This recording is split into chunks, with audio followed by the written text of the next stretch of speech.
What I Didn't Say. Written by Keary Taylor. Narrated by Matthew Donahue.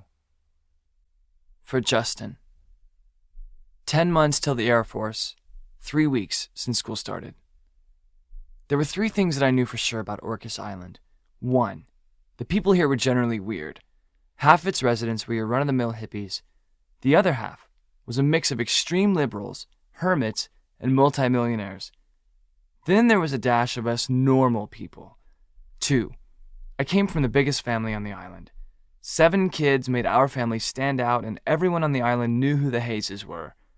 3. I knew everyone here just a little too well.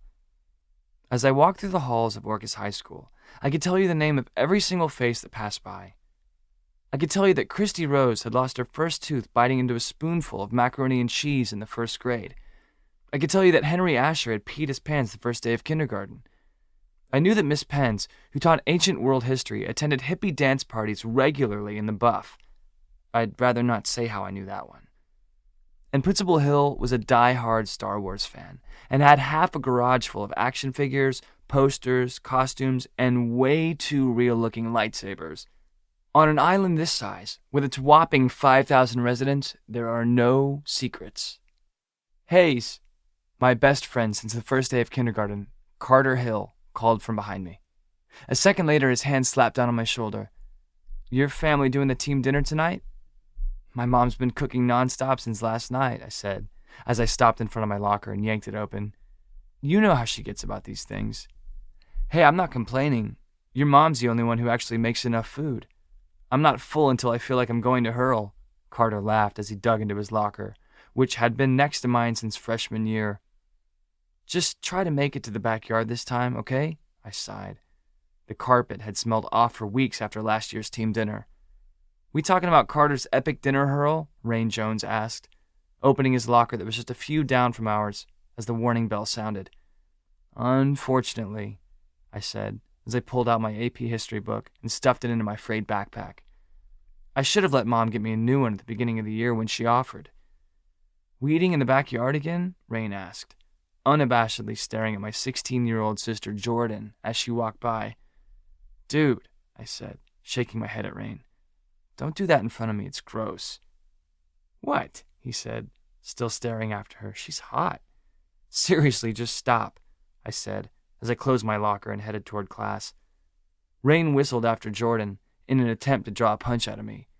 He wasn't going to get the satisfaction. The AP history class wasn't exactly full. With only 37 students in the senior class, a good handful of those on the verge of already dropping out, even though we were only 3 weeks into the school year, and another good handful of full-time potheads, that didn't leave many qualified to enroll in any AP classes, all 5 of them that our tiny school offered. "Hey, Sam," I tried to keep my voice cool as I slid into my desk. "Hey, Jake," she smiled as she glanced over at me just briefly. "You coming to the game tomorrow night?" I wiped my palms against my shorts. Why was I sweating so bad? "Depends on how much homework Mr. Hill gives us today," she rolled her eyes. It was a well-known fact that Samantha had the heaviest school load out of all the students in the high school. She was enrolled in every single AP class except for European history, which she had aced last year, and if I remembered correctly, she also had several independent study classes. She was on track to be the valedictorian. "It's homecoming. Would be a shame to miss it." Samantha gave me a little smile before her eyes darted back to her book. Her mind was already elsewhere. I tried to turn my attention to Principal Hill's lesson on some war, or maybe it was about U.S. economics. All I could think about was the way Samantha shifted in her chair, how her dark auburn hair fanned across her shoulder, the way she held her face in her hand. Someday I'll tell her, I thought. I still couldn't figure what that final week of school last year had been about. Samantha had been almost flirtatious. My eyes would meet hers unexpectedly. She'd stand just a little too close at times. She even invited me to go to a movie with her and her friends, which I'd quite unfortunately had to bail out of last minute due to family drama. Thanks, Jenny. But this school year, nothing. It was like Sam was no more than an acquaintance. She was all schoolwork and no wandering eyes. "Earth to JK's," a voice from the front of the room called. My eyes snapped up to Principal Hill's face, where he stared at me expectantly. Care to tune in for a while? He asked, one of his dark eyebrows arched. Sorry, Principal Hill, I said, opening my book and trying to look busy with a notebook and pen. The class chuckled. I felt my face flush as I glanced over at Samantha. She had a tiny smile on her lips, but she kept her eyes glued to the pages of her book. Daydreaming about Samantha Shay was about as good as daydreaming about catching the eye of a Victoria's Secret model, or maybe the princess of some faraway land. It wasn't that I was too ugly to stand next to Sam. No one caught Sam Shay's eye. At least, not anymore. Everyone knew the only thing Sam could see was schoolwork and the finish line that was graduation. It was bizarre. A girl as pretty as Sam didn't usually equal such enormously big brains and educational commitment. She was smarter than all of us, and it only made me want her more. 3 years ago, first day of freshman year. I tried to stand as straight as I could as I walked through the doors of Orcus High School for the first time as a real student. I had yet to really hit a growth spurt. I didn't want to be confused for an 8th grader. My older sister Jenny had shoveled off to her friends the second we stepped out of the car, leaving me on my own. I'd never admit that I was beyond freaked out about my first day of being a freshman. I gave a little sigh of relief when I saw Rain walking toward the front doors. I jogged to catch up with him, slapping him on the shoulder with my palm. We shared one of those looks, like we were both scared out of our minds, but we were pretending to be cool. We stepped through the doors we would walk through 1,000,000 times over the next 4 years. I half tripped over myself when I saw a girl with dark auburn hair that hung down to her waist talking with Principal Hill. She had the most amazing end-of-summer tan, and she sported super pink lip gloss. I told you I've already finished Algebra 2 at my old school in Portland, she said. She sounded like she was trying to keep her voice even. Who's that? I asked Rain as we walked across the commons. Never seen her before, Rain answered. Dude, there's a little drool there. I suddenly felt Rain's finger on my chin. I slapped his hand away without even looking away from the girl. I'll talk to the pre-calculus teacher, but for now, you're going to have to go into the Algebra 2 class. Here. Principal Hill's eyes suddenly flashed to my face, making me jump. Jake! Rain and I stopped and walked back toward Principal Hill and the girl. Jake, this is Samantha Shay. She and her mother just moved here. Would you mind showing her to her first period class? Samantha's eyes met mine. Even though I could tell she was frustrated, she gave a warm smile. Her entire face lit up. Yeah, I'd be happy to, I responded. Had I not been so totally engrossed with the girl in front of me, I might have noticed Rain making small gagging sounds. Samantha looked back at Principal Hill. She was trying hard not to roll her eyes at him. Guess I'm set. Thanks for all your help. She then met my eyes again, that smile spreading on her face once more. You guys better get moving, Principal Hill said, as the warning bell sounded. Just because I was a freshman didn't mean I didn't know my way around the high school.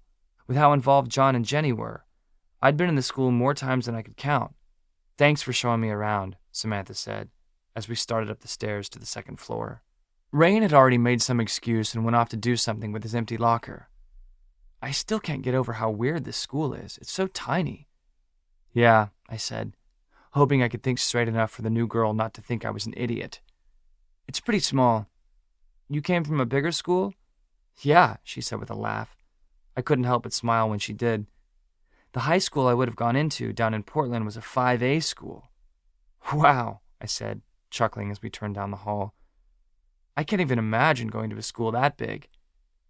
You grew up here? She asked as we stopped in front of a random door. She dug her class schedule out of her bag and handed it to me. Yeah, I said as I looked it over. She had English first period just down at the end of the hall. We started towards it.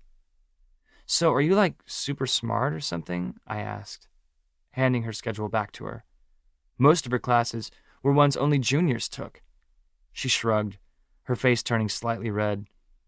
Maybe I'm just weird, but I like school. Not weird, I said, as we stopped in front of her classroom. Someday we'll all be working for people like you. She laughed, and I mentally patted myself on the back. Well, thanks for showing me to my class, Jake... She trailed off. Hayes, I filled in. It was weird having someone on the island not know who I was. Jake Hayes.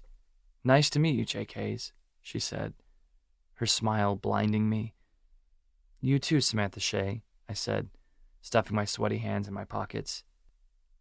Sam, she said, placing her hand on the doorknob. See you later, Sam, I smiled as I walked away. Sam may have just stolen my 14-year-old heart. 24 hours till the homecoming game, 10 months till the Air Force. The Hayes house wasn't exactly tiny. When one has 7 kids, each with a personality just a little too big for their own good, one had to have a lot of bedrooms and space. But with the entire OHS football team and a good handful of other parents in the house, the walls were in danger of being knocked out and the roof collapsing on us all as we weaved in and out of each other. I sometimes wish my parents would send the younger kids to friends' houses or something when we had these dinners. I could be grateful that at least John and Jenny were away at college. That was 2 less bodies, but that still left us with Jordan, 16, Jamie, 13, James, 10, and Joshua, 7. But my siblings were almost a part of the team. They didn't seem to care if their ages were in the should not be cool 'cause you're like this big range, and most of the team was pretty cool with them. Jake, Mom yelled from the kitchen. Her light brown curly hair was sticking in every direction, giving her a crazed but warm look. Take this to the table. This translated to a huge bowl that contained a salad, a scalding hot dish that contained something I didn't even recognize, and another huge bowl full of rice. It was pure luck that I made it to the table without dumping something hot on someone's head. Dad instructed me to herd the 13 chickens we owned back into the coop. I seriously hoped none of them had laid any eggs in the yard. There was nothing like ruining a team dinner by stepping on some hidden rotten egg in the yard. Sadly, that had happened before. The same night Carter had barfed in the living room. "Excuse me, Blake Shaw?" I heard Mom scold from inside. "You know better than to use language like that. I don't care if you're a teenager and a football player. You will not talk like that in my house." "Sorry, Mrs. Hayes," I heard Blake apologize. "It won't happen again." "It better not, or I'll wash your mouth out with soap. And don't think I won't." I chuckled as I closed the door to the chicken coop. Mom had no tolerance for foul language, something she ingrained so well in her children that I had literally never let a swear word slip past my lips, ever, even when I was just with my friends. She had instilled the same values in half the kids on this island, since half of them had spent a good amount of their summer in our house and backyard. Finally, it was time to sit down and eat. Not only had Mom cooked enough to feed the army that was the football team, she could have fed a whole other army. Everyone spoke too loud as we reached around each other for food. Endless taunts and pep talks rose up about the game that next day. The people on the island may have been weird, but they were generally good people. You didn't find people like that in other parts of the country. You wouldn't find someone who would ask if your pet alpaca was feeling better after a bout of suspected chicken pox. You wouldn't find people who would unexpectedly bring over dinner or show up to clean your house just because your mom wasn't feeling too great. When you needed help, you'd get all your friends out, as well as a dozen strangers, sometimes whether you wanted them or not. The people on the island took care of one another. As I looked around at them all, I felt just a little twinge of self-doubt in my decision to leave the island so soon after graduation. I'd always been so excited to leave this tiny island and its tiny and weird people. Until that night, with my departure looming so close, I didn't think I'd miss any of them except Samantha. 5 months ago, 2 months till the end of junior year.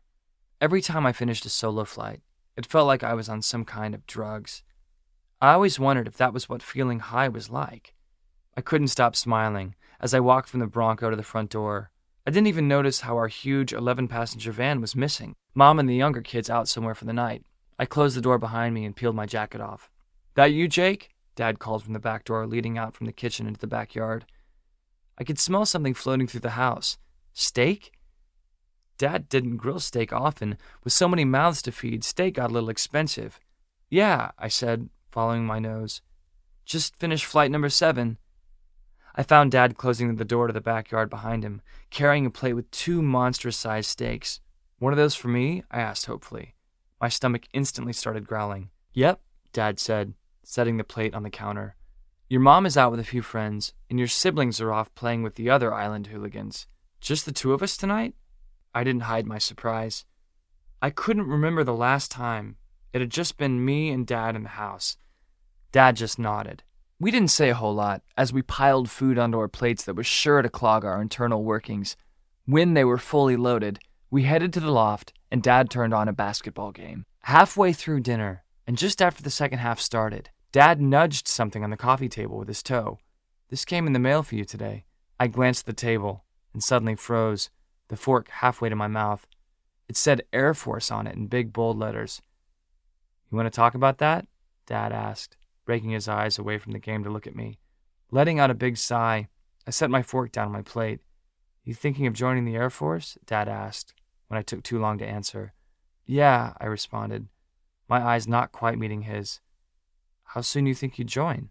"I was thinking pretty soon after graduation," I said, not sure if I should be nervous about this conversation or not. I'd only decided for sure that I was going to join a few days ago. I'd requested the information from the Air Force's website long before then. Like September? Dad's eyes glanced back to the game when the commercial ended. "You sure about it?" I swallowed hard, meeting Dad's eyes again. "Yeah, I'm sure. I'm ready to see more of the world. I'm not afraid. And I love flying more than almost anything else." Dad just nodded. A smile slowly started growing on his face. "Okay. I'm proud of you, Jake. That's an honorable thing to do." I couldn't help but smile, my entire body finally relaxing. "But you might want to talk to your mother about it sooner than later. It might take her a while to warm up to the idea." I stuffed more steak into my mouth. "Thanks, Dad." 4 hours since winning the homecoming game. 10 months till Air Force. Out of the 37 seniors at Orcus High School, every single one of them had been at the homecoming football game. It was a Friday night. The sky was cloudy, threatening to rain, a picturesque September day on Orcus Island. The Vikings had crushed Tree Hill Baptist High 32-18. I had scored 4 of those touchdowns, and I celebrated with 24 of my senior classmen. "Jake!" Carter shouted from across the bonfire. "Catch!" I barely got my hands up to block the Budweiser can from hitting me square in the face. "And that's how we won the game today," Carter cheered, and the rest of the crowd cheering and shouting with him. I shook my head and laughed as I watched Carter grab another beer from the cooler at his feet and chuck it at Rain. The entire football team was at the party, and if we got caught, we were screwed for the rest of the season. I could think of nothing worse than having the cops roll up. We were on track to win districts this year. I had told Rain and Carter they were stupid for throwing this party, and yet there I was, drinking with the rest of them. Ignoring my mother's voice in the back of my head, the one that was always there whenever I was doing something I knew I shouldn't, I popped the top of the can. Carter joined at my side, slapping his hand on my shoulder, said, "Race you to the bottom?" "Chug," Rain started chanting. "Chug, chug." "It's on," I taunted. Not hesitating, my lips met the lip of the can and tipped it back. The alcohol burned my throat as it went down, and everything in me wanted to cough it back up. But I'd never admit this was only the 3rd beer I'd had in my life. The one I'd finished not 3 minutes ago was my 2nd. Crushing the can in my fist, as the last drop slid down my throat, I threw it at the ground and raised my arms in triumph. Carter coughed as he choked on his, laughing.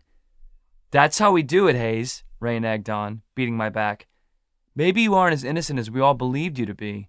"Shut up, man," I shoved Rain, laughing with the rest of the crowd. We'd all flocked to Rain's house, out in Deer Harbor, nearly at the end of the world on Orcus Island. The Joneses had owned the 20 acres of oceanfront property since the early 1900s, which was lucky. Rain's hippie parents would never have been able to afford a place like this on their own. And lucky for the student body of the high school, they were down in Portland for some sort of hippie convention about saving salmon or ferns or the cross-eyed two-toed crane or something granola like that. None of us would ever admit it, but parties like this happened all the time on the island. There was nothing to do on an island so tiny, so parties with red plastic cups and glimmering glass pipes were the frequent solution.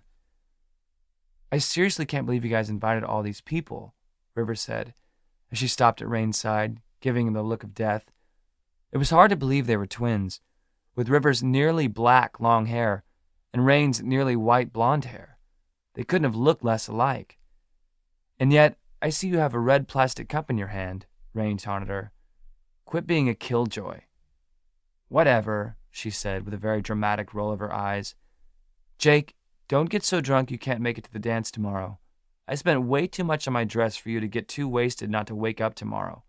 I won't be stood up." "Yes, ma'am," I saluted her.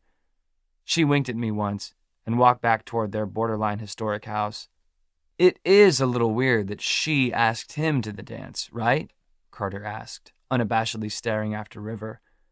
Carter tended to get a little depressed when he smoked weed. Dude, are you finally going to grow a pair and just ask her out? Rain asked, his voice exasperated. I just shook my head. Everything's starting to feel a little fuzzy. I'd heard this argument more times than I wanted to count. River would never go out with me, Carter said in a nearly wistful tone. She doesn't go out with anyone. I wondered if I was the only one who knew why she didn't go out with anyone. River would never admit she batted for the other team. I only found out when I happened to see her holding hands with another girl when I was off island once. I'd been weirded out for weeks. Eventually, River figured out I knew. After a very awkward conversation, I agreed to keep her secret, and the two of us went back to being friends as usual. And I had agreed to take her to the dance when River blackmailed me with Samantha. She knew I'd never have the balls to ask Sam. So I either take River or she spilled the beans about how I really felt about Sam. Girls fought so dirty. The first drops started to fall from the sky, the clouds above us thick and heavy. It would have been pitch black outside had it not been for the raging bonfire. You didn't get to experience that kind of darkness unless you lived in a remote place like Orcus. We all know it isn't hard to beat Hill in a drinking match, Blake Shaw said as he lumbered over to us. He was easily the most built kid in the school, dark as night, probably 6'5". You ready to take on the Shaw? The Shaw, huh? I challenged my teammate. Bring it. I took the can Blake offered and popped the top. Rain counted us down. I hadn't stood a chance. And that's how the Shaw does it, Blake bellowed, hurling his empty can into the fire, raising his arms into the air and turning in a circle. The girls all cheered for him. Blake struck a pose, flexed his biceps, and kissed each of them. Who wants a piece of the Shaw? He called, nodding and winking at them. Wow, Carter shook his head. Is he for real? We all laughed, each grabbing another beer from the cooler. I watched as Nora Hamilton, the only girl with enough money to supply booze, eyed me from across the bonfire and slowly made her way toward us. Watch out, Jakey boy, Rain teased. The tigress is on the prowl again. Shut up, I hissed. I felt my stomach clench, and I was pretty sure it wasn't from the alcohol. Hi, Jake. Nora practically purred as she swished her dark brown hair off her shoulder. Her French manicured fingernails wrapped tightly around her plastic cup. So when are you going to take me flying in that lawyer boss's plane? She bit her bottom lip in the way that made my hindered brain ache, and not in a good way. Brent's pretty strict about who I allowed to take up in his plane with me, I half lied. Once the liability release was signed, Mr. Carroll let me take whoever I wanted up. Come on, she said, reaching out for the front of my jacket. You've got to be the youngest pilot ever.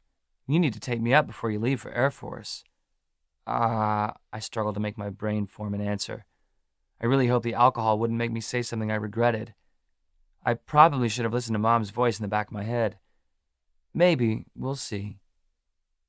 You really shouldn't run off to the Air Force, Nora said as she stepped a little closer, her nose only inches away from mine. You know a lot of people die in these services, don't you?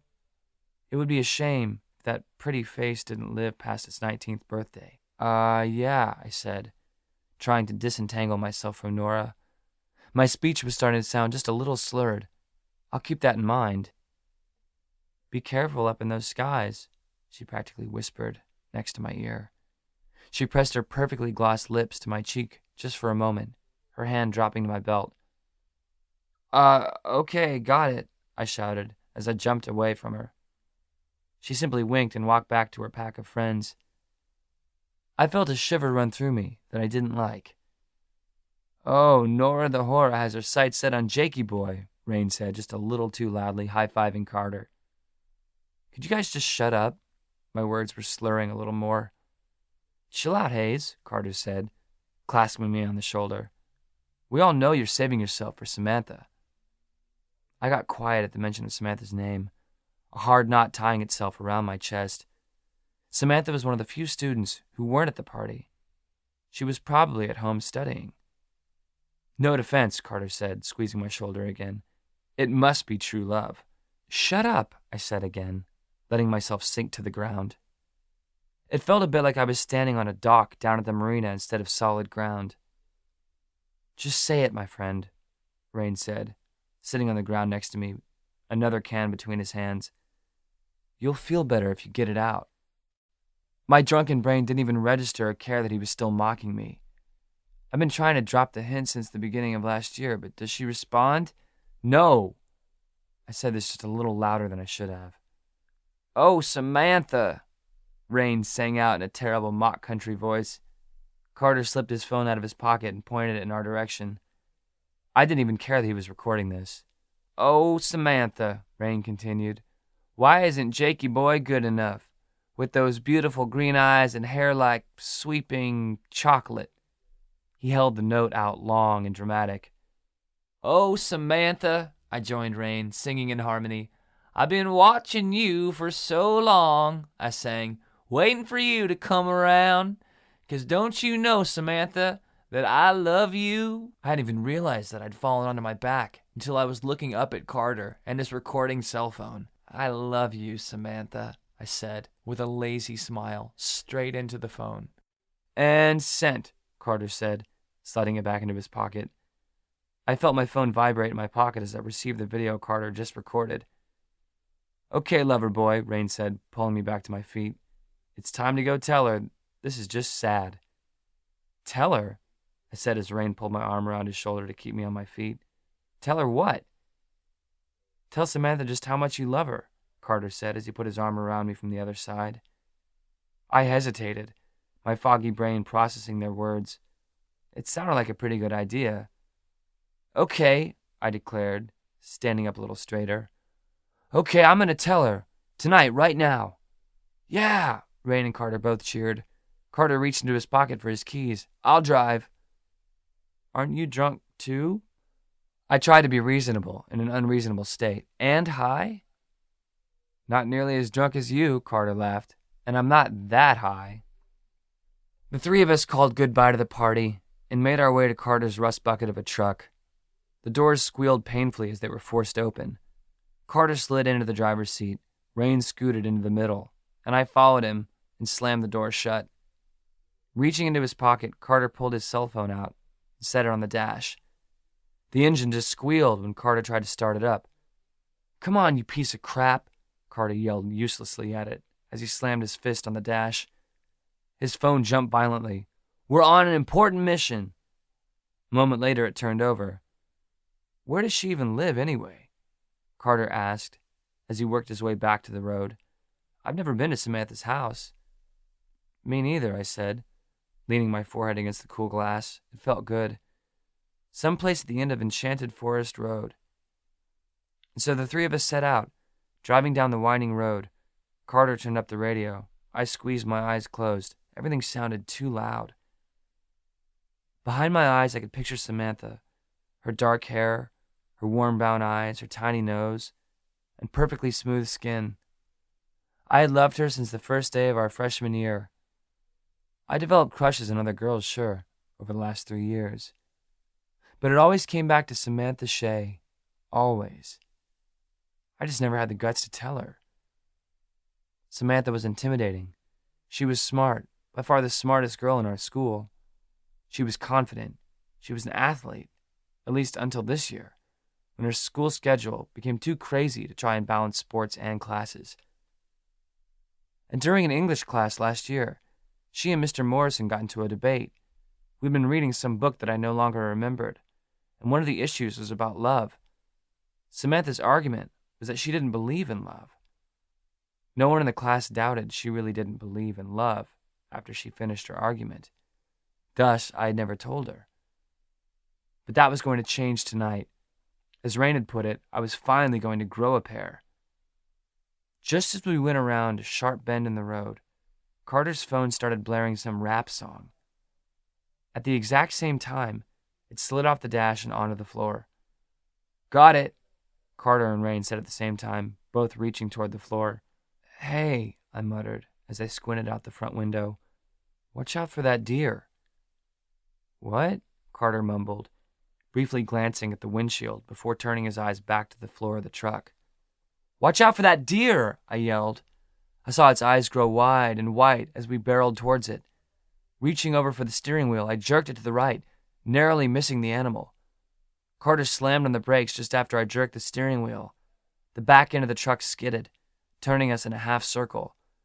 The truck swerved wildly, and there was a loud pop as the front passenger tire burst. For 1 second, the truck was airborne. There was the sickening sound of metal crunching, and the next second, it felt as if my head had been ripped off. Blackness crept in on the edges of my vision as a shaky hand rose to the source of the pain. Glass was embedded into my arms and face, but that wasn't what really hurt. My fingers met cold steel.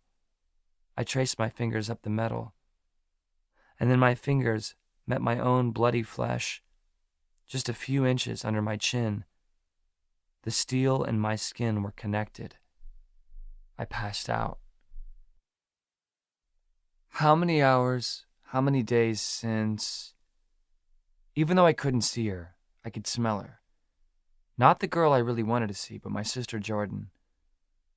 I always told her she wore too much perfume. It wasn't that it smelled bad. She just wore too much. My eyes struggled to open. My entire body sure Jordan was going to jump on me or dump a glass of ice-cold water over my head to wake me up. She was evil like that sometimes, but for some reason my eyes didn't want to open.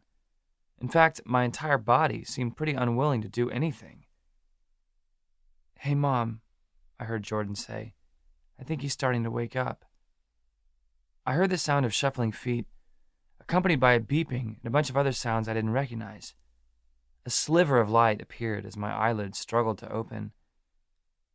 It felt weird when I breathed. "Jake?" I heard the familiar sound of my mom's voice. "Jake, are you awake?" I tried to tell her that I was, but it felt like my throat was swollen to the point of almost being sealed shut. "Mom?" I heard my other younger sister, Jamie, hiss. "He can't now, remember?"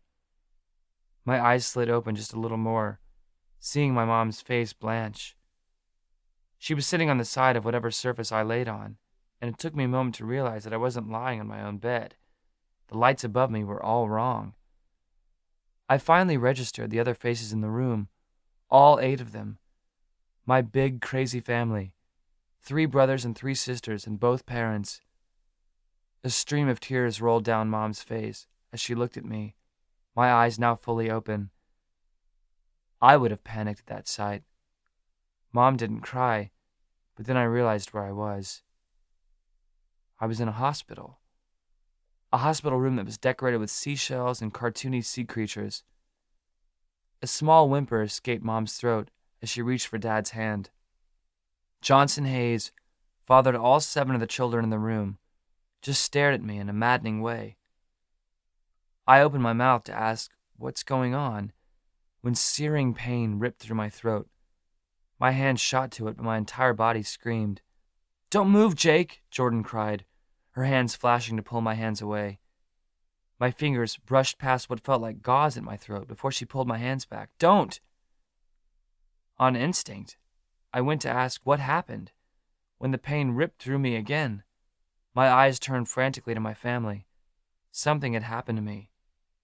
The last thing I remembered was my stupid drinking haze and then something about a deer. Having everyone stare at me, not saying a word, was going to drive me insane. I felt panic eating at me, a kind of terror I'd never felt before. And it hurt too much to ask what had happened. So I simply pointed at my oldest brother, the oldest child in our family, John. Giving me a meaningful look, John cleared his throat. "You were in a car accident, Jake," John said with a husky voice. "Do you remember that?" I tried to make my frantic thoughts focus for a second, to think back to the last thing I remembered. I was sure it was the deer, and then I remembered the sound of the tire popping, and the feeling of steel too close to my skin. I nodded. "Carter was trying to find his phone or something. He said you jerked the wheel so he wouldn't hit a deer. Apparently he was drunk. Guess you all were." John's voice hardened a little in anger. I felt my heartbeat quicken. "John?" Mom managed to get out. Are you sure we shouldn't wait until the doctor gets back to tell him? I shook my head just a little. More pain ripped through me, but I didn't care. I had to know what happened, now. John nodded his head, understanding. You guys swerved off the side of the road. There was a pretty big ledge where the truck went off. The truck slammed to the ground and rolled onto its side. You all rolled. His voice cut off for a second. John placed a fist over his mouth and tried to clear his throat. A single tear slipped down his cheek. You all rolled. You rolled onto the side of the truck, right onto a T-post. It broke right through the passenger window. John didn't seem to be able to talk anymore. The T-post skewered you right through the neck, my older sister Jenny said. Jenny had never been afraid of anything, not even to deliver the earth-shattering news. It might have been okay, but with the truck tipped, Carter and Rain piled on top of you, and it made it worse. My head was spinning. I felt sick. I was pretty sure I was going to throw up, but tried with everything in me not to. Just trying to talk was torture. I couldn't imagine what having the contents of my stomach come up would do to me. That's enough, you guys, Johnson said, speaking for the first time. No more until Dr. Calvin gets here. I wanted to protest, to demand they tell me every little horrifying detail now, but I knew something was so beyond wrong, so wrong that I couldn't form even a single word. It's going to be okay, Jake, 7-year-old Joshua said, climbing onto my bed and laying his head on my chest. Despite the pain in my arms, I placed my hand on Josh's back and rubbed small circles into it. My arms hurt from all the cuts and stitches. I then remembered the window had shattered on the passenger side, the side I'd been sitting on. A nurse opened the door to the room, asking if we needed some help. Could you call Dr. Calvin? Johnson asked her quietly. Jake's awake. He'll be right down, she answered, giving me a sad glance. I tried to block it all out as we waited. All the beeping, the weird smell, the hard bed, the downfallen expressions every single one of my family members wore. I imagined I was back at the football game, catching that interception and making a break for the goal line. And I imagined Samantha exactly where she had been in the stands, cheering the Vikings on. I imagined her screaming my name as I made a touchdown. Jake? A voice called, tearing me from my daydream back to reality. My eyes lifted to a man with the shiniest shaved head I'd ever seen. Gray eyes looked back at me from behind silver wire-rimmed glasses. I'm Dr. Calvin. I've been taking care of you for the last 4 days. 4 days? I'd lost 4 days? I assume your family explained what happened? Dr. Calvin asked as he pulled up a rolling stool. The room was starting to feel very crowded with 10 people in it. Just the accident, Mom spoke up. Her voice still sounded rough. Josh hopped off the bed and crawled into Jenny's lap. Okay, Dr. Calvin said, digging through a manila folder. He pulled out a few pieces of paper and handed them to me. I took the pages but didn't look at them. I simply waited to hear the news that could be nothing but crushing. First off, I have to say that you're very lucky to be alive. I closed my eyes for a moment. It's still really bad when a doctor says that. The post that crashed through the window in your friend's truck lodged into your neck. It came through right here. Dr. Calvin lightly touched his fingers in the side of my neck. It came out here. He touched another place on my neck, not quite the center of the front of my neck. When your friends crashed down on you, it shifted the post, and it embedded itself right in your vocal cords. It also did significant damage to your windpipe. I gave a hard, painful swallow. The fire that ripped through me would never be as painful as the words I knew the doctor was going to say next. Your vocal cords were essentially ripped out, the doctor said simply, his face all too serious. I wasn't sure if I appreciated his direct approach or not. You were in surgery for 5 hours. We tried the best we could to repair the damage. We managed to repair your esophagus, got you breathing on your own again, but the room started spinning around me, my head feeling like it might float away from the rest of my body. I'm afraid we weren't able to save your vocal cords. Small black spots swam on the edges of my vision. Jake? The doctor half sighed.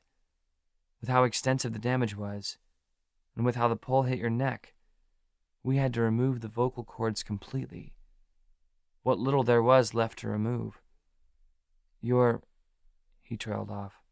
I wondered how many times a day he had to deliver life-destroying news. You're not going to be able to talk again. I let out a long breath when Dr. Calvin finally said it. The words I knew were going to be said as soon as I had tried to speak. Dr. Calvin started talking about treatment plans, my recovery over the next few days, options about my future, how I was lucky I hadn't been paralyzed. But I didn't hear any of it, not really. Everything dropped away, and the world fell very quiet and still. One by one, I saw the things I loved dropping away. The Air Force, football, oddly enough, school, but mostly Samantha. I'd never gotten to tell her. Here, a voice said, pulling me back into the room again. Jordan pushed a spiral notebook and a pen across the bedside table to me. You can write down anything you have to say. I looked up at my sister, so close in age to myself, only 11 months apart, and tried to manage a small smile. I looked around the room to see everyone looking at me expectantly. I realized Dr. Calvin had left. Are you okay, Jake? 10-year-old James asked. I just stared at him blankly. Hush, James, Mom hissed. She wiped at her eyes with a tissue. I wish she would stop crying. I could count on one hand the number of times I'd seen my mom cry, and they had all been when someone had died. I wasn't dead. Trying to turn the attention away from me, I reached for the notebook and opened the cover. The pages stared up at me, too white and too crisp. It felt wrong that those perfect pages would have to do for my imperfect talking. Carter and Rain, I wrote in sloppy handwriting. My entire arm ached when I used it. They're both okay, Mom answered, finally seeming to pull herself together. Carter's left arm is broken. Rain got a good handful of stitches, but they're both okay. You got the worst of it, since the truck landed on your side, Jenny said. I nodded my head, trying to act like I didn't care about the last part. We in trouble for drinking? You better believe you're in trouble, Mom shot, back to her normal self. What were you doing at a party like that, Jacob Hayes? A smile nearly cracked on my lips as I just gave a shrug. All the siblings laughed. I can't believe you all went and did a stupid thing like that. I'll let your teammates tell you all the drama there tomorrow. Mom shook her head. Question mark? Everyone wants to see you, Jordan answered. A lot of people are coming down on a bus tomorrow after lunch. They're catching the 1 o'clock ferry. How many coming? Probably half the school, she answered, reading my scribbled handwriting. My cell phone hasn't stopped ringing the last 4 days. I'm up to over 1,000 texts, all asking about you. I took another painful swallow. I didn't want the entire school seeing me like this, but I couldn't say that, and it felt too incriminating to write it down. Don't worry about that right now, Mom said as she sat on the side of my bed again, taking my cut-up hand in hers. You should probably get some rest. Why don't you all go get some dinner and let Jake get some sleep, she said to the rest of the family. I'll stay with him. I'm okay, Mom, I wrote. You don't have to stay. No, sweetie, she said, you're not okay, and I'm not going anywhere. I simply gave her a small half smile and let my eyes start to slide closed as my family shuffled out the door. 4.5 days since the accident. 10 months till Air Force? I woke up with my hands wrapped around my neck, drenched in sweat and trying to scream my lungs out. I couldn't remember what I'd just been dreaming about, but Sam's face lingered in front of me like vapor steam from the shower. I looked around, trying to orient myself. Muted light started peeking through the curtains, hinting at gray skies that never fully left Washington State, it felt like. In all the chaos that had been the previous day, I hadn't thought to ask where or what hospital I was at. We didn't have a hospital on Orcus, so I had to be somewhere off-island. Searching the room, my eyes sweeping past my mother's sleeping form on a couch, I looked for any indicator. There was a mug sitting near the hand-washing sink that read, Seattle Children's Hospital. Great. I was just months from being a legal adult and I was in a children's hospital. Feeling the call of nature, I cautiously slid my legs over the side of the bed. Everything in my body screamed against me not to move. As I looked at my legs, poking out from underneath a baby blue hospital gown, I saw they were covered in mushroom clouds of green and yellow. Taking a deep breath and grabbing the IV tower that was attached to me with clear, snaking tubes, I pushed myself to my feet. My muscles felt weak and a bit like rubber. It was embarrassing what a few days in bed had done to me. The lights in the bathroom blinded me for a second as I flipped them on. The cleanness of the space was almost startling at first. When you share a bathroom with 4 siblings, you didn't get the luxury of a clean one too often. As I sighed in relief, I wondered how I'd managed this last 4 days. That was something I didn't want to dwell on too long. Jake? Mom groggily said. Jake? This time her voice sounded a little more panicked. I was about to call, just taking a leak in here, when the reality of everything hit me again. I flushed the toilet. Nothing like having a toilet speak for you. Mom dashed into the bathroom, her eyes wild, just like her hair. I didn't expect you to get up by yourself, she said, her expression calming. She leaned in the doorway and crossed her arms over her chest. You feel okay? I took a breath to speak, but then just nodded my head in response. I stepped around her, back into the room. I was already feeling tired, just taking the few steps to the bathroom. Dr. Calvin said you'd be feeling weak for a while, since you haven't had any solid food for a few days. He said you might be able to eat sometime next week. Great. As if everything else weren't going to be bad enough, I couldn't eat now either. I shuffled over to a chair that sat pushed into the corner of the room and gently lowered myself onto it. Mom handed me the notebook and pen, an expression of sadness and almost anger mixed on her face. I took it from her, attempting to manage a half smile. I didn't think it worked, though. I flipped the notebook open to a blank page. Where is everyone else? They've been spending the nights in a hotel a few miles away. Mom answered, sinking into the hospital bed. Your siblings are going back to the island tonight. They missed a bunch of school. They'll be heading back on the bus with the rest of your classmates. Shelley's going to stay with them tonight. Shelley Smith was our next-door neighbor, and all 5 of her kids were long gone and raised. She'd been a surrogate grandmother to me and my siblings whenever she was needed. A bunch of your friends called last night, after you fell asleep, Mom said. The way she said it, the way her eyes didn't quite meet mine was awkward. They wanted to see how you were doing. I nodded. I suddenly felt awkward too. Life had changed. Had it changed me? What else was about to change in the future? You look like you could use a shower, I wrote, half in an attempt to relieve the tenseness, half because she really did look like she could use one. Thanks, you little brat, my mom laughed, glaring at me. I chuckled, but no sound came out. That had been the weirdest part about everything so far. But you're right, she said as she sniffed at her arm. I do kind of smell. She stood and kissed the top of my head. There are family showers on one of the upper floors. I'll be back soon, okay? I nodded again and watched as she grabbed some of her stuff and walked out the door. Things felt too quiet as soon as the door slid shut. I felt like the silence was pushing in on my eardrums. I looked around for the remote to the TV. My eyes froze on the bedside table, on a few of the papers Dr. Calvin had given me the day before. Being mute, the title read. The words seemed to echo in my head over and over. Mute, mute, mute. I had never thought about that word much before. There were just certain words that you know, but you never really think about, never really consider what they mean. Mute was one of those words. And suddenly, I felt like that word had been slashed into the skin across my neck with a blade, or maybe written in permanent black marker across my forehead. Hi, I'm Jake Hayes, and I'm mute. I searched for the remote with more aggressive intent, determined to block my own thoughts out. I finally found it dangling from a power cord on the side of the bed, and started flipping through channels with furious fingers. 5 days since the accident. Air Force.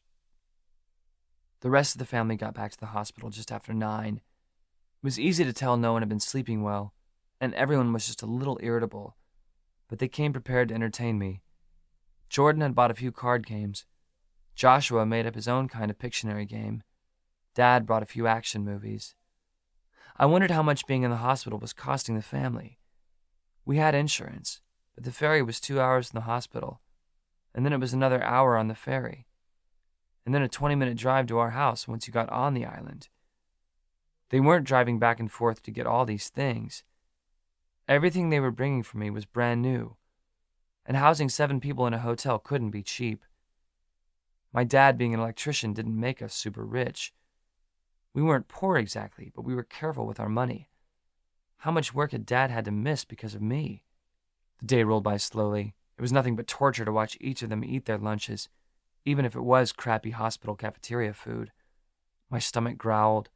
The liquid pumping into my system didn't exactly make me feel full. I watched as the hands on the clock kept ticking steadily forward, the school bus arrival time of 3 o'clock creeping steadily nearer. When Jordan arrived that morning, she brought along my cell phone, which had been recovered from the accident. The screen was badly cracked where it had been smashed in my back pocket. But it did still work. It wouldn't stop vibrating on the bedside table. It seemed like every 10 seconds it flashed that I had a new text message from someone. I ignored them all. I had just gotten out of the bathroom, the entire family gone, when there was a knock at the door. I just managed to sink into a chair, grateful for the sweats and t-shirt Mom had gotten for me, when the door opened and in popped Rain and Carter. "You still alive in here?" Rain tried to joke, his voice not quite pulling it off. I just tried to give a smile and nodded them in. They were followed by about a fourth of the student body of Orcus High School. My breathing picked up a bit as I watched the faces file in. There were so many people crowding into the room that I couldn't even see the people toward the back. My heart started hammering. Rain, Carter, River, and Blake all sat on the bed in the closest proximity of me, and every one of them had stared right at the bandages on my neck. It was a long, awkward moment. Finally, I pulled the notebook into my lap and clicked the pen open. "Hey, everyone," I wrote. I held it up for them to see. "Hey, Jake," they all murmured, forced-looking smiles spreading on their faces. They all seemed to realize that they were supposed to be saying or doing something because suddenly a bunch of them were asking how I was, saying how glad they were that I was okay, how sorry they were that this happened. "I'm okay, I guess," I wrote. "Sore." They all nodded, sadness filling each of their faces. It was irritatingly quiet again for a long moment. Was it always going to be like this with everyone from now on? "Dude, I'm really sorry," Carter finally spoke up, his eyes tortured. He cradled his casted arm with his left hand. "If I hadn't been so drunk, I would have just left my phone on the floor instead of throwing us off a cliff." I squeezed my eyes closed, shaking my head too slightly. I didn't want their apologies. "I was pretty wasted too," I wrote. "Technically, I was the one who threw us off the cliff." "I shouldn't have thrown that party in the first place," Rain said in a hoarse voice. He had a row of stitches above his left eyebrow, a few more on his chin. It was a totally stupid thing to do. I shook my head again. "How screwed are we?" "The whole football team got suspended," Carter answered, his voice rough. "The rest of our games got canceled this year, with no team left to play." Dad was beyond pissed. Carter had probably gotten the worst of the wrath, being the principal's son and the quarterback of the football team. "Everyone's excited for you to come back to school, though, Jake," River chimed in. It was nice to see her face wasn't as downfallen as everyone else's. She was trying harder than everyone else. "There's a special assembly planned for you and everything." "Great," I wrote. That made everyone laugh, or at least fake a laugh. It was nice to see them look a little more normal. But they all kept staring at my throat. "It's going to be a pretty impressive scar, right?" "That's not funny, man," Rain said, shaking his head at me. "I'd be laughing," I wrote in shaking, almost angry letters. "Jake, stop," River said, looking at me with hard eyes. And then the crowd that occupied the room shifted, and through the bodies I saw her, standing back near the door. Samantha. My stomach knotted and I felt nauseous. My throat tightened, and I suddenly felt like I couldn't breathe. I didn't care that most everyone in my school was seeing me like this. Most of them didn't matter, and I didn't care what they thought about me. But I didn't want Samantha Shay seeing me like this. Something started beeping on the monitor attached to my IV tower, and a nurse suddenly pushed her way through the crowd. "Your pulse is getting a bit higher than we'd like it," she said, as she checked the machine, pressing her fingers to my wrist. That was just making things all the more humiliating. I wanted nothing more than to curl up in a chair and disappear. "You should get some rest. All of you should probably say your goodbyes." I finally met their eyes, seeing the fear and uncertainty in each of their faces. They were looking at me like I might explode or die right then and there. Again, I felt like the word mute was carved into my throat, blood and gore dripping from the letters. "Hang in there, man," Rain said as he stood. He gave me an awkward hug, as did Carter, his cast feeling heavy and hard on my back. River's hug at least felt real. I wanted to die, as countless others either waved goodbye or gave an awkward embrace. But with each one, I pulled more and more away. I didn't even return the hugs after Rivers. I started to glaze them all out. "Bye, Jake," a sweet voice said as bodies filed out the door. My eyes rose to meet Samantha's. She looked at me sadly, but for once, it felt like she was really seeing me. Something in me hardened. It had taken nearly getting decapitated for Sam to finally really notice me. I didn't even say, or rather write or wave goodbye, as she gave me one more sad look and left, closing the door behind her. Screw them all, especially Samantha. 2.5 years ago, 1 month to the beginning of junior year. "Would you take our picture?" Carter asked, his voice hopeful as he shoved the camera at an unsuspecting tourist. "Sure," the man said, clearly a bit annoyed, but trying to force a smile. He accepted the camera. Carter draped an arm around Rain, and Rain pointed out to an Indian island with the other. He gave me the look of death, like, just go along with it. I tried really hard not to roll my eyes. Going along with it, I pointed out toward the water and plastered a big fake smile on my face. 1, 2, 3. "Thank you," Carter said in a very feminine voice that made Rain scoot away from him as fast as he could. The guy just raised his eyebrows at the three of us and continued toward town. Carter immediately busted up laughing, and the three of us kept walking down the narrow sidewalk. "This is lame," I said, shaking my head and pushing my sunglasses up. "Let's be German next," Carter said. "I come from far country, and you show me good American time, yeah?" "Seriously, you're not going to find any tourist girls to hook up with," Rain said, stuffing his hands in the pockets of his shorts. "It's all old, rich ladies in the summer." "No, it's not," Carter protested as he scrolled through the pictures on his camera. "There was Gloria from Maine last year." "There is no Gloria," Rain and I both said at the same time. "She's not real," Rain said, shaking his head and laughing. "You totally made her up." "Where's the proof?" I said, my eyes scanning the crowded streets and sidewalk. It was amazing how many people flocked to our tiny island in the summer. "Gloria was real," Carter said, his jaw tightening, just as it always did whenever Gloria was brought up. "And that night was magical." "Magical is right," Rain said as we crossed the street, "as in not real." "Uh-oh, 12 o'clock, Carter said, nodding his head at an older couple coming down the sidewalk straight for us. "Come on, man," I moaned. "This is mean." "No, it's entertaining," Carter said, getting his camera ready. "Excuse me," I was too late. Carter was a German traveler from a faraway island. "You take our picture?" "Ah," the man said, his face lighting up. "Welche Teil von Deutschland sind Sie?" Carter's face blanched, obviously panicking. Never mind." He took off running down the sidewalk. The couple watched as he ran off, then glanced back to me and Rain with confused expressions. "Excuse our friend," I said with a sigh. "He was in a car accident recently," Rain said, his voice totally serious. "He's been a bit off ever since." Without waiting for them to question us further, Me and Rain took off after Carter, the both of us trying to hold our laughter back. "Aw, crap," Rain said as he checked the time on his phone. "We're supposed to pick River up from Diana's house in like 2 minutes. Where's Carter?" By now we'd reached the park in the middle of town. Considering it was Saturday, that meant it was filled with booths and tents for the farmers market, hippie gardeners, potters, jewelry makers, glass blowers, and other entrepreneurs spread themselves out across the expanse of grass, and the entire place was flooded with tourists. Rain and I started wandering the aisles, poking around for Carter. "You two look like you're looking for someone," a familiar voice said through the crowd. I looked up to see Samantha, a basket over one arm, holding a big floppy straw hat down on her head with the other. She wore a breezy white summer dress and bright pink flip-flops. She looked amazing.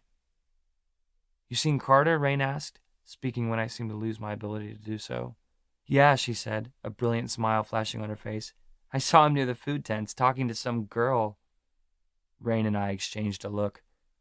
"Take us there?" I said, feeling like I might pass out from how nervous I felt asking such a simple question. I was turning into a freaking joke around Sam. "Sure," she smiled again. "Come on." Sure enough, we found Carter, talking to some skanky-looking girl who had to be at least 20. I had to give him credit. He had her laughing, even if she was way too old for him. "Come on," Rain said, dragging Carter away. "River's waiting for us, and you do not want to enrage any Amazonian warrior sister." "Seriously?" Carter protested as Rain pulled on the back of his shirt. "I told you I'd find a tourist to hook up with." "I don't think you'll be hooking up with her," Sam said, as she glanced back toward the girl. We all looked back at her to see a very muscled guy wrapping his arms around the girl. The guy's eyes met Carter's and his jaw flexed and his nostrils flared. "Run," Rain said. Without another word, he and Carter took off in the direction of Carter's truck. I just shook my head as I watched them go. "Isn't that your ride running for his life?" Sam asked, as she stopped at one of the produce tents. "I met them at Teaser's," I said, picking up one of the apples Sam was studying, pulling out my wallet. I paid for 2 of them. I handed one to Sam and bit into mine. "Thanks," she said, flashing another warm smile that made my knees want to give out.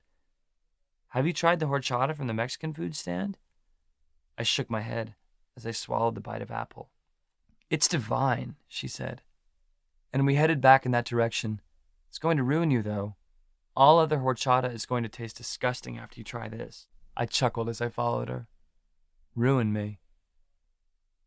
12 days since the accident. No more Air Force. Things got quieter over the next week. John and Jenny went back to college. From Jordan on down, they went back to the island. Even Dad had to get back to work. It was just me and Mom, and a million nurses, a million physical therapists, and 1 psychologist. Mom had tried staying with me that first therapy session. She said she wanted to help me learn how to cope with my new lifestyle. I liked the psychologist a little more when she wouldn't let Mom into her office. But it was all the same crap that I had expected to hear when I learned I was going to be visiting her. Life was going to be hard. But I still had a lot to live for. I shouldn't just give up, and I shouldn't give up on my dreams, but maybe adjust them, blah, blah, blah. All I heard was pity and a lot of rehearsed lines. I was told I would be released by Saturday, a full 12 days after the accident. Then on Thursday, I started burning up with a fever of 104, and they decided to hold me prisoner for a few days longer. Despite being in a children's hospital, I almost didn't mind. The world inside the walls of the hospital were a bit like an alternate reality, almost like I was only unable to speak within those walls. As soon as I stepped outside of them, reality was going to finally sink in, that this was real, and my voice wasn't going to come back. I didn't mind holding reality off, because not being able to talk for the rest of forever felt like an unbearable amount of time. I couldn't even comprehend it. Even though I was in the hospital, and even though I just had a life-changing event happen, Mom didn't let me completely pretend that I didn't have to do schoolwork anymore. She'd called each of my teachers, had Dad bring down all my schoolwork and my books, and every afternoon after the vampires were done with me, she drilled and hounded me until my homework was done. There'd been a note from Principal Hill that we'd talk when I was ready to go back to school about adjusting my schedule. Great, special treatment, just great. It didn't take long to fill that first notebook, the one Jordan had given me. My messy handwriting stained the pages, big and blocky so that everyone could read it easily. Several pages were ready to fall out, after being flipped to so often. Pages that said things like, "Thank you," "I'm tired," and "Where's the remote?" Mom dared to leave my side for about an hour one day and came back with a stack of 15 notebooks, a rainbow of colored covers. I just shook my head when she set them down. My paper voice. It both seemed that Monday came all too fast and couldn't get there soon enough, but at 10 in the morning, Dr. Calvin came in and told us I was going home that afternoon. My bandages were also ready to be removed. I sat on the bed with my hands pressed firmly between my legs, so no one would see them shaking as Dr. Calvin sat on his stool in front of me with latex gloves on his hands. I couldn't look at his face as he started to remove the bandages. I just stared at the ceiling tiles, determined I was going to find at least one cobweb. "Now, Jake," Dr. Calvin said. Something tugged just slightly on my neck. Tape, hopefully. My stomach churned. "You're still going to be really tender for a few weeks. You're going to have to take it easy. Your doctor on the island will remove these stitches at the end of the week. But again, be careful. No scarves or turtlenecks or anything that will stay in contact with your neck for an extended period of time. You want to make sure you keep out any chances of infection." Dr. Calvin wadded up a bunch of bandaging and threw it into the trash, followed by his gloves. Everything was finally off. Dr. Calvin looked toward the end of the bed, at the mirror that hung on the wall. So did Mom. I knew they were waiting for me to look at it. I closed my eyes for a moment, feeling my heart pound in my chest. My skin prickled as I broke out into a sweat. Seeing the evidence of the T-post implantation in my throat was just one more way of making this whole nightmare real. Don't be a pussy, I thought to myself. Just look at it. Holding my breath for a second to calm down, I nodded my head just once. I pushed myself to my feet and walked over to the mirror. My eyes couldn't help but immediately jump to my throat, or what was left of it. The skin there was a mess. A big line of stitches ran from the right side of my neck, zigzagging up, trailing to the left. There was a large hole on the right side of my neck, the side where the post had entered. I tentatively reached a hand up, lightly touching my fingers to the hole. The skin that covered it looked weird, like it wasn't really skin. "That's the skin graft," Dr. Calvin explained, coming to stand by me. "You'll find things feel a little different. That's because the vocal cords are gone. It's going to take some getting used to." I continued staring at myself and nodded absent-mindedly. I had been right when I joked with my friends earlier. It was going to be an impressive scar. "You okay, Jake?" Mom asked. I blinked suddenly, realizing I hadn't done so since I first looked in the mirror. I nodded, my throat feeling tender. Dr. Calvin nodded as well, watching my face like he was expecting me to freak out at any moment. I kind of wanted to freak out, but my body felt sort of weird, almost like I was on some kind of drug that didn't let me fully feel pain. "Okay then," Dr. Calvin finally said, turning back to Mom. "If you'll just sign these papers, you'll be good to go. Jake's medication is in that bag there, and the rest of it will be delivered to your house in a few days." "Thank you for everything, Dr. Calvin," Mom said. I just kept looking in the mirror as Dr. Calvin left, and Mom set to gathering up our stuff. They were gone. The pieces of me that had made my voice work were gone. What did they do with body parts after they'd been removed from the body? "Jake," Mom said from the door. I finally looked over at her, seeing her with her arms loaded with our bags. "You ready?" I looked back at myself just once more. It was time to get back to reality. I nodded and walked over to her, grabbing my backpack from her and slinging it over my shoulder. She gave me a long look, studying my face and eyes. She offered a small smile and placed a hand on my cheek. "Let's go home," she said quietly, rising up on the balls of her feet to press a quick kiss to my forehead. We stepped out the door and let it slide quietly closed behind us. 6 hours till full reality of home. It seemed weird that I had changed so much in the last 2 weeks, but the world hadn't. Seattle still looked the same as we made our way to the freeway. So did Everett and Mount Vernon. Mom ran to the grocery store in Anacortes before we got to the ferry to grab a few things. I stayed in the car. "You still coming home today?" Rain texted. "Yeah," I replied. "We're catching the 3 ferry. Hope the boats aren't too crazy so you can get on." "Doctor gave us a med pass. We'll get on," I answered. Stupid tourists. "Seriously, can't wait to see you, man. Carter says hi." "Tell him hi. See you soon." Truth was, I didn't really want to see anyone anytime soon. Just one more way to make this all real. Glancing up, I saw Mom pushing a shopping cart out of the store. Pushing my nerves back, I slid the phone back into my pocket, got out to help her put the groceries in the back of the car. The ferry wasn't as bad as it had been a few weeks ago. Now that it was mid-October, most of the summer tourists were headed back to work or school. But there were still the real old-timers who liked this time of year, when the weather was still fairly warm, but it wasn't quite so insane. Not that it mattered. We got on the ferry just fine with Dr. Calvin's medical priority load pass.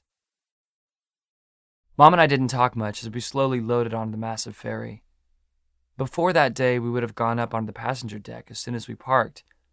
But that day, we both just hunkered down and pretended to be asleep as the ferry cut through the waters of the Pacific Ocean. Normally, I hated the 3 o'clock ferry because it stopped at both Lopez and Shaw Island before going to Orcus, so it took forever to get home. But that day, there weren't enough islands to stop at before the ferry pulled into the dock. The ferry workers lowered the ramp and secured the boat with bored and well-practiced movements. And then car engines roared to life, a trail of red taillights flashing on in a row. And finally we were waved forward, and the tires met the narrow roads of Orcus Island. Home. But everything about home was going to be different from then on. We didn't get a mile from the ferry landing when a gigantic sign on the side of the road came into view. "Welcome home, Jake," it read. There were large hearts painted on white paper, handprints and signatures from what looked like half the island. A small little smile threatened to break on my lips. I noticed that Mom had a tiny smile on her face as we drove past it. The narrow road slowly wound through the trees and fields. Driving on the island was a little different than it was driving on the mainland. When the fastest road was only 40, no one was ever in a large hurry. We were back on island time. We pulled into the driveway, finding another gigantic paper sign taped to our garage door. This one read, "We love and miss you, Jake." A small smile did finally crack on my face when I found Samantha's name written on it, in big orange letters. I helped Mom carry the bags in, stepping through the front door. About 1,000,000 balloons were hugging the ceiling in the living room. 1,000 cards lay on the coffee table. A handful of stuffed animals were lined up in the window seat. "Well, look at that," Mom marveled as she stepped in behind me. She actually laughed. "I think your school missed you." I just nodded, taking it all in. This hadn't just been my high school. This had been the whole island. "Wow," Mom called from the kitchen. "Look at that stack of dishes," she laughed. I walked into the kitchen with the groceries to see what she was talking about. There was a stack of casserole dishes, mixing bowls, and Tupperware with names I recognized written on them. It looked like our family had been well fed while Mom was with me. "Jake?" I heard a voice from upstairs. A second later, it sounded like a herd of buffalo were pounding down the stairs. I was suddenly attacked in a dog pile of a hug that sent us all to the ground. "Hey, hey," Mom yelled, pulling Joshua and James off of me. "The stitches! The stitches!" "Sorry, Jake," they both said in unison, pulling me to my feet. I just tried to laugh and punched both of them in the arm. "I'm so glad you're home," Jamie said, coming at me a little more gracefully. She pulled me into a hug. I felt pathetic that it still hurt just a little whenever someone touched me. "Ugh," Joshua said, eyeing my throat. "That's so gross." "Josh," Mom gasped, wrapping her hand around his mouth. "You can't say stuff like that to him." "It is pretty disgusting," James said, eyeing it up close. "James!" Jamie shrieked, slapping at his arm. I pulled out the small notebook I now always carried in my pocket. "He's right," I wrote. "It is pretty nasty." Jamie just sighed and rolled her eyes as she walked out of the kitchen. "Boys," she said as she disappeared back up the stairs. I was glad to see that not everything had completely changed. Jamie still acted like a 13-year-old girl. The boys were still honest, gross boys. "Does it hurt?" Joshua asked, released from Mom's grasp. "Not too bad," I wrote. It felt weird trying to communicate like this, like the whole conversation was in slow motion. It felt like I couldn't quite write fast enough. "Cool," Joshua replied lazily, wandering into the living room to watch TV. "Homework, young man," Mom yelled, neck deep in the fridge. The whole family swore she really did have eyes in the back of her head. Joshua just sighed and turned to go up the stairs to his bedroom. And just like that, the whole family seemed to go back to normal. I stood there in the kitchen just for a moment, not quite sure what to do with myself. So I did what I would have done before. I grabbed my stuff and walked to my room just like it was any normal day. 5 minutes into reality. There were just as many balloons, stuffed animals, and cards in my small room as there were in the living room. I couldn't even put my bags in my double-sized bed. It was covered with so much stuff. I normally like to keep my room clean, but I didn't mind that it was messed up with support. Dropping my bags onto the floor in the corner, I gathered a handful of the cards and dropped them onto my dresser. Pushing some of the bears, lions, and ducks to the side, I flopped down on my back, arms crossed behind my head. That's when I noticed the T-post stood up against the wall. Someone had attached a sign to the top of it, just a simple white square of wood. Printed in neat black letters, it read, "The only way of finding the limits of the possible is by going beyond them into the impossible. Arthur C. Clarke." I didn't have to inspect the post further to know it was the post that had changed my life forever. It was sickening to think that this thing had been inside of my body. Adjusting my position, I forced myself to look away from it and stare up at the ceiling. I had a decision to make in that moment. I could let this accident, this insane thing that had happened to me, ruin my life. It wouldn't be hard to let it consume me. It would be really easy to get mad at life and to just give up. It would be a heck of a lot harder to keep doing what I'd always been doing. It wouldn't be easy to go back to school in a few days. It wouldn't be easy to walk around the island, to have every single person know what had happened to me, because that was the way it was going to be.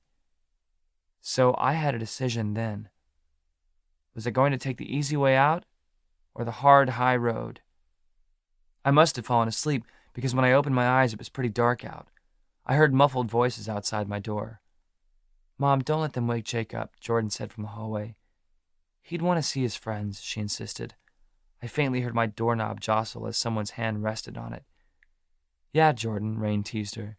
"Jake needs his posse right now." "Posse?" Jordan mocked him. I could just see her crossing her arms over her chest and giving him the look. Girls were so good at it. I pulled myself up and made my way through the mess that was my room and opened the door. Their eyes jumped to my face, their expressions surprised and guilty. "Oh, hey, Jake," Carter said. "You're awake." I just nodded. Having no voice felt kind of like being a prisoner in my own body. I couldn't even say hey in return.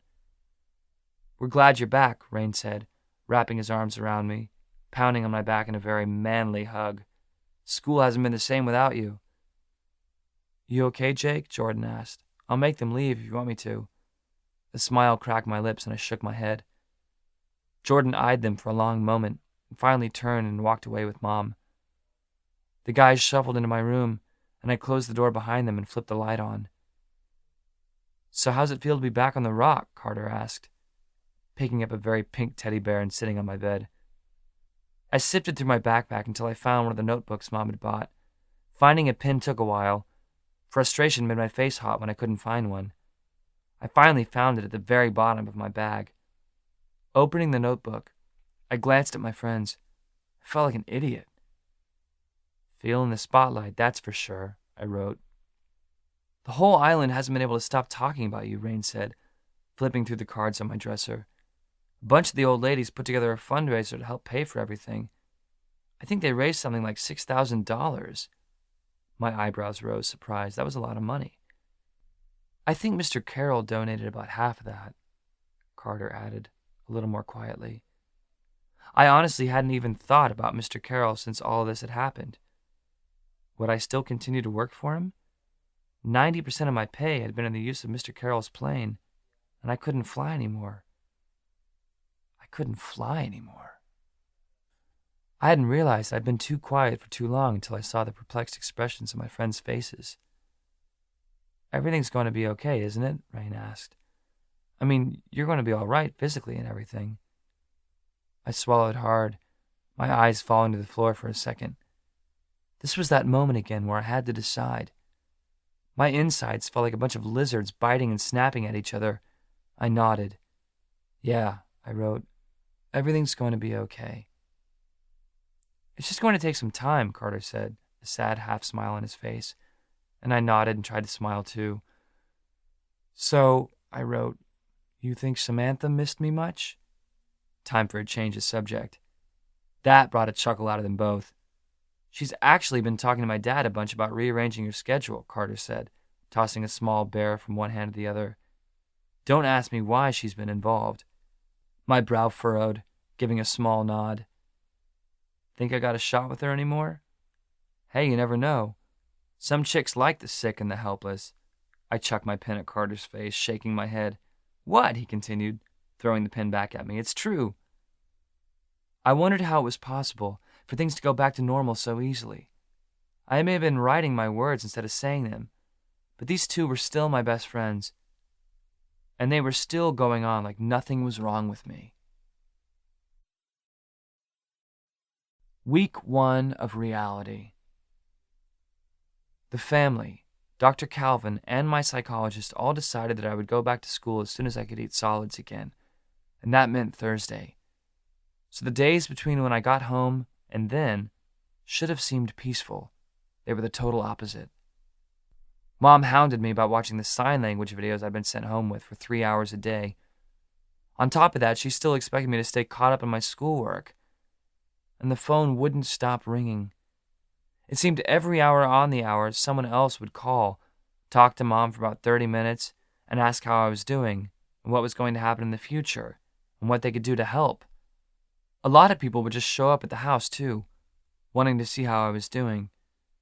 Jordan got very good at being the door guard. Anytime the doorbell rang, I would slide into my room and close the blinds. Jordan would simply tell them that I was sleeping or studying and couldn't be disturbed. I never appreciated my sister as much as I did in those few days. My cracked cell phone wouldn't stop vibrating on the dresser. Text messages from half the student body to OHS saying they couldn't wait to see me. To say I was overwhelmed was an understatement. I was terrified to go back to school on Thursday, because I knew everyone was going to be staring at my neck, and every single one of them knew what had happened to me, and they were all going to feel sorry for me. I didn't want anyone feeling sorry for me. I continued to receive all nourishment by IV. My esophagus, still not healed enough to eat solids. I never thought I'd miss food so much. By Wednesday night, Mom was trying to force me to sign as much as I possibly could, but it was a disaster. My eyes may have been watching that woman on the sign language videos, but I wasn't absorbing any of it. Mom was getting way better at sign language than I was. I kind of felt bad for not making a bigger effort when she was trying so hard. 2 years ago, 8 months into sophomore year. It was slim pickings. I should have guessed it would be, seeing as it was the day before Mother's Day. Had I thought about it earlier, I would have gotten Mom something nice when the family had gone off-island last weekend. Now I was stuck browsing the tiny aisles of Ray's Pharmacy, picking up a silver photo frame that had joy engraved into it in cheesy font. I wondered if Mom would like something like that. Probably not. Mom wasn't into cheesy. Mother's Day is just a day of asking for people like us to get into trouble, a familiar voice said as it approached from behind. I turned to see Samantha browsing through a rack of cards, each one of them equally cheesy to the joy frame. If you don't get something from Mom, she'll be offended, Sam said, as she continued to look through the cards. But if you get something she doesn't like, She has to go through the painful experience of pretending like she loves it. My mom's a terrible actress, so I always know. I thought moms were supposed to love whatever you get them, I said, browsing through some photo albums.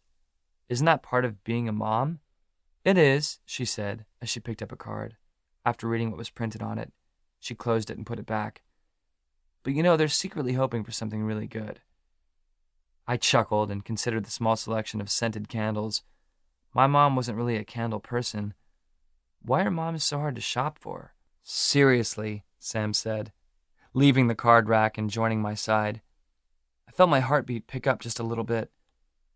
Okay, who really wants a fresh-cut grass-scented candle?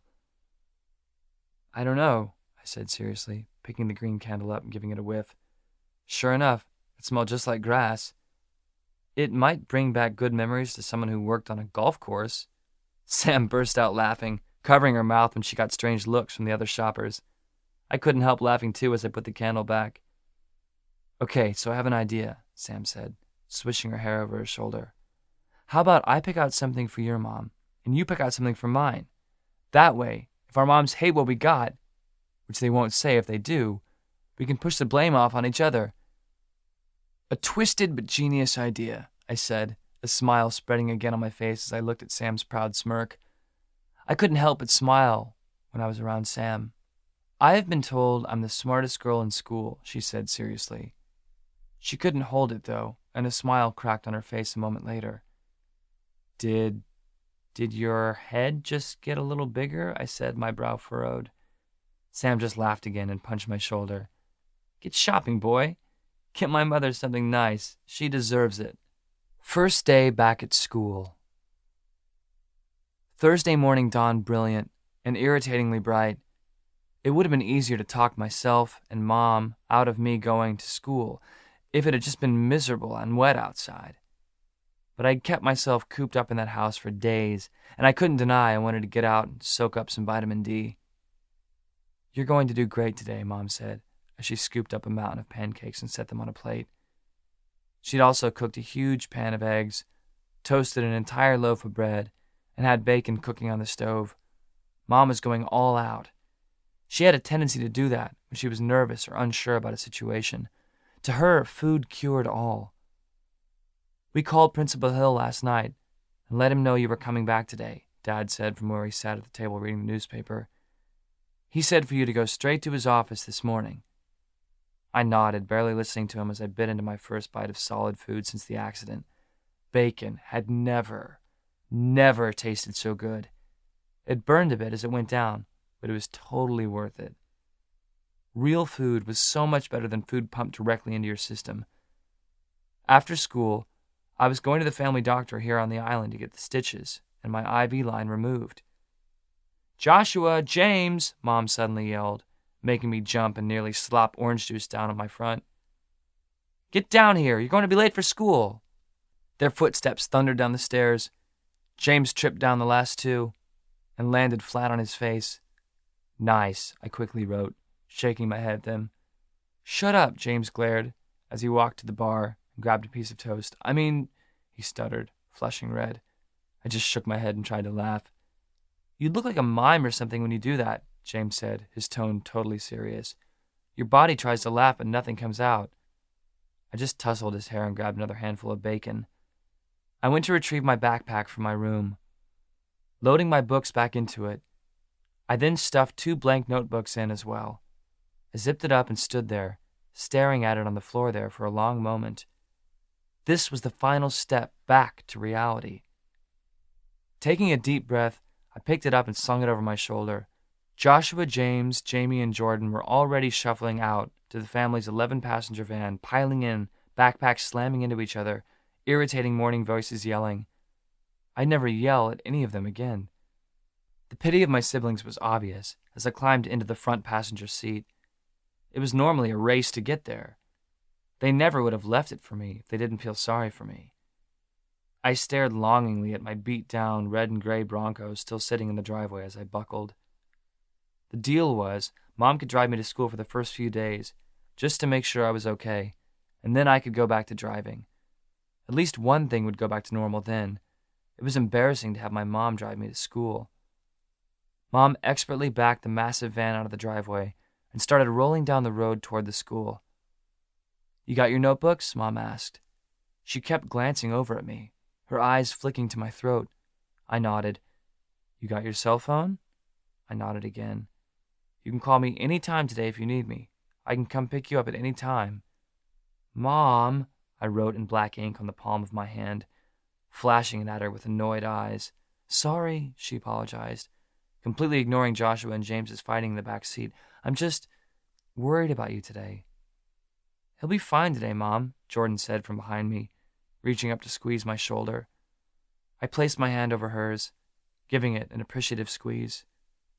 "I know," Mom said, though it sounded like it was mostly to herself. "I know." The elementary, middle school, and high school on Orcus were all located right next to each other. Mom pulled into the parking lot of the middle school, in the center of them all. I sat there for a moment as my siblings piled out, just watching all the people went their different ways. I knew as soon as I stepped out from that van, the whole world was going to be looking at me. "It'll be okay, Jake," Mom said again, pressing a quick kiss to my cheek. "Principal Hill will be waiting for you." I glanced at her, seeing the worried lines creeping out from around her eyes and mouth. It seemed unfair of me to make her look so scared after everything she'd done the last few weeks. So I finally nodded, kissed her cheek, and climbed out of the van.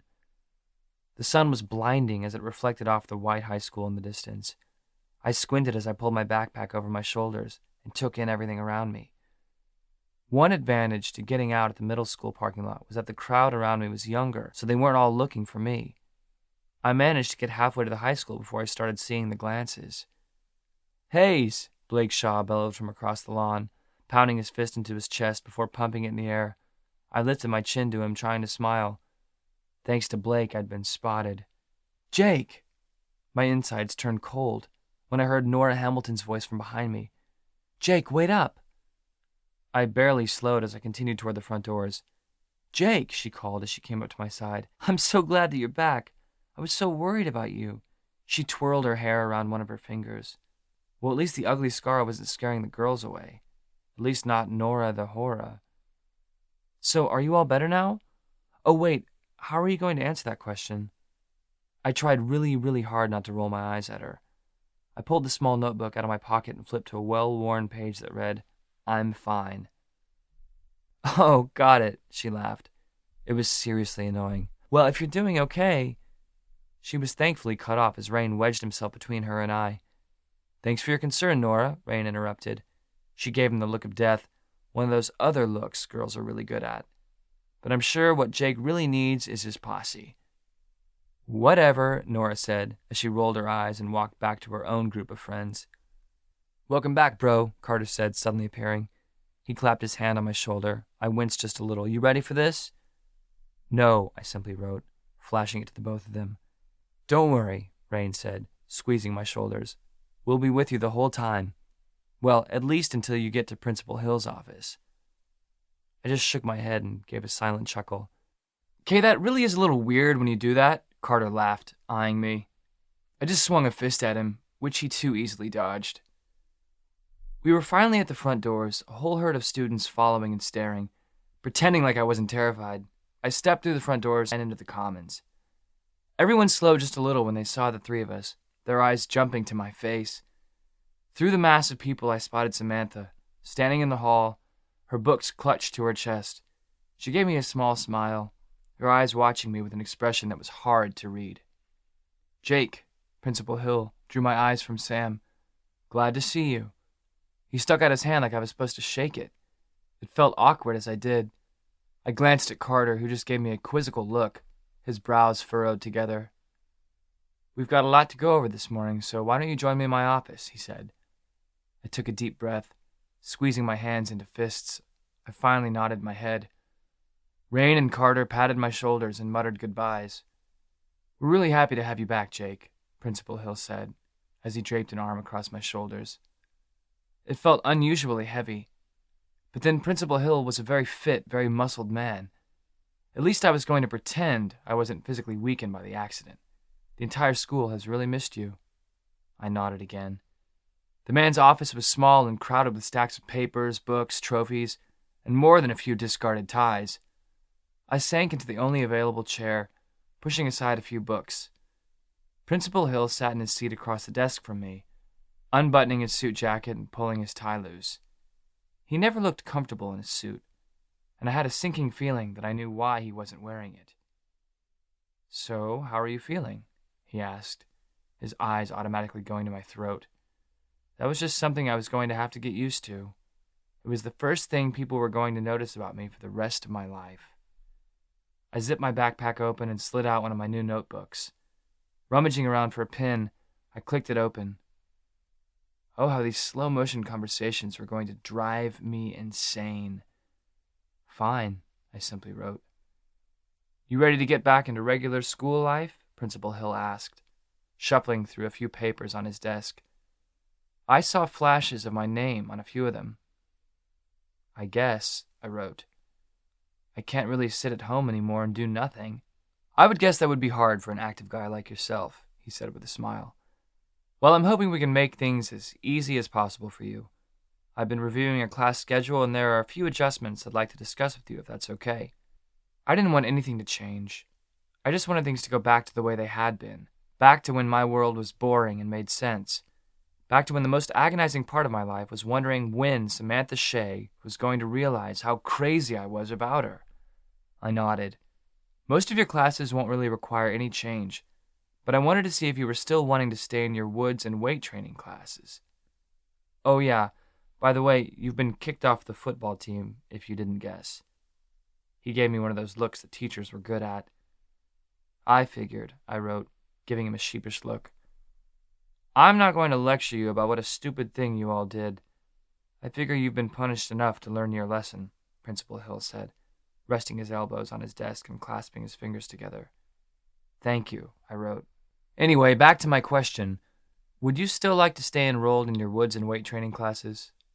They're a little more physically demanding, and I don't know how you're feeling in that way." I considered for a moment, gauging my physical state, what I felt like I could do. The whole accident had left me physically weaker than I would ever admit. But this was part of that whole decision thing I had to face. I could use this all as an excuse to get lazy, or I could take control again and get myself back in every way I could. "I'd like to stay in them," I answered, "and I'd like to be back with my team members." "I figured you'd say that," he said, a smile cracking on his face. "Just thought I'd better ask." He wrote a few things down on a paper, some kind of form. "Now there's one class that's going to have to change. I don't want to dance around this, Jake, and make things awkward for both of us, so I'm just going to say it. You're obviously going to have to drop your Spanish 3 class." I hadn't honestly thought about that until then. I didn't realize that I hadn't been given any of my Spanish homework until then. I'd never speak Spanish again. Not that I was ever that good at it. One of our students has actually been taking American Sign Language through independent study for just over a year now, and I'm highly recommending that you enroll in the class as well. Given your circumstances, I think it makes sense that we just go ahead and replace your Spanish class with that. Independent study. In a school as small as Orcus High, that kind of class wouldn't be taught, but I'd never thought about that option. I wondered who the student was that was taking it. "Does that sound okay?" the principal asked, giving me a cautious look. I hoped people wouldn't always look at me like that for the rest of my life, like I might break or have a meltdown at any moment. "Sounds good," I wrote. "Great," Principal Hill replied, looking a little relieved. He wrote a few more things down. "I'll be right back." He walked out and into the other administrative offices. I slouched back in the seat when Principal Hill left, feeling like I was finally breathing for the first time since I had woken that morning. Everything was happening so fast. There was so much going on. It felt like I hadn't had time to actually process everything, to figure out where my life was going to go. But here I was, already thrown back into it all, feeling like I hadn't even gotten to bob my head above water. Reality hadn't sunk in yet, I knew that.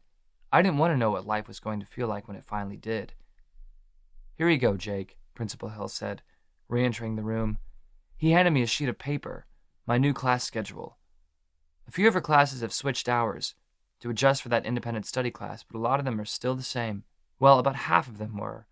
Physics, AP English and U.S. Government were all different hours.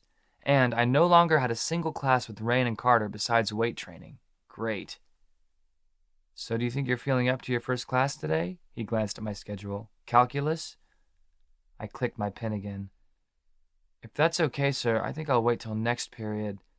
People are going to be staring enough without me walking in on the middle of a class. I watched Principal Hill's face as he read my sloppy handwriting. Understandable, he said with a nod. I'll let Miss Sue know you're excused from first period today. I nodded. Thanks. If you need anything, you're always welcome to come and see me, Principal Hill said, standing and walking me out the door. I just nodded. It felt weird talking to Principal Hill like that. Troy had been like another dad to me all my life, Carter and I having been best friends for forever. My muteness had changed every relationship in my life in one way or another. That was the first time I'd thought that word about myself. I tried not to pair the word mute with broken.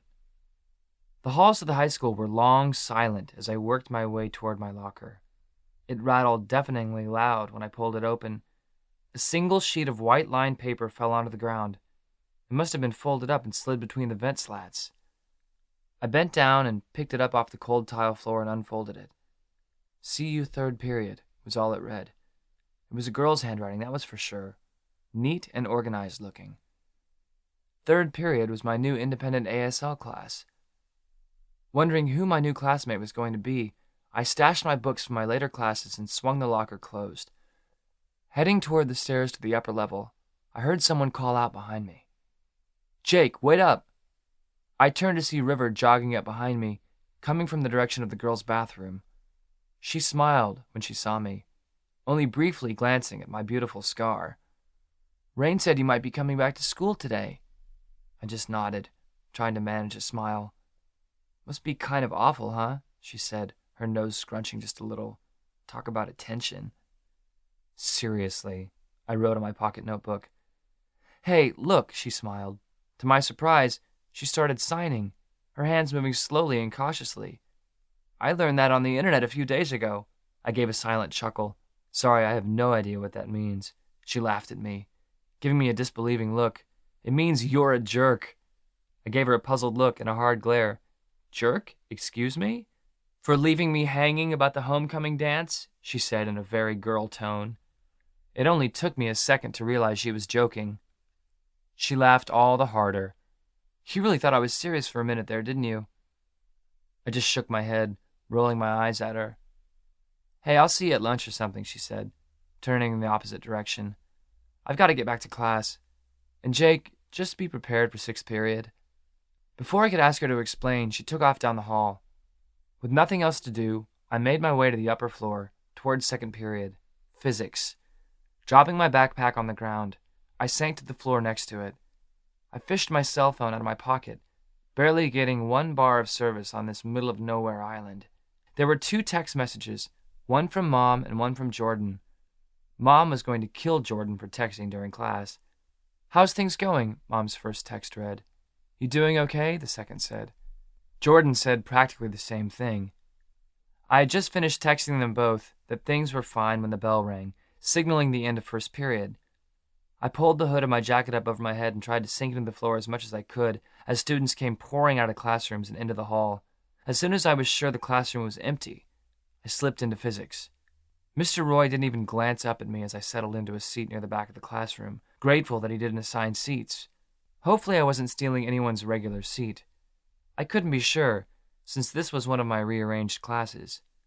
I pulled my book out and started rummaging through my notes, attempting to look busy and keeping to myself beneath the protective cover of my hood.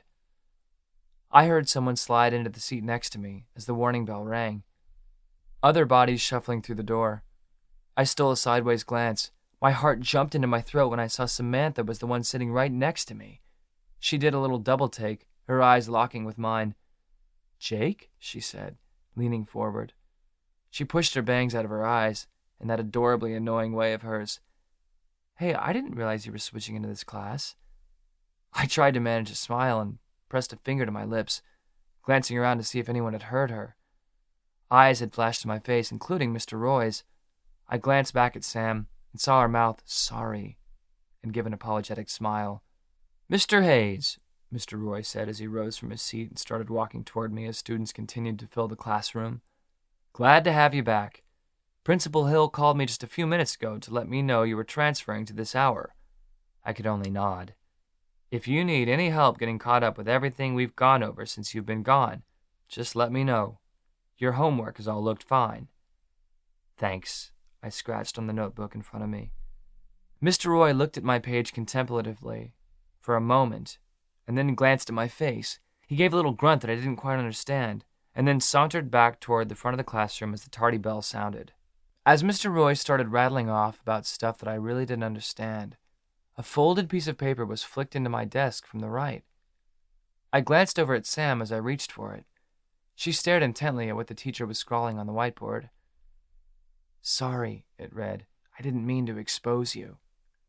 I read it twice, glancing back over at Samantha once. My chest broke out into a weird little sprint.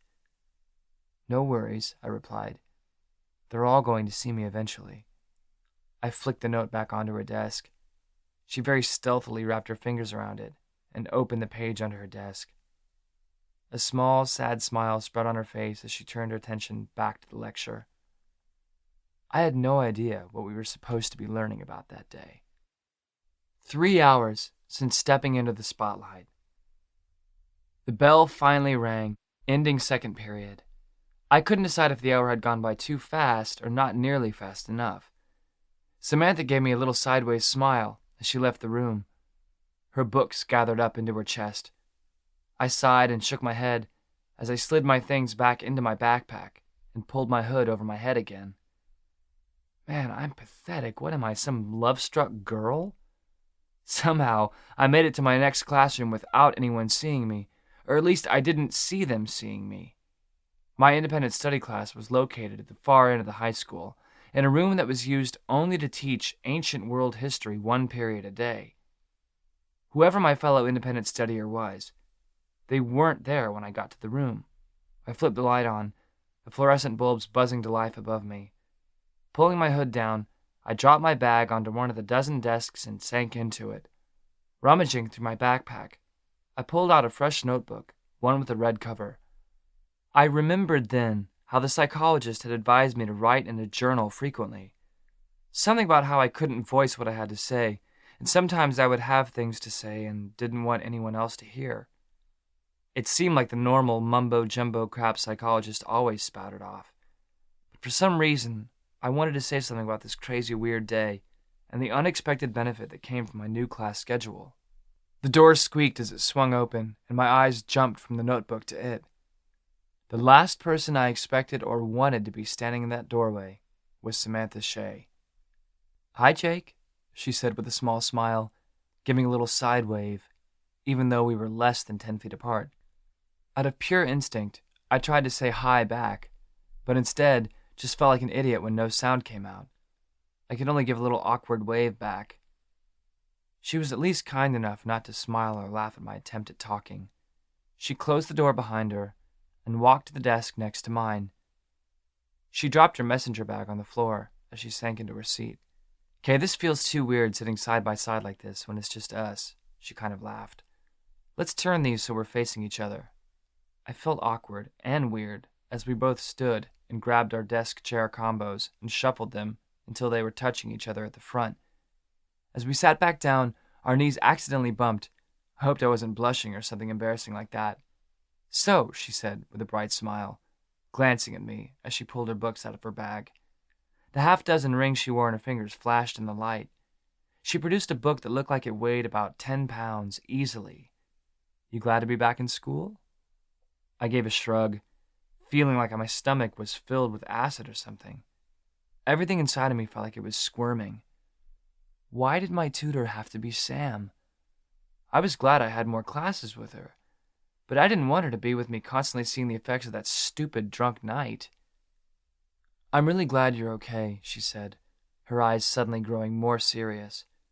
I thought I saw something flicker behind them, but didn't know what it was, or if I even really saw it. The whole school was totally devastated when we found out what happened. And just like that, she put me back in my distant place. Guess that will teach me a lesson for drinking, I wrote, with shakier hands than I would have liked. It's a pretty harsh lesson, she said, her eyes on mine. They reminded me of melted chocolate. But I guess a lesson nonetheless. I just shrugged, my eyes dropping from her face.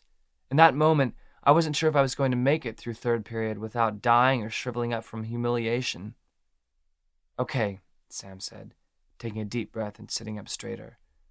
So I've been doing ASL for just over a year now. Obviously, with how small our school is, we don't have any teachers who actually teach it, or enough interest for them to get someone. Why'd you decide to take ASL on your own anyway? I wrote, turning the notebook so she could read it. She stumbled over her words, her eyes suddenly dropping from mine. A family member of mine suddenly lost their hearing. I thought it would be a nice thing to do. I didn't quite believe what she said.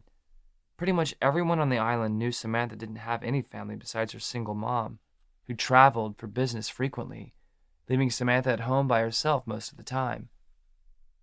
How much sign language have you learned? She asked, expertly changing the subject.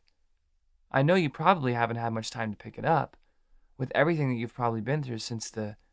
She trailed off, the same way a lot of people did when they referred to what had happened to me. Accident? I wrote out for her. Yeah, that, she said, tucking a long lock of hair behind her ear uncomfortably. Is it okay if I call it that? I don't want to offend you or anything. Don't know what else you'd call it, I wrote. I could tell I was being a bit of a jerk, but I wasn't sure how to stop myself. My idiotic night of self-destruction? Accident it is, then, Sam said, her eyes falling to the book in front of her. From the tone of her voice, I could tell I'd offended her. I should have apologized, but I felt stupid enough already. Instead, I started signing my name, followed by the one phrase I knew. I'm mute. That's it, I wrote when I was done. Okay, she said, her tone even and natural again. That's a start. Do you know the whole alphabet? I shook my head and reached for my pen. Not really, just the letters in my name. We'll start there, then, Sam said, mercifully giving me a little smile. And this was why I had been in love with Samantha Shay since the first day I saw her. Because even though I was being a jerk to her, she was still being nice to me. Sam was one of the nicest people I'd ever known. 1 year ago, 4 months into junior year. Nice game, Kelly, Carter called as a few of the girls from the basketball team walked outside. She waved, flashing him a brief smile. Carter looked a little defeated. She didn't stop to flirt with him or something. I stuffed my hands in my pockets, pretending like I wasn't looking around for Sam. Carter and Rain had been relentless with their jabs and jokes lately. Not seeing her, I watched as 3 other girls from the team walked out of the locker room and headed for the doors to the parking lot. Man, Karina seriously needs to learn how to use some lotion, Carter said quietly, raising an eyebrow as she walked by with her friends. We may have to stick her in the tank with Charlie soon. Charlie was Carter's gigantic iguana he'd had since he was 12. Karina has a skin condition that's getting worse, you jerk. Sam had suddenly appeared, her duffel bag slung over her shoulder. She was still sweaty from the game, her jersey clinging to her skin. I might have had a hard time not staring at her if she hadn't looked so mad. She can't help it. Carter's face instantly turned red. Unable to meet Samantha's eyes, he didn't say anything. He just stood there awkwardly. You might think twice, next time, before judging someone like that, Sam said, giving Carter a hard look. Maybe think about what people say about you behind your back. Oh, burned, Rain said, pressing his fist to his lips, laughing. Samantha just gave the tiniest of smiles, then turned and walked out of the commons with her mom. 6 hours since stepping into the spotlight, 10 minutes till it got a whole lot worse. I felt like I was on Samantha overload that day. Normally I couldn't see Sam enough, but with her in my 2nd, 3rd, 4th, and 5th periods, I felt like her eyes would never leave me in my brokenness. Had this happened 3 weeks ago, I would have been beyond thrilled, but I really didn't want her seeing me like this. I had to give it to her, though. She wasn't staring at my throat. She wasn't really giving me special treatment. Really, she was acting like a friend. River had been right to warn me about something coming 6th period. As soon as Mr. Donner took attendance, the woodshop class was told to head down to the gym for an assembly. My stomach sank into my feet. They wouldn't really have an assembly for me, would they? I tried asking Carter and Rain about it as we headed toward the gym, but they weren't exactly being helpful. I figured they thought they were being funny by not telling me what was going on, but it was just pissing me off. I spotted Sam walking in front of me and stepped up my pace. "Any idea what's going on?" I quickly wrote. I gently grabbed her arm to get her attention and held up my pocket notebook for her to read. She looked up at me with an expression like she wasn't sure if she should say anything. "It's not totally about you," she said. "But yeah, you're going to be getting a lot of attention." I must have blanched white or something, because her expression was suddenly sympathetic. "Do you want to sit by me?" she asked, bumping her arm against mine. I glanced once back at Carter and Rain. They both gave me a wink and encouraging smug nods, so I figured that I was good to go. "Thanks," I wrote. Everyone bottlenecked into the gym, the volume of everyone's voices seeming to double as they echoed off the wood floor. I followed Sam through the crowd and we sat on the second row from the floor, right in the middle of the bleachers. I gave her an unsure look. "This'll make things easier," she said, giving me an apologetic smile. She twisted one of the rings on her thumb. I just shook my head and turned to watch Principal Hill and a few other teachers walk to the middle of the gym. There was a microphone sitting on a table there, as well as a stack of colorful papers. My palms started sweating, and I suddenly itched everywhere. "Sit down, please," Principal Hill said into the microphone, standing just in front of the folding table. The 160 or so students of Orcus High made their way onto the bleachers. "Let's get started." I felt like 100 pairs of eyes were burning into the back of my head. I fought the urge to pull my hood back up. "You okay?" Sam whispered, her shoulder brushing mine as she leaned toward me. I swallowed hard and nodded. "I wanted to welcome you all to this special assembly," Principal Hill said, walking back and forth on the floor of the basketball court. "And we especially welcome Jake Hayes back. We've all missed you." The gym suddenly broke out in clapping, my name being shouted from several of the students. I turned slightly and waved at them, feeling like I might die from the embarrassment. "Our school suffered a great tragedy. You all know that," Principal Hill said, pausing in front of the table and leaning against it. "Some poor choices were made, and unfortunately there are some permanent consequences due to those choices." Oh gosh, I thought I was going to die. "Jake," Principal Hill addressed me directly, "this is actually the second assembly we've had in 2 weeks. The whole student body directed the last one. I'd ask our student body president, Nora Hamilton, to come up and fill you in on what the last one was about." Oh no, I really was going to die. Nora tromped down the stairs, her high heels clanging with each step she took. She flashed a bright smile as she walked past me and Sam, and took the microphone from Principal Hill. "Jake," she said, looking directly at me, "what happened to you is beyond tragic, and really, we are all to blame for what happened to you. As a student body, we all admitted we have a problem. Living on such a small island with, let's face it, basically nothing to do this time of year, we too often turn to alcohol to keep us entertained." I heard a lot of people squirming as Nora spoke. I wondered if everyone at Rain's party had admitted to being there. Practically everyone at the school drank from time to time at parties. "But with everything that's happened to you, Jake, we've realized we have a problem, and we don't want to see this escalate until something worse happens. With how horrible your accident was, it could have been so much worse." I glanced over my shoulder to see the students behind me. I was surprised to see that several girls had reddened eyes. A bunch of guys were nodding their heads, leaning forward, hanging on every word that Nora said. "We've all talked, and we're ready to give it up. All the booze, all the alcohol," Nora continued, her eyes shifting over the whole student body. I was surprised their faces reflected what she said. "We're ready to make a pledge not to drink again ever this whole school year."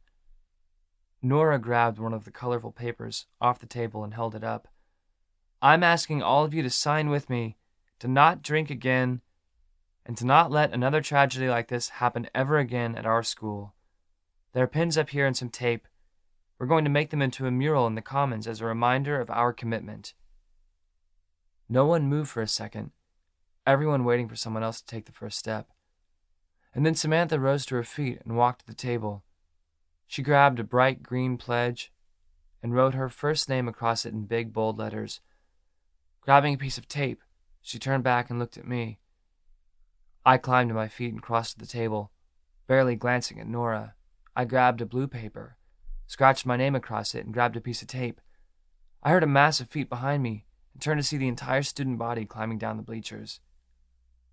I stood at the side with Samantha and watched as each and every one of them signed their name on the pledge. They all looked up at me when they were done. Many of them said things like, "Sorry this happened," "Glad to have you back," and "Thanks for the reality call."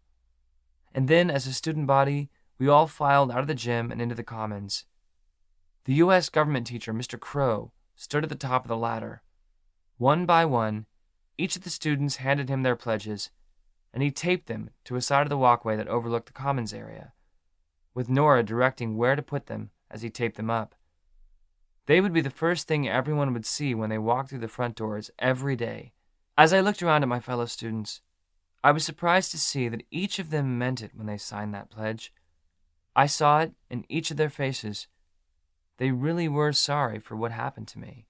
I knew a lot of them wouldn't really keep that pledge the entire year, but this was a step. They really were willing to try, at least for a while.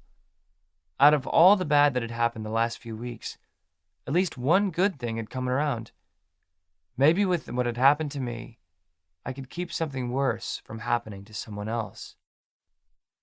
1 hour since the assembly. I caught a ride home with Carter after school. How he'd managed to get a new car already, I didn't know. It kind of bugged me if I was being honest. But it felt nice to get back to normal, just a little, riding home from school with one of my best friends. Carter dropped me off at my house, Mom's gargantuan van already parked back in the driveway. I noticed a beat-up bike with a trailer attached to the back of it, parked next to it. I'd seen that bike before. I opened the front door and walked in to see Mom talking to a familiar face. "Jake," Mom said, jumping as if she'd been caught doing something bad. "You're home.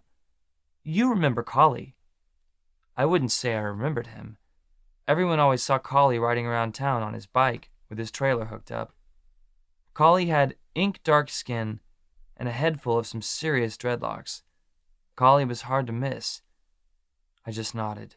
"Well," Mom said, looking slightly uncomfortable, "Collie's known sign language since he was a child, and when he heard what happened to you, he volunteered to help teach you." A hard knot formed in my stomach. "My mother was born deaf, as was my younger sister," Collie said. He had a Haitian accent that made some of his words difficult to understand. I was lucky enough to be born hearing, but with just the three of us, I knew sign language better than I knew how to speak. I thought maybe I could help. I was already getting so sick of all this attention. I wanted nothing more than for life just to go back to normal, back to the days when I spent afternoons practicing football and procrastinating my homework. Not days of freaking out around Sam and having the town crazy man offering me his help. "Is that okay, Jake?" Mom asked. How was I supposed to say no? That would have been rude and uncomfortable. I gave just the smallest of nods. "Great," Mom said, her shoulders relaxing noticeably. "I'll leave it to you two, then." And just like that, Mom walked out of the room and into the kitchen, leaving just the two of us alone. Awkward. "You want to shoot some hoops?" Collie said, a small smile on his dark face. I furrowed my brow at Collie, not sure I'd heard him right. I thought we were supposed to be going over how to talk with our hands, not using them to throw a ball around. "I haven't played in a long time," he said, heading for the front door. "I figure you probably haven't either." I glanced in the direction of the kitchen, catching a glimpse of Mom spying. She just nodded her head and waved me away, so I dropped my backpack on the floor and followed Collie outside. Dad had installed a heavy-duty basketball hoop over our driveway just after we had moved to the island 14 years ago. It was pretty beat up and was in need of a new net, but it had held up pretty good considering how much use it had gotten over the years. Collie grabbed a ball that sat at the base of the hoop and started dribbling. He shot, and it made a quiet swoosh as it dropped through the net. Collie flashed me a blinding smile and pumped his fists into the air. I couldn't help but smile back as I chased after the ball. I turned back to the hoop, about to shoot when Collie caught my attention. He made a motion with his hands, repeating it 3 times. "That's the sign for score," he said, nodding for me to go ahead and shoot. I tossed it up. It circled around the rim twice before dropping through the net. "And this," Collie said, making another motion, "means basketball." I made another shot, letting the ball bounce into the side of the van harmlessly as I repeated the motions Collie made. "Good," Collie said, smiling as he nodded. "And this," he made another motion, "means to play." He put them together to say to play basketball. He put the 2 signs together. I watched his hands closely, making sure I would get it right when I tried it. Much more slowly, I repeated Collie's hand motions. "You got it," Collie said encouragingly. "Won't be too long, and we'll be having this entire conversation in sign." I tried to give him a small smile, grabbing the ball again. I threw it up, watching as it fell through the net. Basketball season would be starting in about a month. Would I be able to play? As we continued to play basketball for the next hour, Collie taught me other sports terms in sign, laughing and joking the entire time. It wasn't too long before I was silently laughing along with him. Maybe Collie wasn't as crazy as everyone thought. Maybe sometimes I was as guilty as anyone else of placing judgments too quickly. The psychologist told me to write, so here I am. I'm not exactly sure what I'm supposed to say. I think she wanted me to write about how I'm so angry with the world, or maybe angry with myself. I think I'm supposed to spill all my feelings out on this page, the ones I don't feel like I say to anyone else. But I don't really know what to say. Not being able to talk sucks. There's no doubt about that. There's a lot of times when I almost feel trapped inside of myself. Like if I don't talk or yell or scream or laugh, I'm going to explode. A lot of the time, it almost feels like I'm suffocating. And when I think about the fact that I won't be able to talk for the rest of my life, that feels like too long to even comprehend. I can deal with not being able to talk for the next week, the next month, but forever? Of course I regret that night we all got drunk. So many times I just think, well, what was I thinking? Mom was right. All the grown-ups were right about staying away from drugs and alcohol, and the stupid thing is that I think every teenager knows that. We all know we aren't supposed to do the things our parents tell us not to do, but that's why we do them, because they tell us not to. How stupid is it that my biggest regret about all of this is what I didn't say to Sam? I just keep thinking about it over and over, every hour of every day, how I was such a chicken. I've wanted to tell Samantha that I loved her for how many years now? And now I'll never get the chance to tell her. My biggest regret is what I didn't say. Guess that should teach me a lesson about procrastination or something, right? About not putting the really important things in life off? Life can be pretty cruel sometimes. 7 months till graduation. And then what? My leg bounced up and down as I sat in physics. It had been 3 weeks since I'd gone back to school. Nora had finally backed off, she and Blake getting hot and heavy. Eyes still stared at the hole in my neck, but they didn't linger like they used to. I wasn't quite the spectacle I'd been before. I wasn't picking up on the sign language very quickly, but I wasn't going to complain. At least I was getting to spend a lot of time with Samantha. It seemed weird that she wasn't in class that day. Samantha never missed classes, ever. But we were halfway through physics, and she hadn't shown up. What was I going to do in our independent study class during third hour? I wasn't exactly great at turning the pictures in our books into actual hand motions. I sat with my forehead resting against the palm of my hand, pretending to be working through the worksheet Mr. Roy had given us, when someone slid into the seat next to me. My head jerked up to see Samantha settle into her chair. She looked tired. Her hair was a mess, her clothes wrinkled. "You okay?" I wrote in the notebook with the red cover, the one I only ever used to write to her in. I stealthily slid it across to her desk. Samantha glanced at me once, something like fear or the look of being caught flashing in her eyes. She turned her attention to the notebook and pulled out a pencil. I had never noticed until then how Samantha's physical appearance had gotten a little rougher every day since the first day of school. Her clothes always looked wrinkled and worn. There were always bags under her eyes these days, it seemed. She looked thinner than she did at the end of last year. Maybe I had just dismissed it as stress from the school year, or that her mom was gone for work and Sam had to take care of herself. I really hoped that was all it was. Samantha pushed the notebook back onto my desk and turned her attention to her work. "Yeah," she wrote, "just tired. The power went out at our house last night. I didn't sleep very well. Got kind of cold." I glanced over at her, though she didn't meet my eyes as she worked. Somehow I thought that was a lie. The power didn't just go out at one house on the island unless there was a serious problem right at the house. When the power went out, it went out for most of the entire island. For the rest of the class period, I couldn't help but wonder if something serious was going on with Sam. It actually felt kind of nice, worrying about someone else, instead of being the one that was being worried about all the time. The bell rang and Sam and I went separate ways to our lockers. Carter and Rain gathered around my locker between classes, griping about being bored since football season had been canceled. They were actually seriously talking about going hiking that weekend. We hadn't gone hiking since about the 6th grade. I suggested the lake instead. With Halloween only 1 week away, it was going to be freezing, but at least it was something to do. As the warning bell rang, I finally headed to the far end of the building. Samantha was already there, reading through one of the books we'd been assigned in AP English. She didn't even notice me as I walked in and turned my desk towards hers. I watched her as she read, chewing on her lower lip, making it red and slightly swollen. Her face looked totally engaged. She used her thumb on her free hand to twist the ring on her index finger in a slow circle. Her feet were propped up on her desk, making her look crammed and wedged in her seat. Deciding not to bother her, I pulled out the notebook she'd written in earlier and set it and my ASL book on the desk. Opening to the section we were in, I set to studying the pictures, attempting to make my three-dimensional hands look like the flat, two-dimensional ones. A book was a ridiculous way to learn sign language. I hadn't noticed that Sam had taken my notebook until she pushed it in front of me again, more of her handwriting scrawled below what she'd written the period before. "So I wanted to try something different today," she'd written.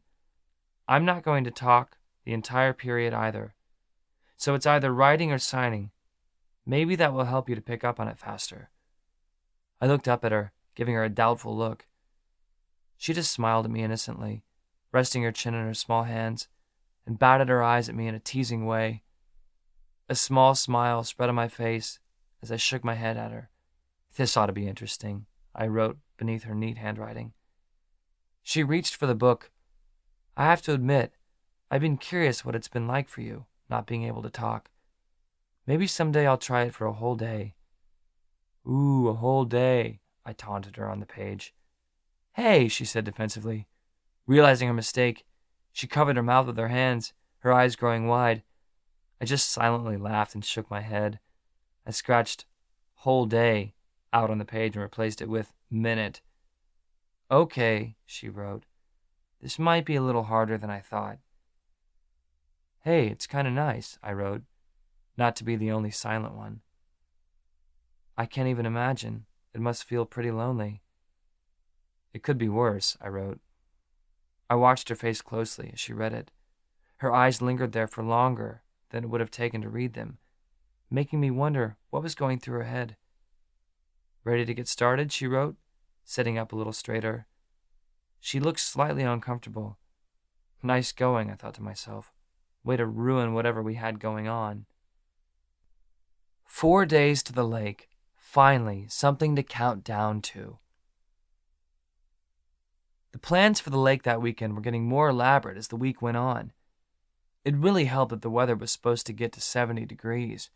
Considering it didn't get much hotter than that in the middle of the summer, it was practically a heat wave.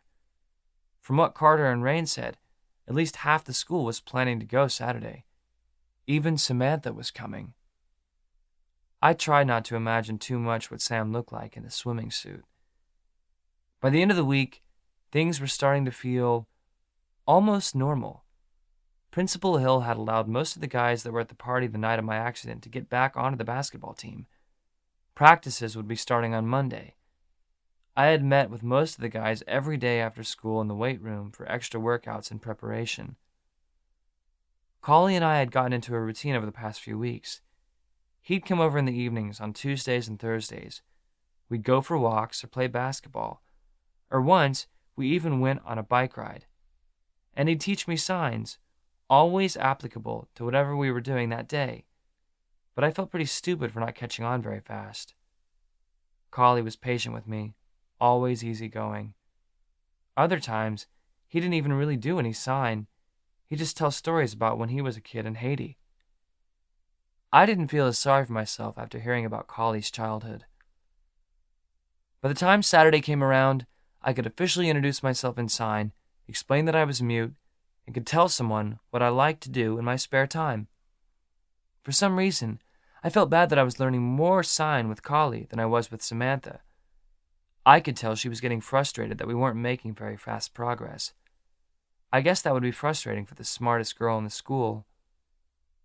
When Saturday rolled around, Rain hitchhiked his way to my house, and the two of us headed toward Moran State Park. As we drove in silence, I could feel that something was changing between me and my two best friends. Carter, Rain, and I hadn't hung out much since the accident. I could tell they were trying hard to act like everything was normal, like nothing had changed between the three of us. But they'd pulled away a bit, and there was always this little bug in the back of my brain, one that reminded me that if it hadn't been for them, I might still be able to talk. I hated that I couldn't entirely blame them for pulling away. It had to be awkward for them. It was hard to talk to a person who couldn't talk. With all the tourists gone, I was actually able to find parking at the lake for once. With no public swimming pool on the island, that's what the lake became. I'd spent more than half my summer there, lounging out in just my swimming trunks on the grass next to the lake, or jumping off the bridge or the cliffs. It really did look like half the school was out that day. Already I could tell there wasn't much area left to claim on the leveled grass shore. Just as I climbed out of the Bronco, I saw a car stop in the middle of the road. From out of the passenger door climbed Samantha. She thanked the driver, who took off as soon as she shut the door. Hitchhiking would seem pretty dangerous anywhere else in the country, but on Orcus, it seemed weird if you drove from your house to town without seeing someone looking for a ride. "Hey," she said with a bright smile, and walked up to my side. Rain gave a smug side look and stealthily snuck away. That was probably the scariest ride I've ever gotten on this island. I think I'm a little high from just riding in that guy's car for the last 5 minutes. I gave a silent laugh, offering to carry her bag. She gave me a little smile and handed it over. "Such a gentleman," she teased. I just bumped her with my shoulder, knocking her slightly off balance. We walked through the trees to the edge of the lake. There really wasn't a whole lot of room to lie out. Half-naked teenagers were everywhere, spread out on blankets or spread out on each other. Carter sat in the middle of a swarm of girls, shirtless, playing his guitar and singing. He may have been a good guitar player, but he definitely couldn't sing. The girls didn't seem to mind, though. Sam waved to two of her friends, Marina and Summer, but to my surprise, she didn't go sit with them, just stayed at my side, looking for a place to settle. A small flicker of hope jumped to life inside of me. "Pretty crowded," I wrote on my pocket notebook. "Yeah, this is crazy," she said, blocking the sun from her eyes with her hand. "I think the whole school's here." She suddenly looked over at me, a mischievous grin on her face. "Follow me." I couldn't help but smile too, as she took off down the trail that went around the entire lake. She bounded in front of me, picking up speed as her sandaled feet jogged down the trail. I shifted Sam's bag and my towel over my shoulder, sliding my notebook in my pocket as I jogged after her. We didn't run far before she slowed. I knew where she was headed before we even got there. There was a bridge that crossed over a section of the lake where it bottled into a small lagoon. I had gone skinny dipping here more than once, as had the rest of the school at one time or another. I was surprised that no one else was around. It was a popular spot for jumping, or even just hanging out. Sam stopped when she got to the middle of the bridge. She kicked her sandals off and scaled the rail of the bridge until she stood on top of it. I could only watch her and wonder as she closed her eyes, raising her arms to her side, and just stood there. She looked free standing there, like she always carried the weight of her future on her shoulders, but standing there above the water and in the sun, she looked different. She looked beautiful, but I couldn't tell her that. Sam suddenly gave a laugh, her eyes flashing to my face. I jumped, getting caught staring. "You going to jump with me?" she asked with a smile. She suddenly pulled her tank top over her head and shimmied out of her denim shorts, tossing them back on the bridge. She just stood there in a swimming suit. I laughed and pulled out my pocket notebook. "It's going to be freezing," I wrote. "So," she taunted, "you afraid of a little cold water?"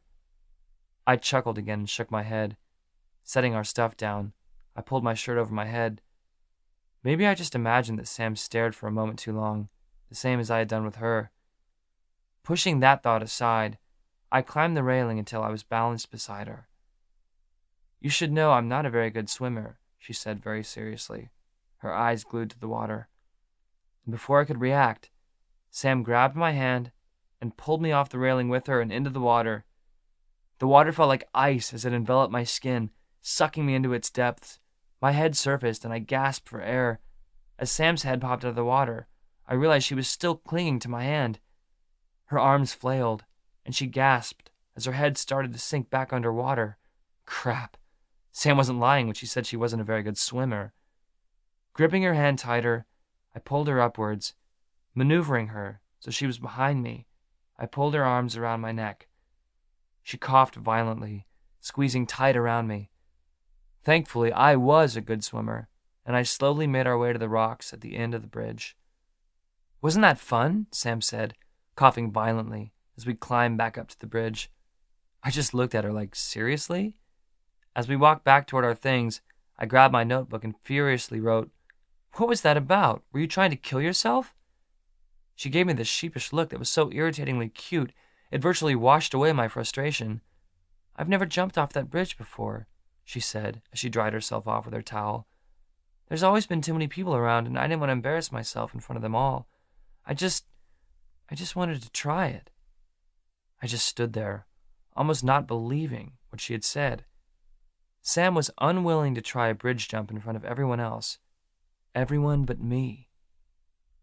A chuckle suddenly shook my chest, a smile breaking free on my lips. I just shook my head at her. Sam laughed too.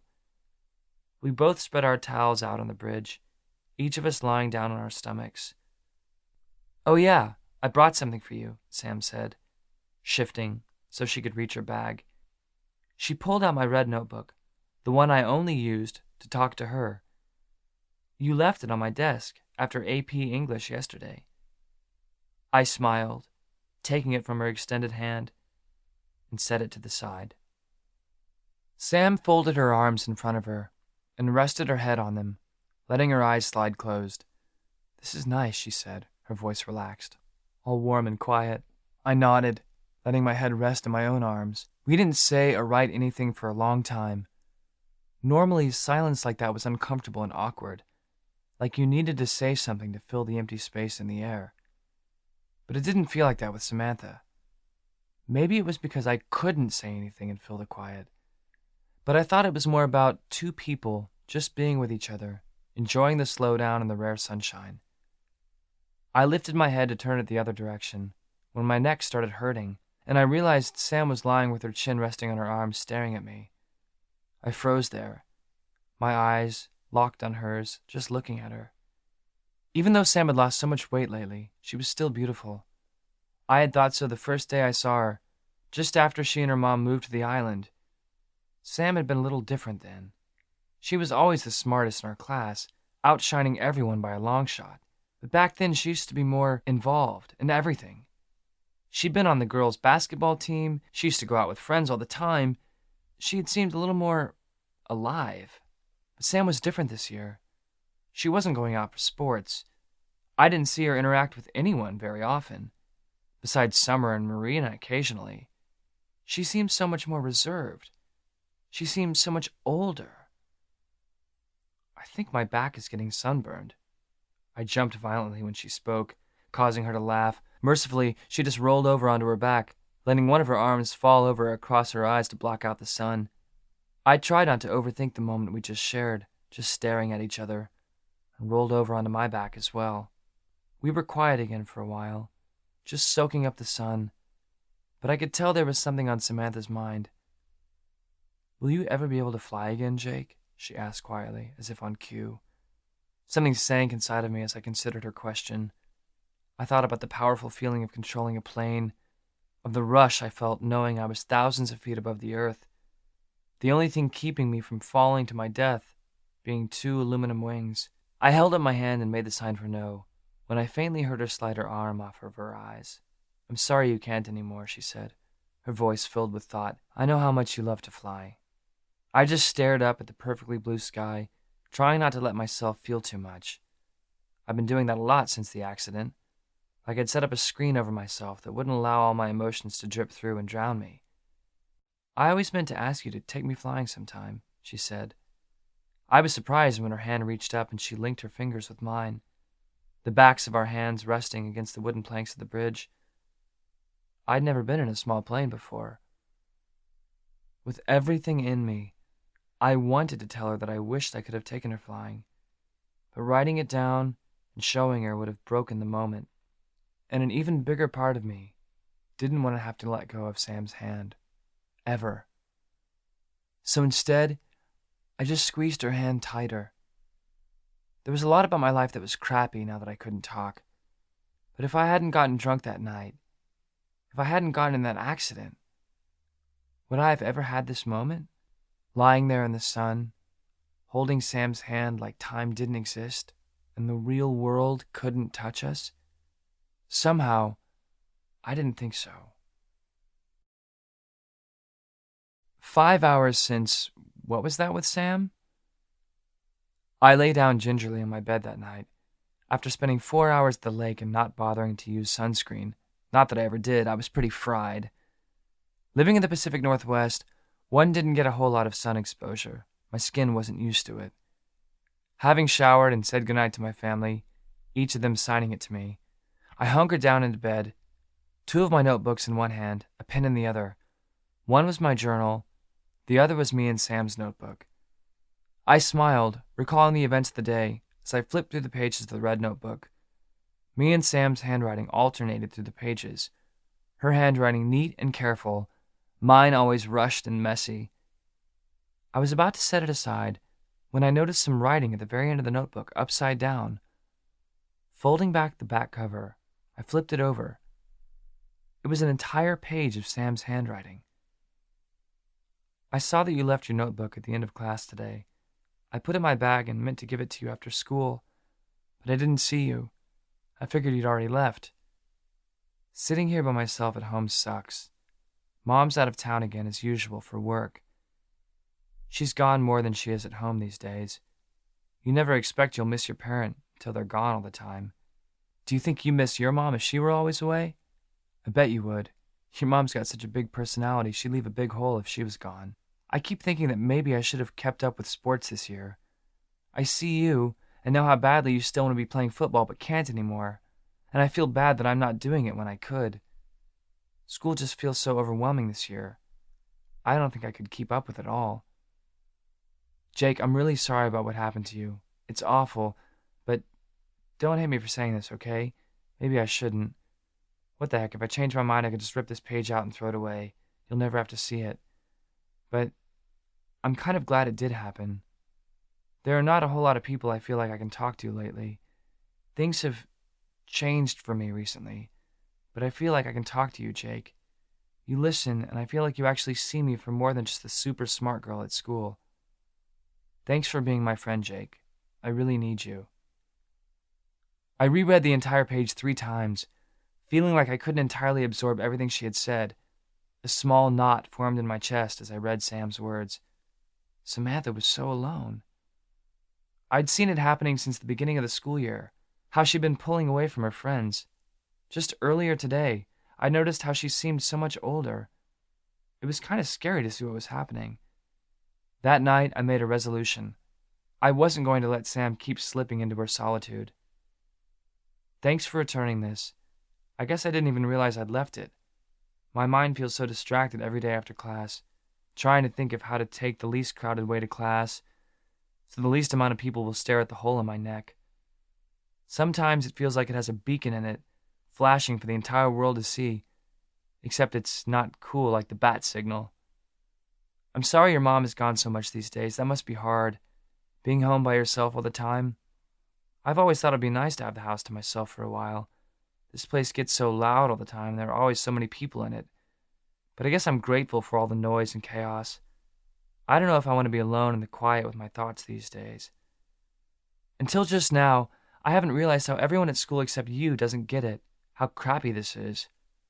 Carter and Rain just joke about my not being able to talk. I go along with it, but honestly, I wish they'd lay off a bit. They're just making it worse. Like they won't ever let me forget what happened.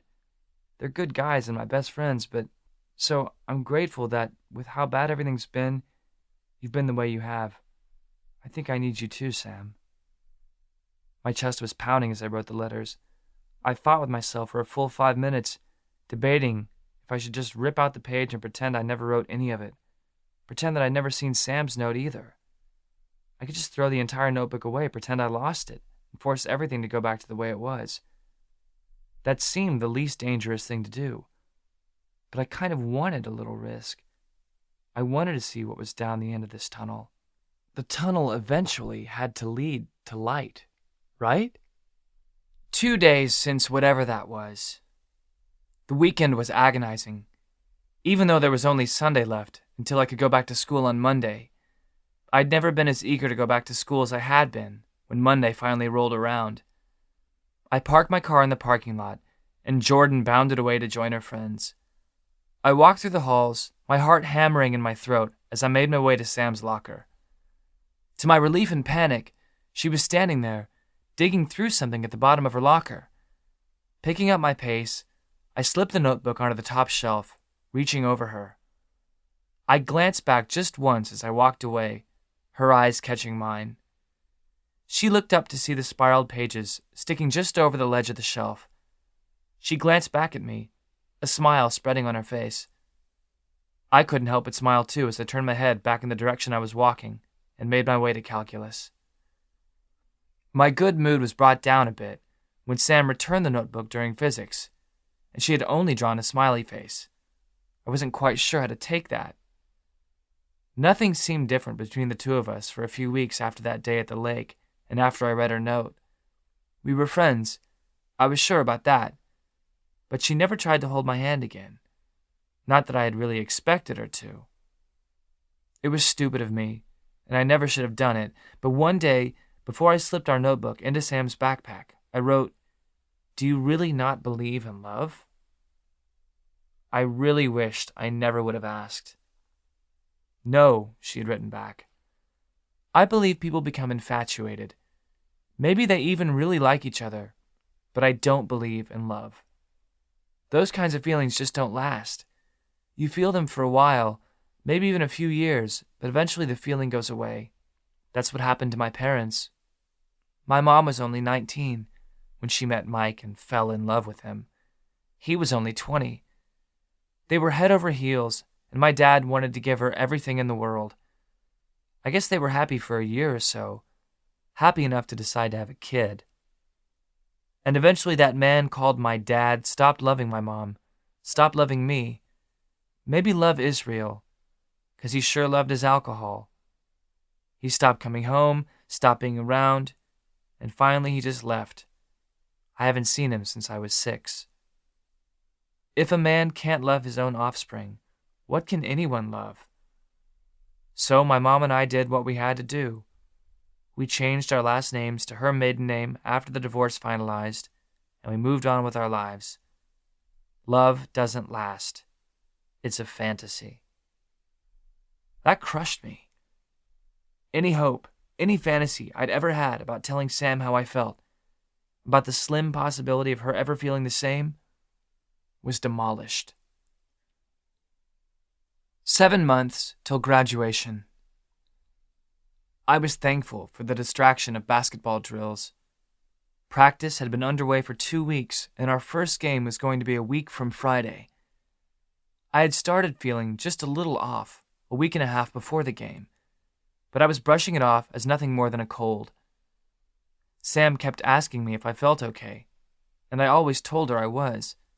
But by Wednesday, I had a fever of 105, and I was feeling so out of it that I didn't even realize Mom had loaded me into the van, and we were at the ferry landing.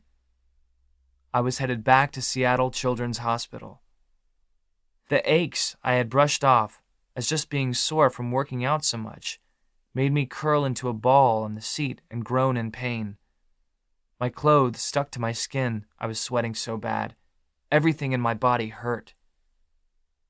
With the ferry ride and the drive from Anacortes to Seattle, it was about 3 hours of travel, but it felt like days until we pulled into the hospital. Mom put her arm under me and helped me walk through the doors of the emergency room. My feet felt like lead, and my body screamed in pain as I moved. Dr. Calvin was waiting for us when we walked through the doors. I didn't even remember going from the doors into a hospital bed. They started hooking tubes up to my arm, taking my temperature, and all those other kinds of things doctors did. It didn't take long for the lights to go out. I had gotten an infection. Due to my weakened immune system, some small virus had gotten inside of me, getting into my bloodstream and embedding itself in my lungs and snaking out into the rest of my body. No wonder it started getting so hard to breathe during practice and whenever I got too close to Samantha. They put me on antibiotics, but it was going to take nearly a week for my system to recover. Dr. Calvin said if I hadn't been pushing myself so hard at basketball practice, I wouldn't have gotten so bad. He ordered me to sit out the rest of the season. That was it for sports for me for the rest of my high school life. I started blocking it all out, shutting down as the days in the hospital rolled by. No one came to visit that time. Being too in the middle of things and too busy with life. I was glad they didn't. I just wanted to be alone and zone out the entire world. 7 days before Thanksgiving, I was finally released. Mom had been given a handful of prescriptions for me, had been the only one that paid enough attention to know what to do with them. My psychologist had come to visit 3 times since I was readmitted. I didn't say much, just the things I knew I would need to say, not to be kept there longer for psychological evaluation. I went straight to my room when we got home and didn't talk to a single one of my brothers or sisters. It felt like this was never going to end. The world wasn't going to stop crashing down until there was nothing left of me but dust. Nothing to look forward to. Something snapped inside of me after my last hospital visit. That screen I'd placed over my head disappeared, and I let myself drown. I let myself wallow. Let me feel sorry for myself. Let me hate myself. I let myself hate Carter for crashing the truck, hated Rain for convincing me to go tell Sam I loved her that night. Let myself hate Sam for the fact that I did love her. Everyone backed off those slow 2 days of school before Thanksgiving break. Carter and Rain ignored me after the first day. River had even tried talking to me once, but I didn't think I'd even responded to her. Sam kept trying to persist, to tell me things weren't that bad, but I didn't listen to her. How could life be worse? I sat across from Sam during our ASL class, staring off into nothing. She was pretending I was listening, showing me some new sign we hadn't gone over before. Our red notebook sat between us, untouched for nearly 2 weeks. I was thinking about how, if we hadn't all gotten caught for drinking the night of my accident, if the accident never would have happened, the football team might have had the chance to be playing at state that weekend. If my body didn't have the weakness of a 5-year-old, I would still be able to play on the basketball team. "Jake," Sam finally yelled, "did you lose your ability to hear too?" My eyes suddenly jumped to her face. I'd never heard Sam sound so mad, and she'd only spoken a single sentence. What is wrong with you? She demanded, her eyes blazing. She looked pissed. You've been acting like a total douche since you got out of the hospital. I understand life kind of sucks for you right now, but you need to get over yourself and stop feeling so sorry for yourself. My insides hardened as I glared at her. You don't say stuff like that to people like me. I just grabbed my stuff, shoved it into my backpack, and walked out of the room. I stalked through the silent, empty halls, straight out of the front doors and into my car. I threw my backpack into the back seat, my books exploding out of it, slamming the door behind me. I started the car and went peeling out of the parking lot. Not having anywhere in mind that I wanted to go, I just drove. The slow speeds pissed me off as I went down the narrow, winding roads. 40 just wasn't fast enough. I tore past the corner store, rocketed past the lake and Moran State Park. Soon I was passing Cafe Olga and the Doe Bay Resort. I pulled off onto a dirt road. I didn't care that I was trespassing on private property. I lucked out. The dirt driveway dead-ended just before the water at an empty lot. The land sloped toward the water before breaking away to the ocean. I climbed out of the car, leaving the keys in the off position in the ignition, and walked out to the dock that stretched over the water. Fall had returned in full force, the sky cloudy, mist sitting on top of the ocean water. Off in the distance, I could just make out the other islands that blocked the view to the mainland. I wanted to scream as I stood there, my toes hanging over the edge of the dock. I wanted to let out a gut-wrenching howl, rip from my disfigured throat toward those clouded skies. I wanted to say every swear word my mother had ever taught me not to say. I would have settled for a cut-off whimper, just as long as some kind of sound came from my lips. I sank to my knees, my pants instantly growing moist from the dock. I fell forward onto my palms and eventually sank my forehead to my knees, clutching my hair with enough force I was surprised I wasn't ripping it out. Tomorrow was Thanksgiving. Tomorrow my Hayes grandparents would come up from Tacoma. My dad's sister, Aunt Tally, would bring her 3 kids. Our house would be filled with the scent of 1,000,000 dishes. We'd all sit around our gigantic dining table, and before we'd eat, we'd each say just one thing we were grateful for. Sitting there on that dock by myself, I didn't feel like I had anything to be grateful for that year or ever. Still nothing. Will there ever be anything again? I didn't go home until after 11 that night. My parents were totally freaking out, on the verge of calling the police to come look for me. Dad really ripped me a new one. I had just stood there emptily and taken it. Thanksgiving morning dawned gray and dark, threatening to rain at any moment. I just lay on my bed for a long time, looking out the window, not thinking or feeling anything. The door creaked open, and Mom popped her head inside. I could hear the sound of Grandma and Grandpa outside, along with Aunt Tally and the kids.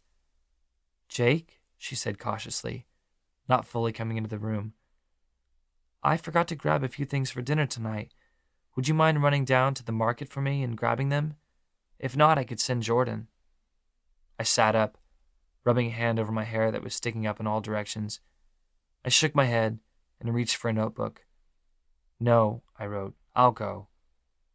"Thanks, sweetie," she said, her face breaking out into a relieved smile.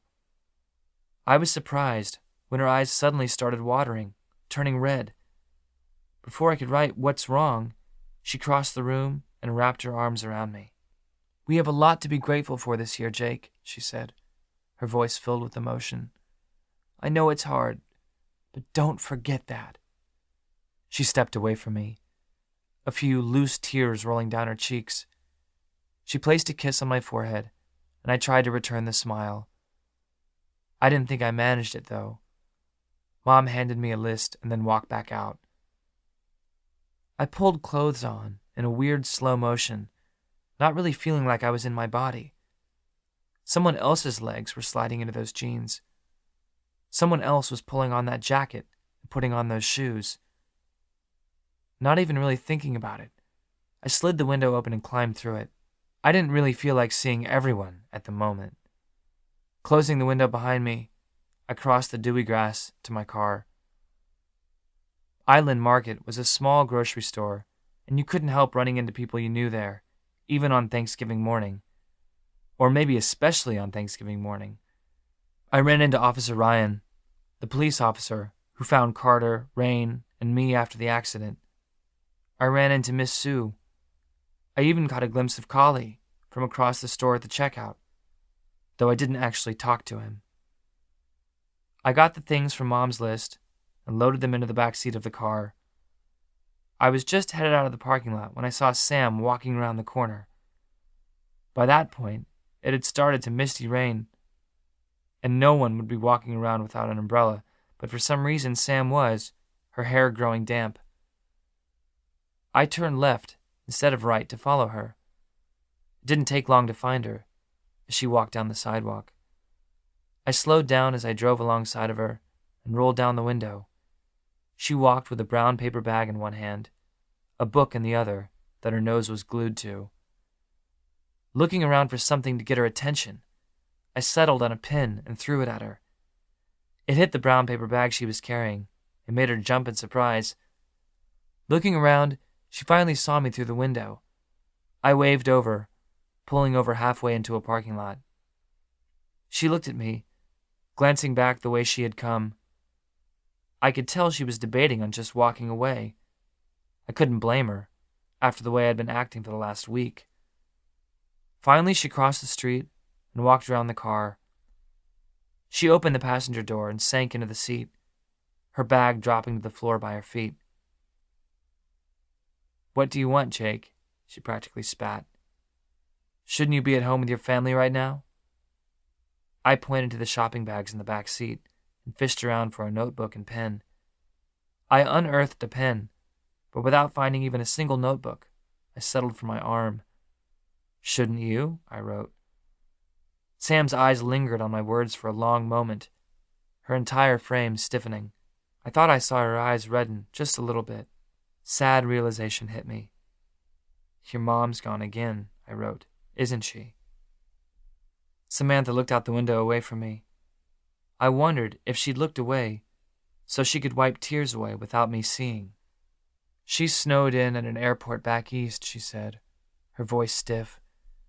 "She won't be able to get home until the weather clears up." She turned her face back toward the front of the car. I could see the moisture pooled in her eyes. I was just walking to the store to get something to eat for myself. I sat there looking at Samantha for a long minute. Finally, I just put the Bronco back into drive and flipped around on the street. Where are you taking me?" Sam asked, her voice a mix of annoyance and uncertainty. I thought I picked up on the smallest trace of hope.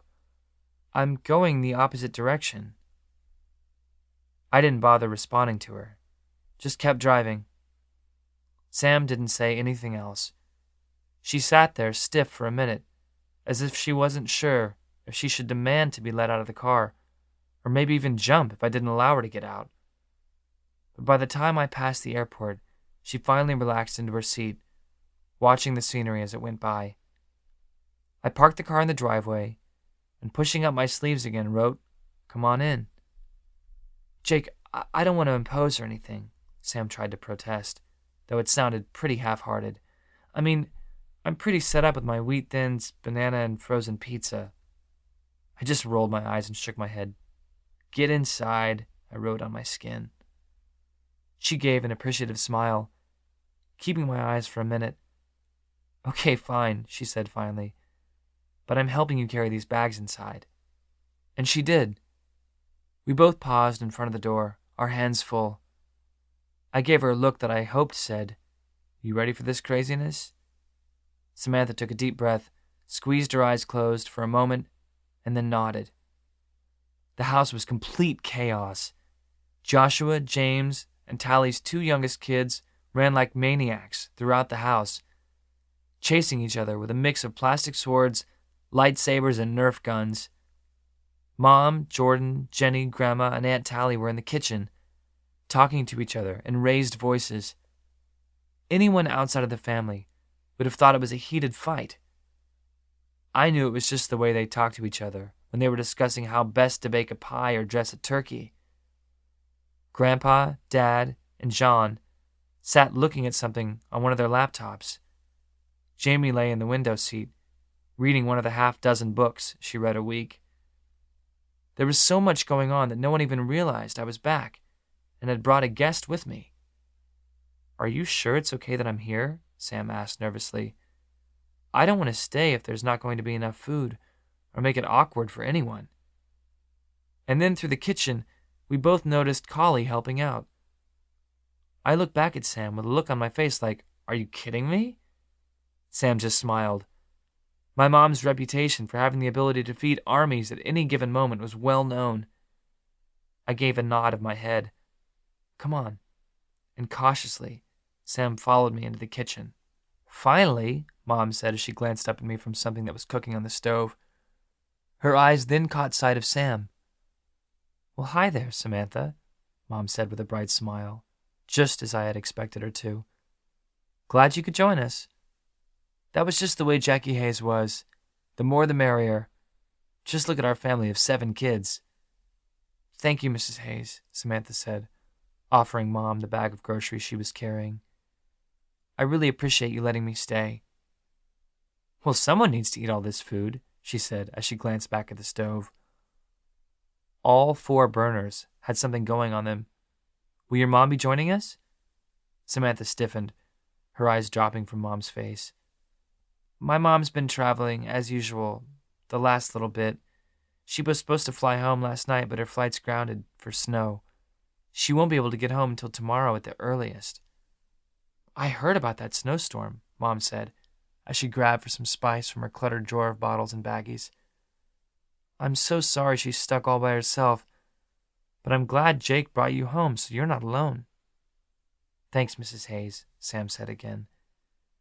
"Mrs. Hayes," Mom chuckled. "Half the kids on this island call me Mom." Sam just gave a smile and a nod. I thought I saw her eyes redden again, just a little bit. Collie seemed to have noticed I was standing in the kitchen and joyfully greeted me. I couldn't help but smile back as I returned Collie's embrace. Collie always hugged. With most men, that would have been awkward, but with Collie, it would have seemed weird if he didn't hug to greet you. And as easy as anything in the world, Sam flowed right into the kitchen, helping out where she could, chatting with Mom, switching to Jordan, talking with Jenny. Just like she belonged there. I smiled a little as I watched her from the living room, pretending to pay attention to whatever Dad, Grandpa, and John were talking about. Sam didn't look lonely anymore. It took another 2 hours before dinner was ready, but having a meal for 16 people ready by 1 o'clock was pretty impressive. The Hayes dining table had been extended to its biggest, both extensions placed in the middle of it, as well as a folding table placed at the end of it. It stretched halfway into the living room, but per Mom's instructions, we would all be able to sit together. Sam, Jamie, and I helped bring everything to the table when it was ready. Sam looked a bit unsure of where to sit, so I sank into a seat and patted the one next to me.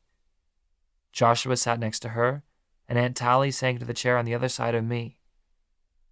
"Quiet down, everyone," Mom shouted above all the chatter. "Continuing with tradition, I would ask each of you to say one thing you're grateful for." Giving Dad one of those warm looks that assured me they'd always be together, she took his hand in hers. Dad took Jamie's hand on his other side. I glanced at Sam, giving a small smile as I took her hand, and took Tally's hand in my other. Looking unsure if she was doing things right, Sam took Joshua's hand in her other. Mom started as usual, saying she was grateful for her family, that everyone was together, and that everyone was healthy. Dad, Grandpa, and Grandma pretty much said the exact same thing. Jenny mumbled something about being grateful to be in college. James joked about his Xbox. When it came my turn, I just shook my head. There was an awkward moment where everyone just stared at me. It felt like there was a big dark cloud growing in the room that was going to suffocate us all. "I'm grateful for life," Sam said, breaking the cloud. "It slips away too easily." I did my best not to look over at Sam when she was finished, and Joshua said something that I didn't even hear. When everyone finished, Mom asked Dad to say a prayer over the food. Dad waited for a second for everyone to quiet back down. Everyone still holding hands, we each closed our eyes and bowed our heads. Our Father, Dad began, we have much to be grateful for this year. We are grateful for our home, for the chance we have to live on this beautiful island. We are grateful for family, and especially grateful for Jacob this year. I felt Sam give my hand a small squeeze. We are grateful for our friends, that Collie and Samantha could be with us this year. It was my turn to squeeze Sam's hand this time. We ask a blessing on this food and say these things, Amen. Amen, everyone but me echoed. And just like that, the table became a flurry of arms, grabbing, spoons, dishing, and drinks pouring. Sam just sat back for a moment, a chuckle escaping out of her throat. I just looked at her and smiled. I reached around her to accept the gigantic bowl of mashed potatoes Joshua was passing without looking. Taking a heaping scoop, I plopped it down on Samantha's plate, and then placed an even bigger one on my own. I could hardly even see the edges of my plate by the time I was done serving up my first round of food. I made extra sure that Sam couldn't either. She needed to put a little more meat on her bones. So, Joshua said to Sam around a mouthful of turkey, are you Jake's girlfriend or something? Sam laughed, glancing once back at me. Jake's my friend, she answered little Joshua, ruffling his hair. He invited me, so I didn't have to be by myself today. Too bad, he said, swallowing his bite before he shoved another in. He'd taken an entire turkey leg. You're sure pretty. I couldn't help but laugh too, as half the table busted up into chuckles. Sam blushed bright red.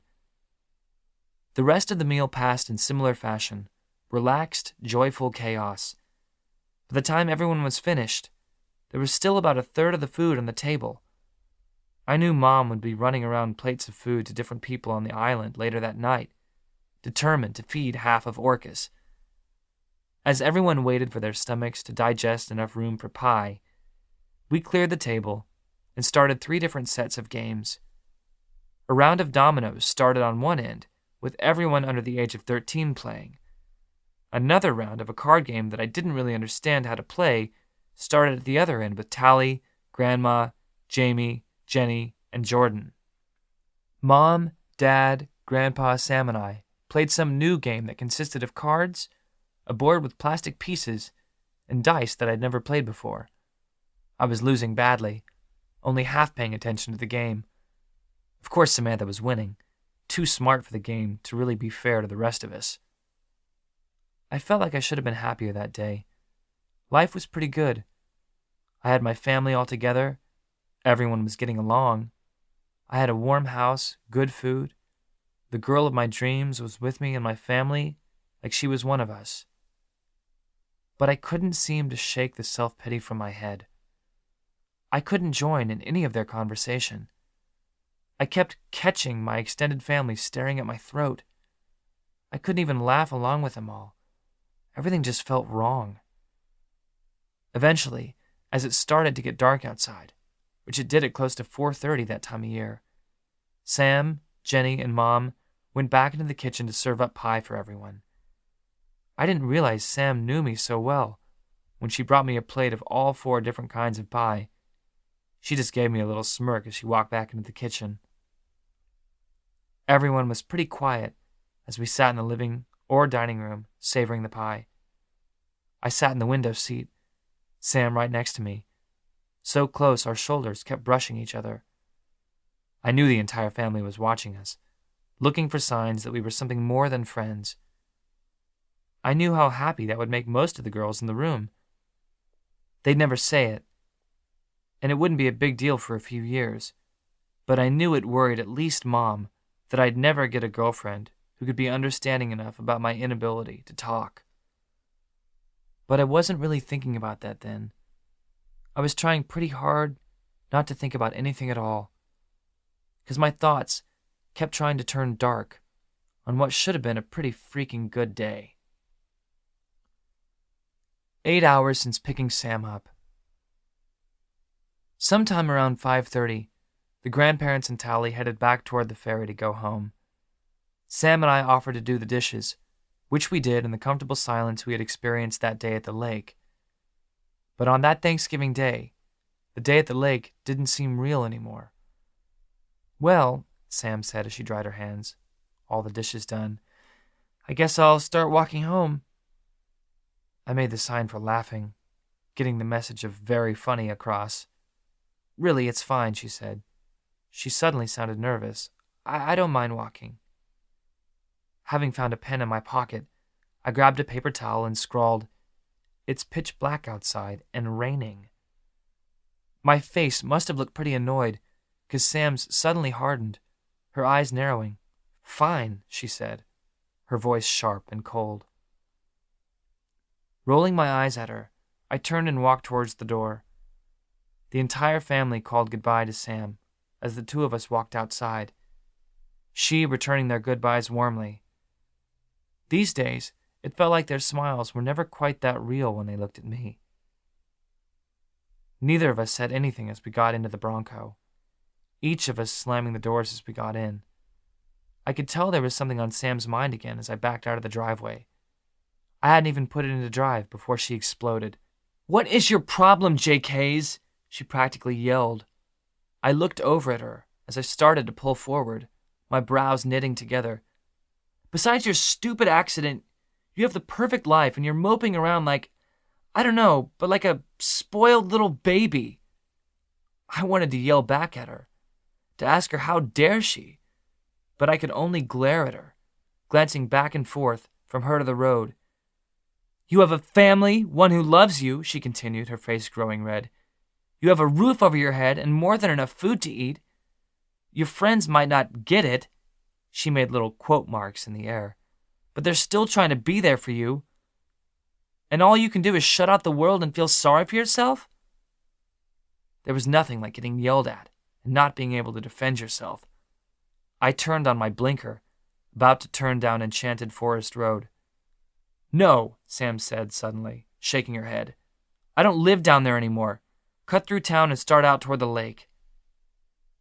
I hadn't realized Samantha had moved. I kept my eyes forward, trying really hard not to look at Sam as I made my way toward town. But I could tell Sam's eyes were on me. I could feel anger rolling off of her. "There's something I want to show you," she suddenly said, looking back out the windshield and slumping into the seat. "I think it's something you need to see." I followed Samantha's directions, through town, turning right at the corner store, and out toward the lake. We hadn't gotten much further than a mile from the corner store, though, when she told me to take a left down a dirt driveway. Like a lot of the driveways on Orcus, this one was overgrown, all the trees pushing back in on man's cut through its territory. Ferns were sprouting up between the tire tracks, and the gravel looked washed out in more than one place. We drove in hard silence for a full minute down that driveway until a small house came into view. I started to pull in front of it. "No," Sam said, shaking her head. "Pull around back."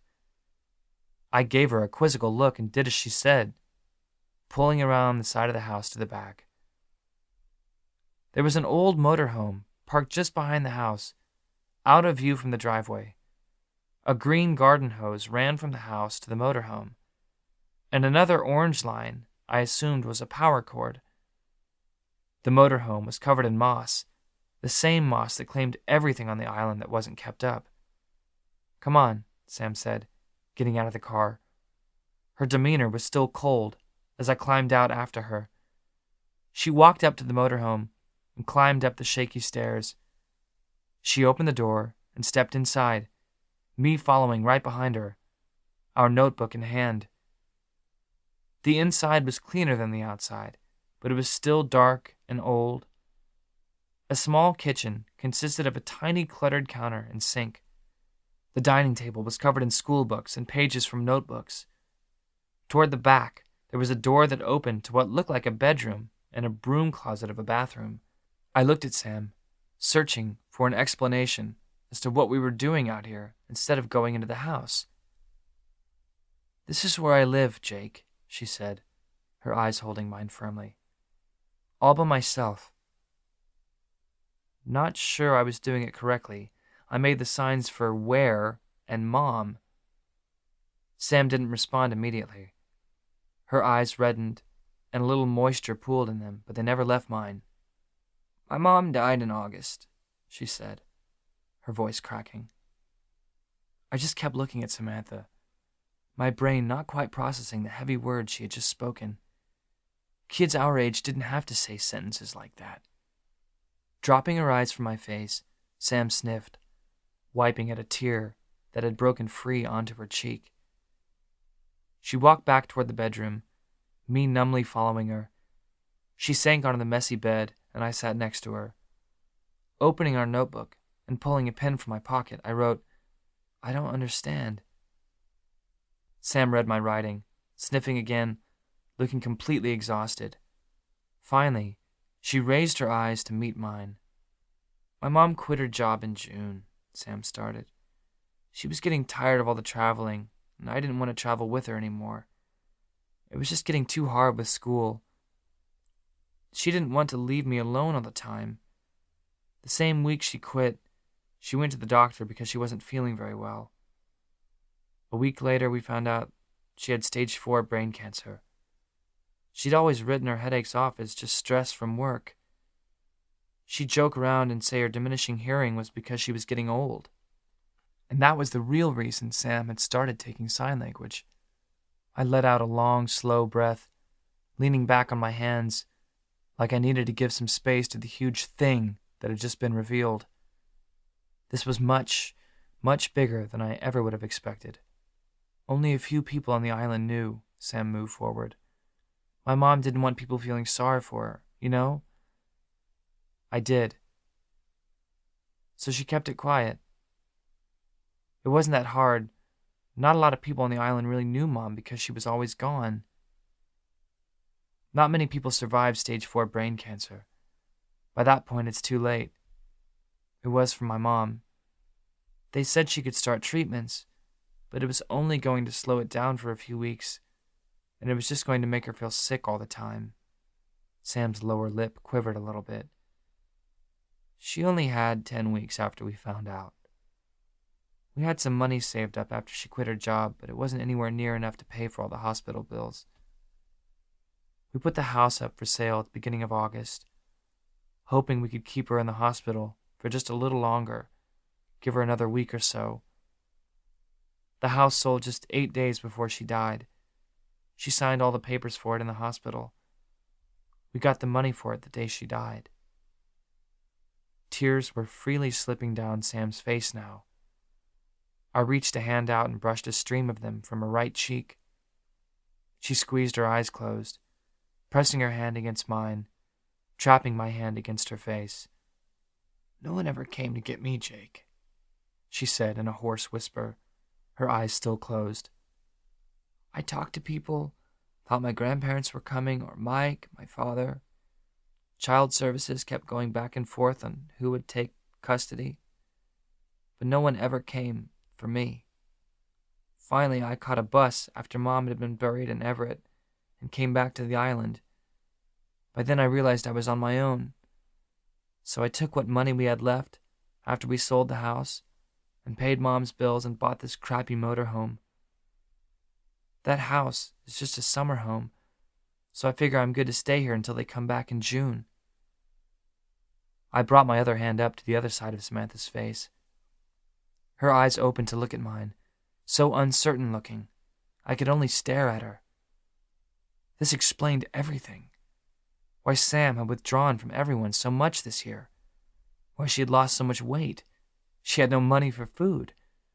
And her mom hadn't been stuck in an airport today on Thanksgiving. She'd been long gone. Sam was lonelier than I ever could have imagined. "So you understand why I was so pissed earlier," she said, holding my eyes.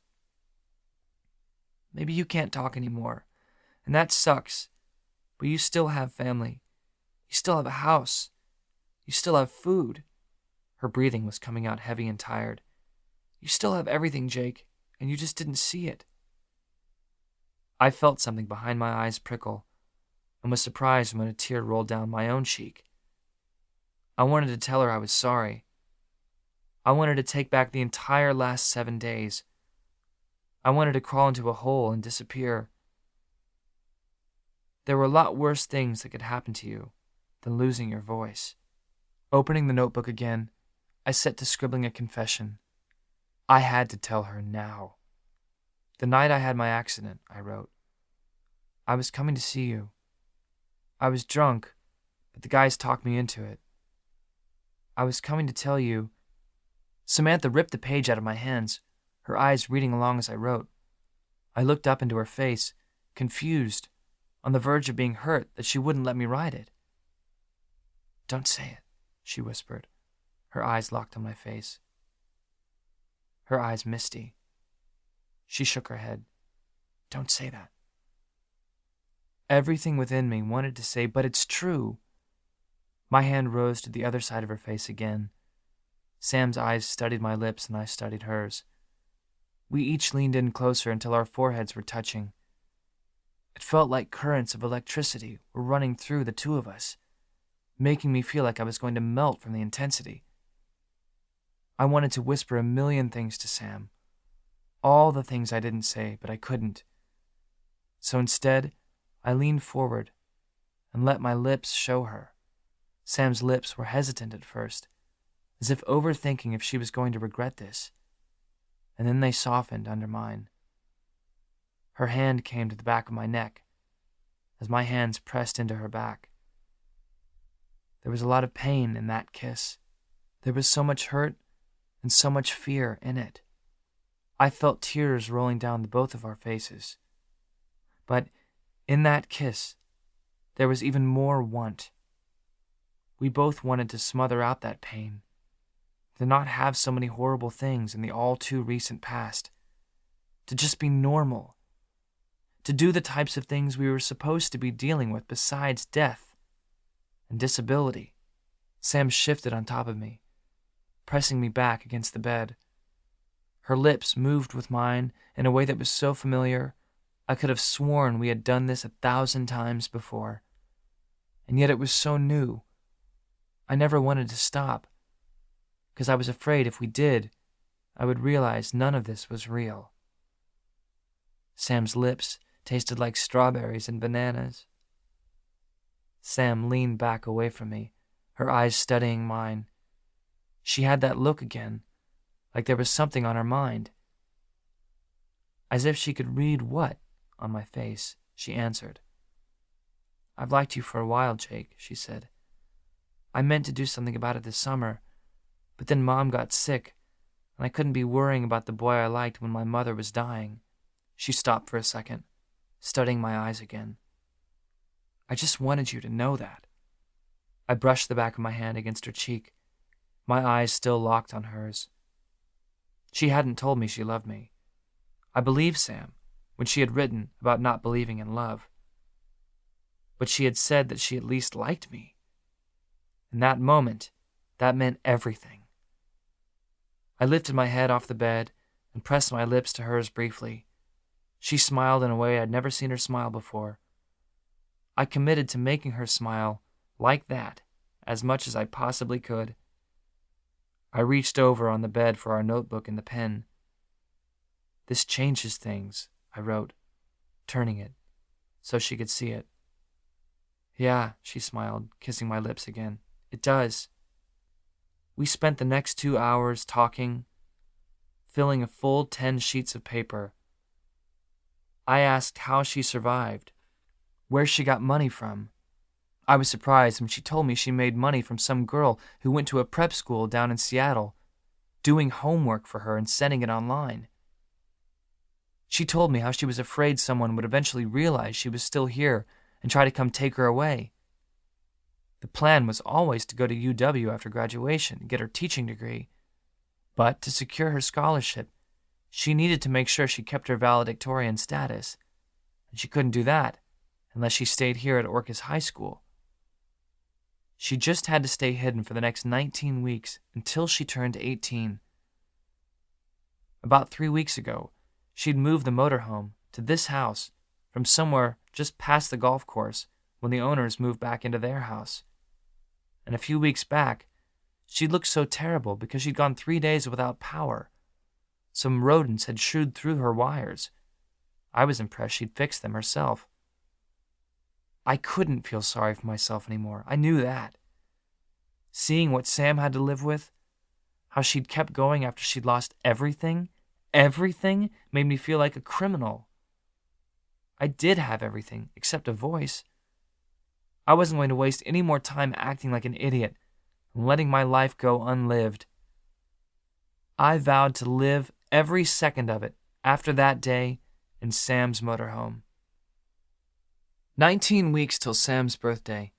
11 hours since finding out the truth. There had never been a better Thanksgiving break than the one senior year. Mom, Jamie, Jenny, and Jordan went off island early on Black Friday, not expecting to get much, just going off. Dad, John, James, and Joshua went off as well, to do I didn't know what. I pretended to be unwakeable when they came in to get me in the morning, and thankfully, they left me alone with a note. As soon as I knew they were gone, I pulled my clothes on and went to Teaser's for cinnamon rolls and strawberry milk. I got to Sam's trailer at 8, just as the sun was starting to come up. I knocked 3 times, careful not to drop our breakfast on the ground. I heard something hit the ground with force, followed by a curse. I smiled, silently chuckling. Finally, Sam opened the door, her eyes wide with fear. "Jake," she said, surprise and relief washing over her. "Oh my, geez, you scared me. I thought you must have been the owners or the cops. What are you doing here so early?" I held up the bag and the cups. I couldn't help but stare at Sam's legs. They stuck out of a thin red bathrobe that clung to her tiny frame. Sam really did need to put on about 15 pounds. I'd have to start bringing her to dinner as often as Mom would allow. "Aw," she said, that smile spreading on her face. "He brought me breakfast?" I nodded and stepped inside. It wasn't freezing in the motorhome, but it wasn't terribly warm either. I noticed one little space heater back in the bedroom. I made a mental note to look through our storage for a more powerful one. Sam scarfed down her cinnamon roll faster than I ever could have, and after some insistence, I gave her half of mine too. She licked her fingers clean when she was finished. "Thank you," she said, wiping her mouth with a napkin. "You'd think after that huge meal your family fed me yesterday I wouldn't be this hungry." I suddenly stood and walked to Sam's tiny fridge and pulled it open. I found a half-gallon of milk, a small brick of cheese, and a few apples. A half loaf of bread sat on the tiny counter, along with the crackers and banana that had been intended to be Sam's Thanksgiving dinner. Her frozen pizza had sat out too long yesterday and we'd thrown it out. I glanced back at Sam. Sam watched me, shame in her eyes. "Why don't you get dressed?" I wrote. "We'll go to my house for a while. Family's off island today." It didn't take much more than that. In less than 3 minutes, Sam walked out of her bedroom wearing the same jeans she'd worn the day before and a sweater that looked like it had been worn once before as well. Not waiting for her to protest, I walked past her into the bedroom, looking around. It didn't take long to find her laundry basket wedged into the corner. Grabbing it, I walked right past Sam, who looked rather embarrassed.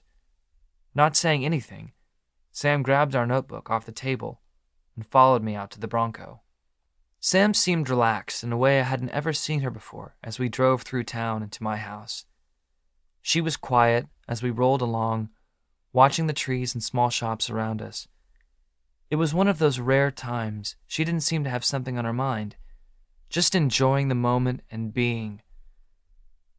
The house was unusually quiet when we walked inside. Quiet was about as rare in that house as snowfall on the island. It happened, but it seemed like something just short of a miracle when it did. Sam followed me to the laundry room, just off the kitchen. There were piles of everyone's clothes in the room, and I found a load of Jamie's things still in the washer. It smelled just a little off, like it had been there for a day or so. I shoved the clothes into the dryer and started it. Putting some detergent in the machine, I then poured Sam's clothes in, pretending like I wasn't seeing all of her underwear and bras. Closing the lid, I turned back to Sam, finding her watching me closely. "I'm impressed," she said, nodding her head. "I didn't think too many guys knew how to do laundry." I just smiled. When there were 7 kids in the house, you taught your kids pretty early on how to do their own laundry. It saved Mom hours of work every week. Joshua was the only one who didn't do his own laundry. Next, I went to the pantry, which was the size of a small bedroom. When Mom went off island, she came back with the entire van loaded with as much food as she could possibly manage.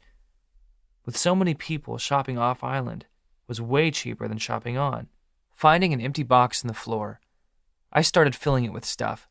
Crackers, cereal, canned soups, anything I could fit in the box. "Jake," Sam said, horror filling her face, "that had better not be for me. I can't take all that. That's like stealing." I shook my head, walking out of the pantry, Sam's box full. I grabbed the notebook.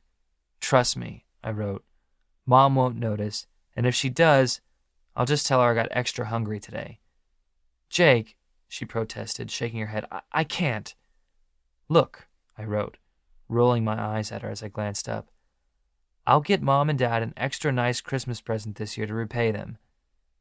She stared at me for a long time, and I could see the internal debate that she was having. Finally, she just shook her head, a small smile spreading.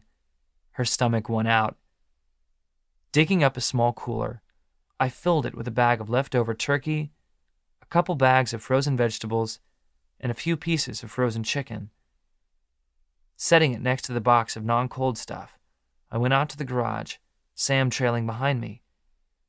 It didn't take long to find a pretty good-sized space heater. It would work a lot better than the one Sam was currently using. She tried protesting against that, too, as I carried everything out to my car, but I just waved her off. "Is there anything else you need?" I wrote when we got back inside. "Really, Jake," she said, "this is all too much." I pointed at my writing again, turning my eyes on her. A small smile spread on her lips, and she closed the space between us. She wrapped her arms behind my neck, burrowing her face on my chest. "I'm okay, thank you." I kissed her cheek. She turned to face mine, and my lips found hers, warm and soft. Today they tasted like grape juice. We turned the TV on and watched some bad comedy while we waited for Sam's laundry to finish. I couldn't help but smile and lick my lips every so often, the flavor of grapes still lingering. It felt good to be helping someone else out, someone who really needed it. Better than good. I hadn't felt like this in a long, long time. 19 weeks till Sam's birthday. For some reason, I was nervous for school to start again on Monday. Sam and I had both said that things had changed, but I really wasn't sure what they had changed into. We'd kissed a few times, grown a whole lot closer. I finally knew her secret. But did that make her my girlfriend? Would she consider me her boyfriend now? The uncertainty was killing me. Mom said she was feeling under the weather on Monday, so I offered to drive everyone to school. Jordan called shotgun. Jamie wedged herself in the back seat with James and Joshua. I couldn't help but notice the little smile that spread on Jordan's face as we got closer and closer to the school. She didn't say anything, but I knew she knew. My palms were sweating, like they had that first day I'd gone back to school after the accident. What's going to happen today? I stopped in front of the elementary school, and Joshua and James hopped out and scampered toward the old red brick building. Jamie headed toward the middle school, and I pulled into the parking lot of the high school. I hadn't thought of how Sam got to school now these days. She certainly wasn't driving the motorhome. I hoped there was a school bus that stopped close to where she lived. "Hey, Jake," Jordan said, just as I was about to get out of the car.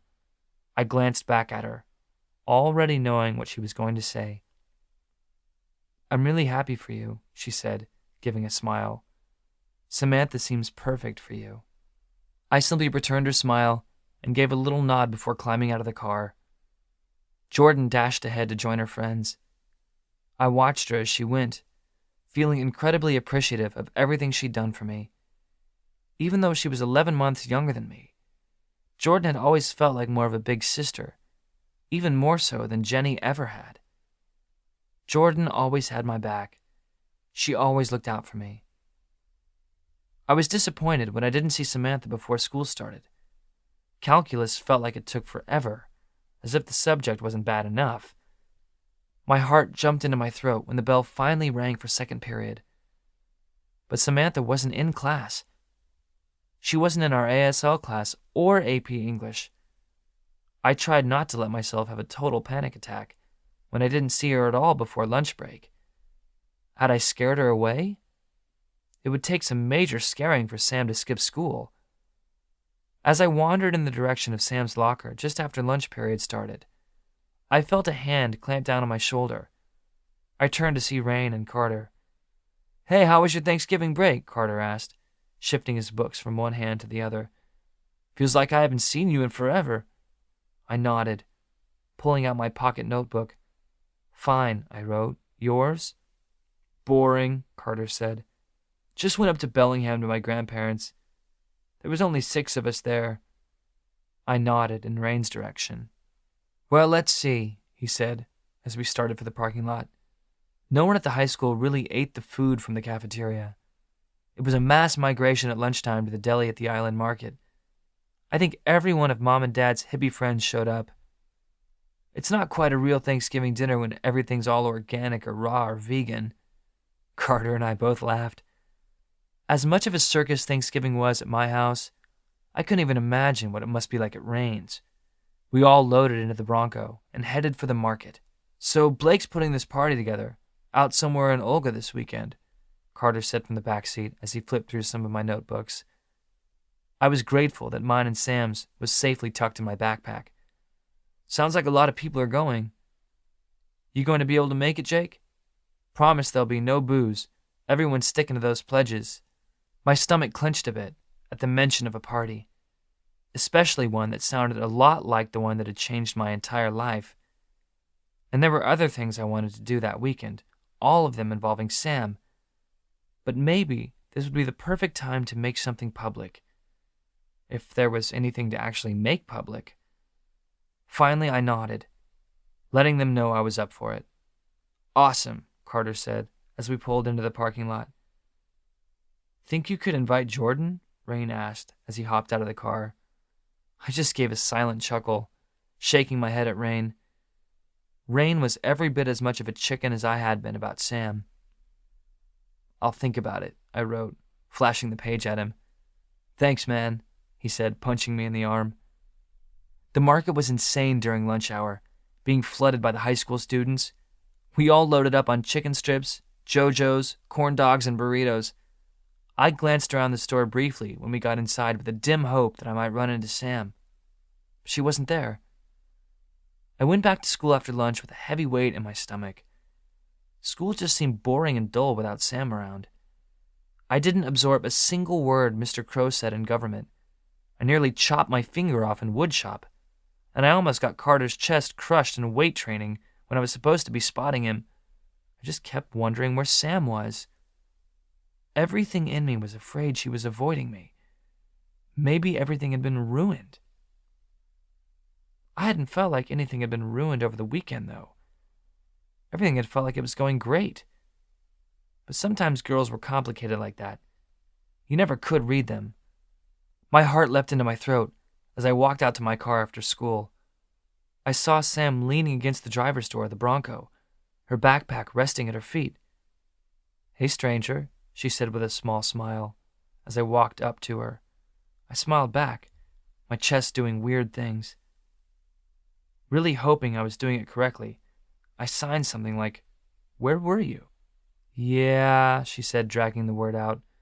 "The owners of the house called someone out to work on the front deck. It was a lot of fun trying to get the motorhome out of there without being seen." By then, I had dug our red notebook out of my backpack. Crap, I wrote. Where'd you move it to? There's a small cabin just off of the road that goes out to Raccoon Point, she said. She looked tired, her nerves strung out. I couldn't imagine the stress that must have been her life. It looks like the owners left a few weeks ago. I wished I could have offered to let her put the motorhome in our backyard, but that would send up the red flag to my parents, and then social services would have to get involved. And then she'd be gone. Wish I would have known. I would have come and helped you. Don't think that would have been a good idea, she said, though an appreciative smile spread on her face. With as much school as you've missed this year, I've got a lot to catch up on what I missed just today. I told all my teachers my mom was sick today, so I had to help her out. I gave a sad smile. What happened to me was bad, but at least I didn't have to lie out of necessity all the time. You want to come over to my place and work on homework? I wrote. Mom's making enchiladas tonight. She laughed as she read it, throwing her arms around me. It felt like my entire body finally relaxed, relief flooding through me. Maybe everything hadn't been ruined. I'd love to, she said. I was surprised when she looked at me again to see there were tears pooled in her eyes. My brow furrowed to ask her what was wrong. She just gave a cut-off laugh, a few tears breaking free from her eyes. She wiped at them with the back of her hand. It was just a stressful day, you know?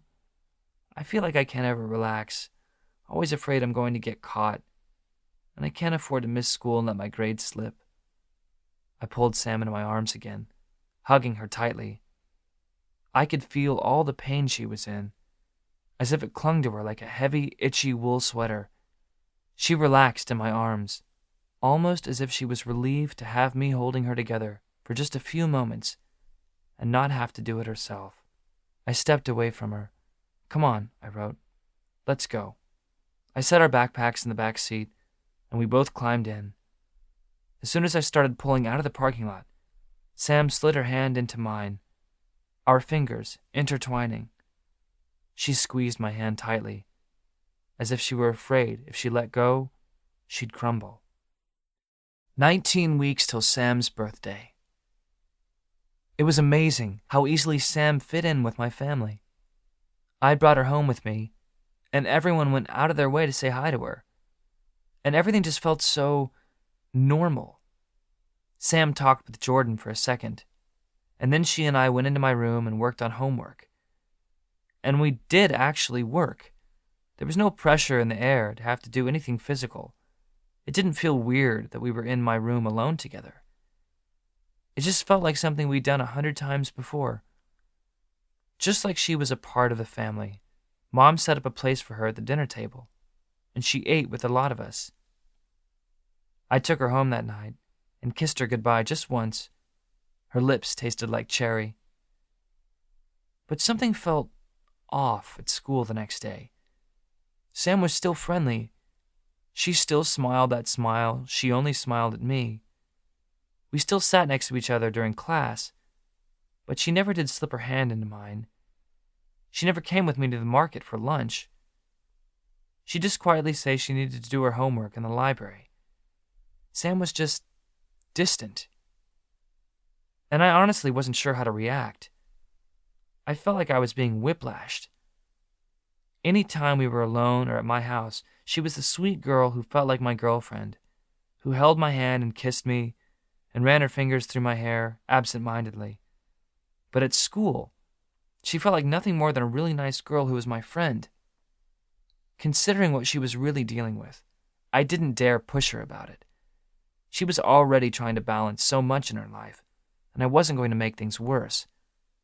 And I could make it through the agonizing school Sam for the intoxicating after-school Sam. She didn't come over to my house on Tuesday and Thursday, since Collie always came over on those days. He was already at the house when I arrived at home. He suggested a walk, and together we set out down our road. The very end of November chill bit at my skin, all the moisture in the air making it feel colder than it actually was. The last of the fall leaves barely clung to the non-evergreen trees, a prelude to their dead winter skeletal selves. The island felt different in the winter. Things slowed down, more so than normal island time. All the tourists left. All the snowbird residents went to warmer places. The people who stayed were true islanders, appreciating Orcus's beauty even when it was dark 16 hours of the day. Already, as Collie and I walked down the road, at only 3:45, it was starting to get dark through the overcast clouds above us. There was actually a chance of snow that night if it got cold enough. "How was school today?" Collie signed. I actually understood everything Collie's hand said. "Okay," I signed back. "How was your day?" "Cold," he signed with a chuckle. "The bike isn't very warm in the winter." I chuckled too, watching Collie's dark, smiling face. I couldn't help but wonder at Collie whenever I was around him. I didn't think I'd ever met a person who had so little, but was so happy at the same time. I had never heard him complain, never saw his face without the hints of a smile. "Where do you live?" I suddenly signed, not even thinking about what I was asking. Collie's eyes grew sad for a moment, falling away from my hands and face. He was quiet for a long time, and I realized he wasn't going to answer. "Tell me more about your sister," I signed, not really sure I even did half of it right. I must not have done too bad, 'cause Collie started talking about her non-stop. 8 months till graduation, 18 weeks till Sam's birthday. After dinner that night, I lagged behind in the kitchen with Mom, watching from the bar as she did dishes. I was only half seeing her. My eyes glazed over as I thought about the conversation I'd had with Collie earlier. "Something on your mind, sweetie?" Mom asked, her arms covered up to her elbows in bubbles as she washed a pan. I shrugged and reached for one of the dozens of notebooks I left lying around the house. "Just thinking about Collie," I wrote, holding it up for Mom to see. "Oh yeah?" she said, her eyes turning back to her work. "What about Collie?" "I don't think he has anywhere to live," I scribbled. "I'm pretty sure he sleeps in a tent. I saw it in his bike trailer today as he left." Mom was quiet for a while, her eyes focusing on something outside the window, above the sink. "It's getting awfully cold out there these days," she said, sounding far away. "I'm worried about him," I wrote. I had to wait almost a full minute for Mom to look over and read what I had written. Slow-mo conversations. Mom's eyes lingered on my words for a long time, like she was considering something very serious. Finally, when she still didn't say anything, I clicked open my pen again. "Our loft is pretty big." Mom's eyes lingered on my words again, slowly going from them to my face and back again, and then a small smile spread on her face as she rinsed the pan. "I'll have to talk to your dad about it," she said, drying her hands off and walking over to the bar. She rested her elbows on the countertop and placed her chin in her balled-up fists. "But I think that's a really good idea. Just until spring, though." I leaned across the counter and gave Mom an awkward hug, as best I could manage with a 3-foot counter between us. "I'm really proud of you, Jake," Mom said, squeezing me tightly. "You could have taken life so differently after everything you've been through, but you're becoming a man. You amaze me every day." Mom backed away from me slightly, looking me in the eye, a smile spreading on her face. I smiled back as she pressed a brief kiss to my forehead. "I'm going to go talk to your father," she said quietly. Giving me one more brief smile, she turned and headed up to their bedroom. I had to admit to myself, having Collie live in our house would be weird. But how could I feel okay about myself, knowing there was someone out there that needed our help, and not try and offer it? 18 weeks till Sam's birthday. 3 days till the party. Per Rain's request, I invited Jordan to the beach party on Saturday. She'd been reluctant at first, but I had a feeling most of that was because she remembered what the last school party had resulted in. But to my surprise, she agreed to it when she found out Rain was going to be there. It was easy to tell there wasn't much to do on our little island that time of year. All anyone could talk about was the party on Saturday. Normally a chance of snow might kill plans for an outdoor party, but not on Orcus. It almost guaranteed that everyone would be there. "So do you want to go to the party on Saturday?" I wrote in our notebook during ASL. "It's been a long time since I've been to a party," Sam wrote back. I suddenly missed our letters back and forth in the back of the notebook. It had been a while since we'd written any. I was still trying not to push Sam. "You should come," I said. "It will be fun." "From what I hear, everyone is sticking to their no-drinking pledges," she wrote. "Should be semi-safe to go." "So is that a yes?" Sam's eyes met mine, and finally a small smile spread on her face. She nodded. I couldn't help but smile back. Yet a hard ball settled into my stomach. Was I going to get the standoffish school Sam, or the after-school Sam that I loved? Well, Collie is all moved in. We sectioned off a small part of the loft by moving the entertainment center out from the wall, and then shifted some other stuff around too, so there's this little space back there for Collie to sleep and put some of his stuff. Collie isn't around too much, mostly just comes back to sleep, and sometimes he stays for dinner. Then he helps Mom and Dad out whenever he can. It's kind of weird, but it feels good to be helping out someone who needs it. Guess it took Mom and Dad quite a while to convince him to move in. The other day, Collie asked me what I wanted to do with my life, what I wanted to do after high school. The answer had always been pretty simple before. I was going into the Air Force. I was going to be a pilot and serve my country. I don't really know now. It would be easy to get pissed off at the universe for changing my plans, but what good is that going to do me? Maybe I'll do something with computers. That doesn't require much talking. Or maybe I'll work with animals. They won't mind or think I'm broken. I really have no idea. Guess I should start thinking about that. I am a senior. People expect you to start having an answer to the future question. I'd like to say Sam's going to be in my future, but I honestly just can't see that far. I'm just hoping Sam is in my 3-month future, or even just the 2-week future. Lately, it feels like everything with Sam is a big question mark. I shouldn't complain. At least she's with me now. I think. Guess that's the problem, though. I don't know. The day of the party. 18 weeks till Sam's birthday. I picked up Sam at 4 on Saturday. The new house she was at wasn't as nice as the last one. Out of fear of a replay of what had happened at the last house, she'd set up the motorhome a ways away from the house, running a long hose and extension cord into the trees where she was hidden away.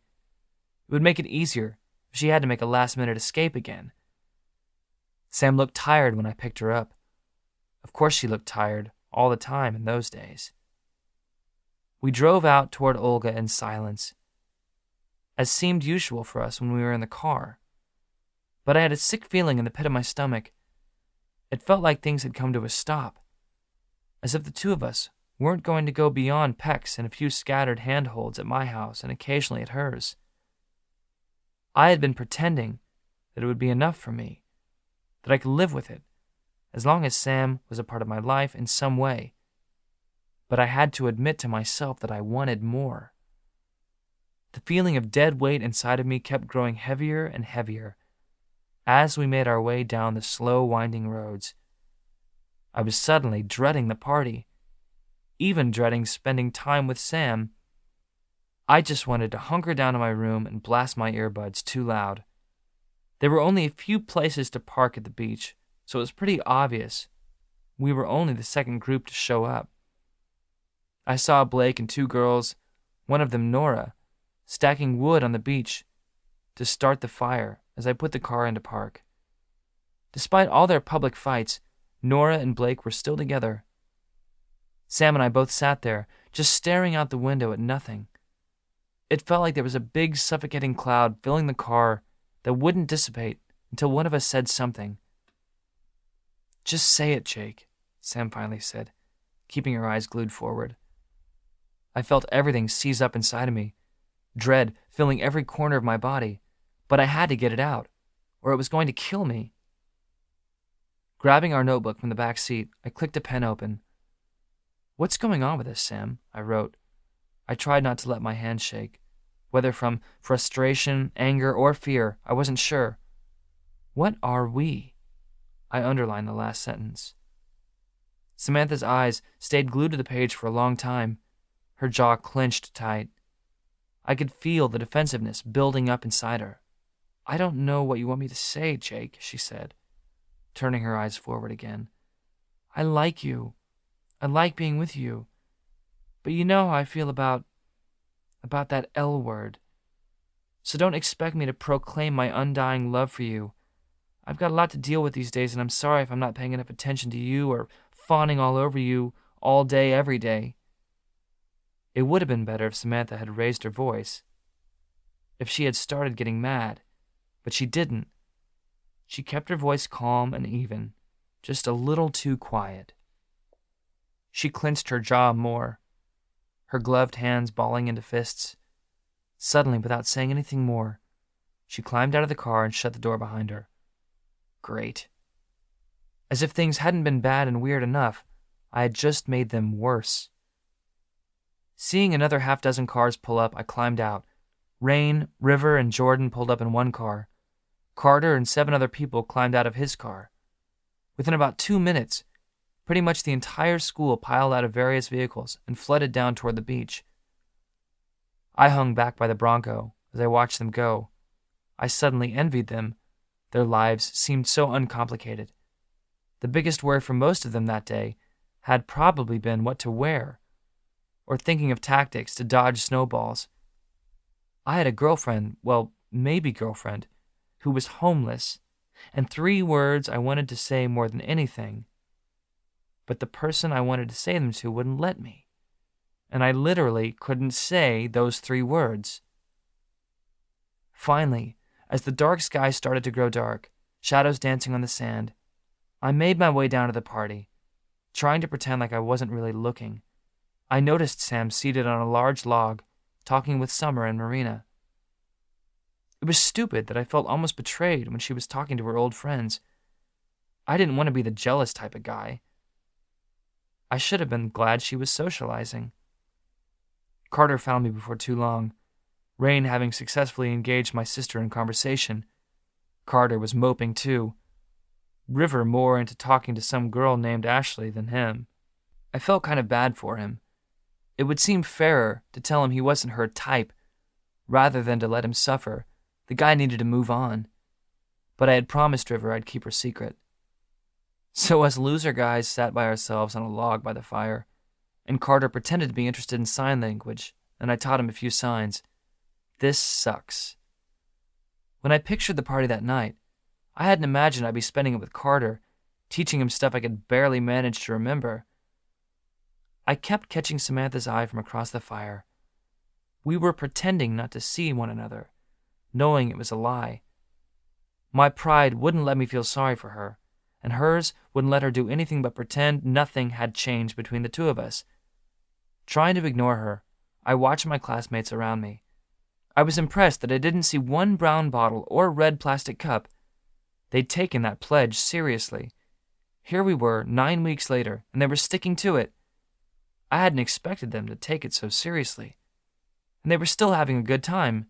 They were still laughing, throwing snowballs that were closer to slush and ice than snow. They were still singing idiotic songs and doing stupid things. But even that couldn't cheer me up. It was obvious that this party was going to last half the night. I debated leaving, but then I'd have to figure out how Samantha was going to get home, or make her come with me. Again, there was my pride. So I just sat down in the sand, a ways back from the fire by myself, and pulled my hood up over my head. My butt was slowly getting wet, the melted snow in the sand soaking into my pants. I didn't care, though. I was trying not to care about anything then.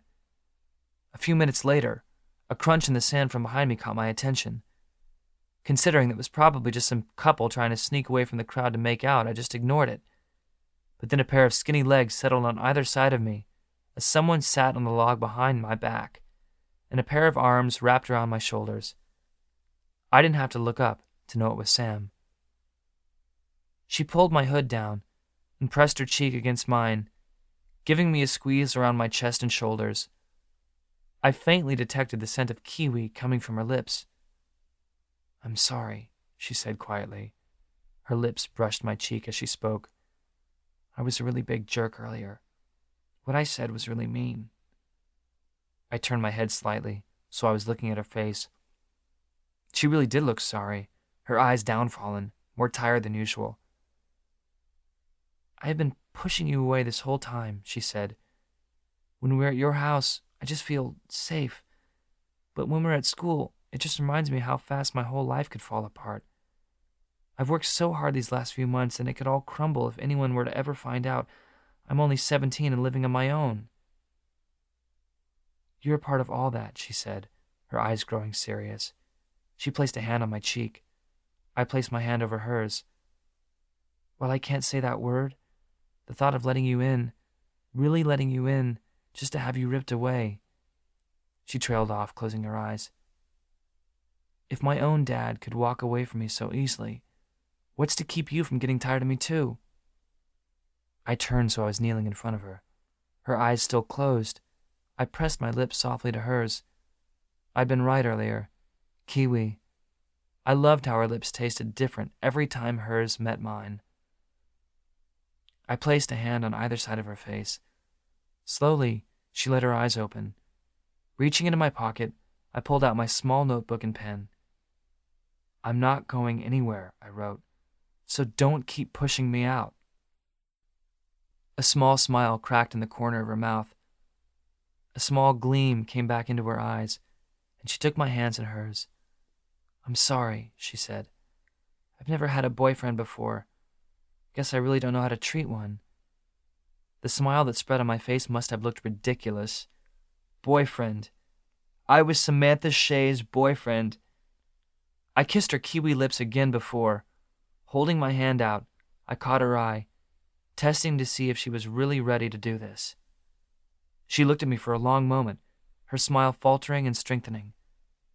I could see the fear in her eyes.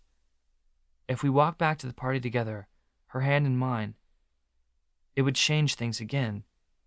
It wouldn't just be us anymore. It would be us and the whole island knowing there was an us. It meant she had to take a risk.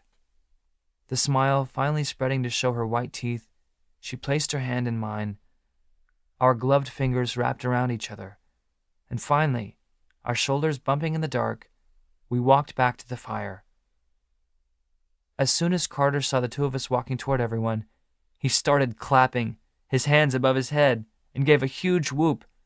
Heads automatically turned, and more clapping and cheering broke out. Nora just glared at the two of us. A laugh bubbled out of Sam's lips, her face instantly blushing as every face turned to us. Finally, a few cheers rang out through the crowd. Pressing my lips to Sam's temple, I felt like maybe, just maybe, everything in the world was going to be okay. 15 weeks till Sam's birthday. I felt like I was in one of those cheesy teen romance movies, maybe one from the 90s, after that night on the beach. After all the hardship and trial, the boy and the girl finally get together. They move past the things that are fighting against them, and love conquers all, happily ever after. After my accident, I didn't expect there to be a happily ever after for me. I'd resolved with myself that life was just going to suck. But there I was every day, walking through the hall holding hands with the most beautiful and smartest girl in school. I spent my afternoons wrapped in blankets with Samantha Shay, on my bed in my room, or in hers in the motorhome. I spent chilly winter weekends walking around town like a tourist with her by my side. The only thing that was missing from my happily ever after was the "I love you" part. It sucked that she wouldn't say it, and that she wouldn't let me say it. But I knew I could wait, maybe forever if I had to. The Monday before Christmas, I collapsed onto my bed after dinner. Collie and I had been signing to each other most of the night. A lot of the family catching on to it as well, since Collie was now living with us full time. Flipping on the lamp next to my bed, I pulled the red notebook out of my backpack. I'd left it with Sam after ASL, in hopes that she'd write another letter. there were a few pieces of paper stuck to the spiral binding, like she'd ripped a page out that I wondered at. But I wasn't let down. My mom started traveling a lot when I was about 10. We'd been really poor for a long time after Mike left. She'd been going to school part-time and working full-time. Finally, when she finished school, she got this new job. She had to travel for a few days every other week, and so I'd stay with my grandparents when she was gone. I hated it. My mom's parents are the most un-grandparent type of people you've ever met. Grandma only cared about impressing and outdoing her fancy friends. Grandpa was absorbed in his stock trading world, or whatever the crap it was he did. Mom knew I didn't like staying with them when she was gone. I tried not to make it hard on her, but she knew. Guess that's just part of being a mom. One time she came back and gave me a present. It was this package of 6 lip glosses, flavored, and totally little kid. When I was 10, it seemed so cool that they were all the way from New York, even though you could have gotten them anywhere. I'd wear that lip gloss all the time when she was gone. Even though they were all different, each one reminded me of her. After that, whenever she went away, she'd always bring me back some new kind of lip gloss or chapstick. One time, when she had to travel to Paris for work, she bought me this fancy makeup bag for me to put them all in. Over the years, I filled that whole bag.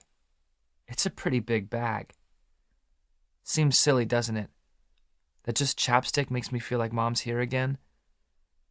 Sometimes when I put it on, certain smells make me think of what she looked like when she was making breakfast or drinking coffee out on the back deck. It kind of scares me, though, to keep wearing it every day like I do. What happens when I run out of it? Will I forget what she looked like? What it looked like when the sun reflected on her hair? The way her pillow always smelled like her? Will my memory of her run out too? I let the notebook rest on my chest when I was done reading, my head filled with a lot of rambled thoughts. I almost felt worse and worse about every time I had felt sorry for myself these past few months. Really, forever feeling sorry for myself. It seemed so simple, chapstick and lip gloss. I certainly enjoyed the million flavors that were Sam's lips, but it was so much more for her. Those flavors and smells were someone who she cared for, who had meant more to her than anyone else. I had this airplane when I was little. Guess I shouldn't say had. It's still sitting on my bookshelf. You've probably seen it before and not even noticed. My grandpa gave it to me when I was like 5, my mom's dad. I don't even really remember him. He died when I was 7, I think. But he was this old, shriveled-up guy who couldn't even stand up straight and always looked like he was scowling. But I remember that he told me stories about when he was in the Air Force. I don't even really remember any specific stories, but I remembered him telling me them. And then he gave me that old metal airplane on my 5th birthday. It was pretty roughed up, but I loved that crappy old thing. When I was 8, one of the wings broke off and I bawled my eyes out until Dad finally found someone who could weld it back. Guess that's where I decided I wanted to get my pilot's license. I wanted to test out the skies, to see how the world looked from above. I took that stupid metal plane up in the air with me the first day I flew solo.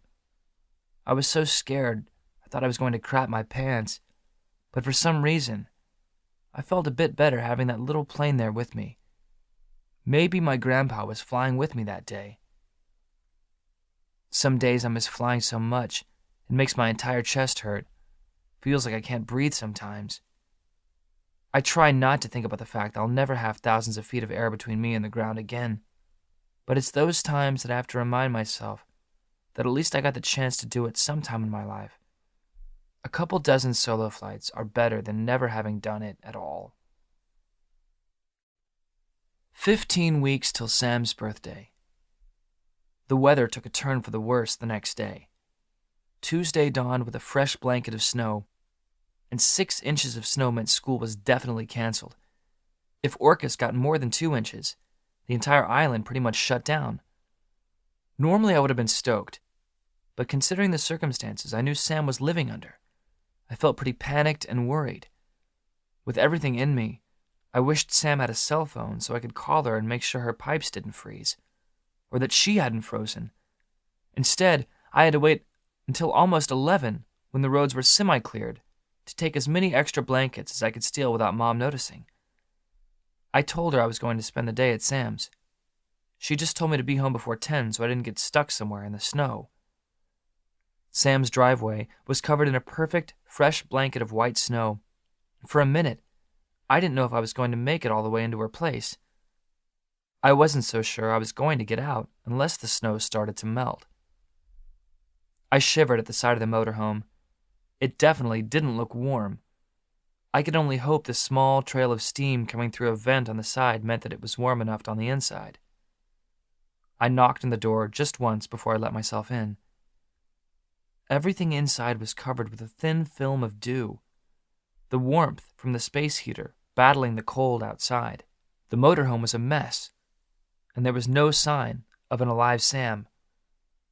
Walking back toward her bedroom, I found her still zonked out in bed, buried underneath a pile of blankets. She lay there with her mouth slightly open, her hair stuck to her forehead, which looked slightly damp. My guess was that Sam was sick. She wouldn't have slept in like this otherwise, especially considering it was supposed to be a school day. Deciding to let her keep sleeping, I closed the bedroom door quietly behind me. Turning to her tiny sink, I set to doing her few dishes. At least the water hadn't frozen. I slowly worked my way through the motorhome, straightening the kitchen, discarding wrappers, sweeping the floor. It was humbling to fully immerse myself in Samantha's new way of living. She really had nothing. "Jake?" I heard a croaky voice call from the bedroom. Leaning the broom against the wall, I walked back towards her, grabbing our notebook from the table. She had propped herself up on one elbow, squinting in my general direction. She looked terrible. "What time is it?" she asked, her eyes squinting, looking for the clock. "What are you doing here before school?" I held up one finger on one hand and two on the other, hoping it would look like 12 instead of 3. I could never remember the signs for any of the numbers above 5. "Crap!" she shouted, jumping out of bed. She groaned as she did, her face looking pained as I searched around for clothes. "There's 6 inches of snow outside," I wrote. "No school today." "Oh," she said, her frame instantly relaxing. She slumped back into bed, pulling her pile of blankets around her. "You okay?" She kind of shrugged her shoulders. "I don't feel real great today," she said, nuzzling further into her blankets. "I feel kind of achy. I really hope I'm not coming down with something." I shifted on the bed, grabbing one of Sam's legs from the inside of the blanket and pulling it towards me. Pressing my thumbs into the sole of her foot, I started working firm circles into it. "It feels really good," she said, her eyes sliding closed, her whole body relaxing into her worn-out bed. I glanced around Sam's room. Her clothes were everywhere, mixed with notebooks, textbooks, and random sheets of paper. Sam was messier than I was. I didn't think girls were allowed to be sloppy. On the tiny nightstand next to her bed, I spotted a golden-colored bag with a dark red, intricate stitching and beading. It was unzipped a little bit, and inside I could see colorful tubes, the entire bag full of them. The lip glosses from Sam's mom. It took me a minute to notice that Sam's leg and foot had totally gone limp in my hand. She'd fallen back asleep. Setting her foot down gently, I lay next to her, a pile of blankets underneath me. Resting my head on my arm, I just lay there and studied Sam's face. Her lashes fanned out on her cheek, long and perfect. Yesterday's makeup still clung to them. Her nose was slender and rounded. It almost reminded me of a little kid's nose. All kids had cute noses. Sam never lost hers. Her lips were perfect and pink. For once, it looked like there was nothing on them. She gave a little sigh, rolling toward me just a bit. Her arm rolled off of her and onto my chest. Careful not to wake her, I took her hand in mine, resting my lips against her skin just lightly. I thought about Christmas coming up, only 4 days away. I never had a girlfriend before, so I didn't know what I was supposed to get Sam. I wanted it to be something special, not just some stupid thing she'd say thanks for and never really look at again. It was going to be all the harder to get something good since I didn't have a job. Sam slept for another hour, her eyes finally fluttering open and locking with mine. "Hey," she said, a small smile spreading on her lips. I had never seen such a perfect sight. I smiled back, tucking a lock of hair behind her ear. I could get used to waking up next to you. I was surprised at such a serious comment from Sam. I didn't get to hear things like that from her very often, but I'd take what I could get. Me too. "I feel gross," she said, breaking the spell that had been weaving between us as fast as it had formed. "Though I feel a little better. Not quite so much like I'm cooking from the inside out. I think I'm going to jump in the shower, if you don't mind." I shook my head, trying to keep out thoughts of joining her. Sam closed the door to the pocket-sized bathroom behind her, and I heard the water sputter on. I shoved a pair of her underwear with my toe under her door, trying not to imagine what she looked like in them. "So what do you want to do today?" Sam called from the shower. I sat there for an awkward moment, unable to respond. A little more quietly, I heard Sam mutter, "Duh," to herself. I just chuckled and shook my head. I couldn't blame Sam for forgetting sometimes. There were endless times when I found words forming on my lips, taking the short, unthought-about breath before the words came out. But they didn't. They stayed trapped inside of me, eventually having to find their way out through my fingers and onto the page if they ever wanted to come out. Sam and I ended up spending the entire day outside, romping through the snow. She got creative with a piece of hard plastic and some rope, tying it to a sled. Her energy seemed to come back as we threw snowballs at each other, rolled an entire family of snowmen, and created a pretty impressive-sized igloo. I kept worrying about Sam and her wet hair while we were outside. The ends of her dark auburn strands became icicles. Sam teased me relentlessly about worrying over it, asking when I'd become such a girl. It had been dark for well over an hour before we tromped back into the motorhome. Our clothes were soaked, neither of us having any real snow clothes. Sam's teeth chattered as she peeled off her coat in the tiny kitchen dining area. My toes and fingers were completely numb. I clumsily pried off my soaked tennis shoes. We stood there awkwardly for a moment, both of us realizing we were completely soaked through, and I didn't have anything to change into. A smile started forming on Sam's face, so slow I didn't even realize it was there for a while. There was a look that formed in her eyes that I'd never seen before.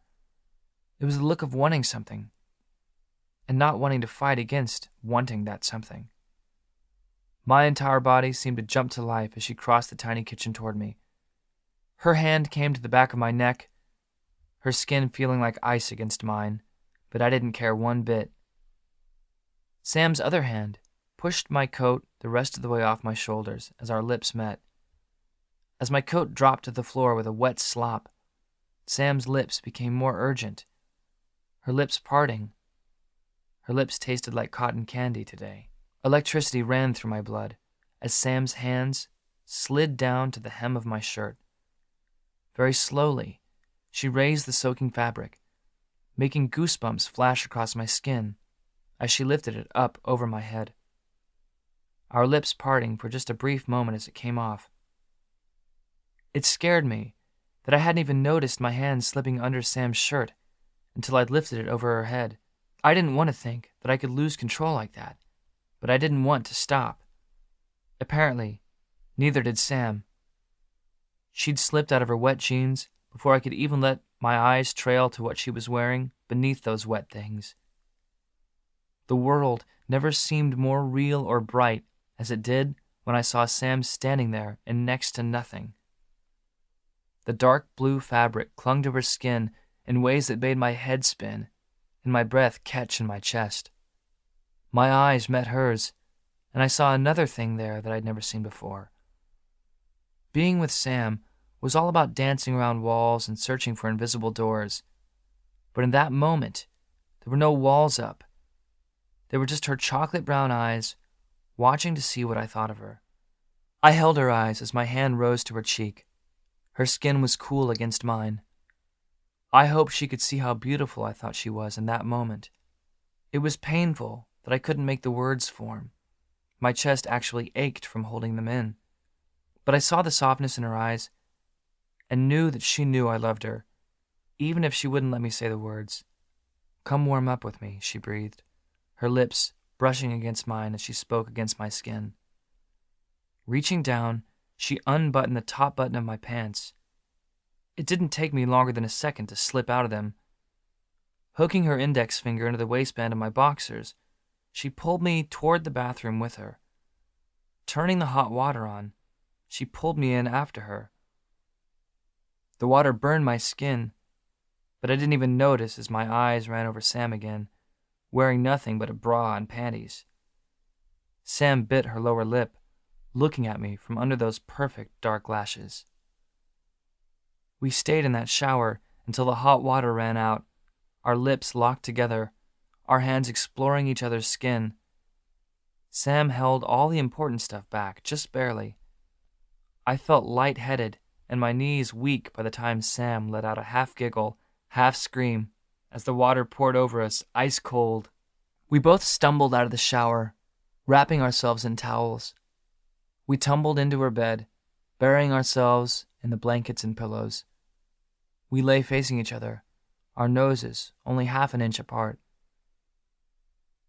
"This has been the best day I've had in a really long time," Sam said, a happy, lazy smile on her face.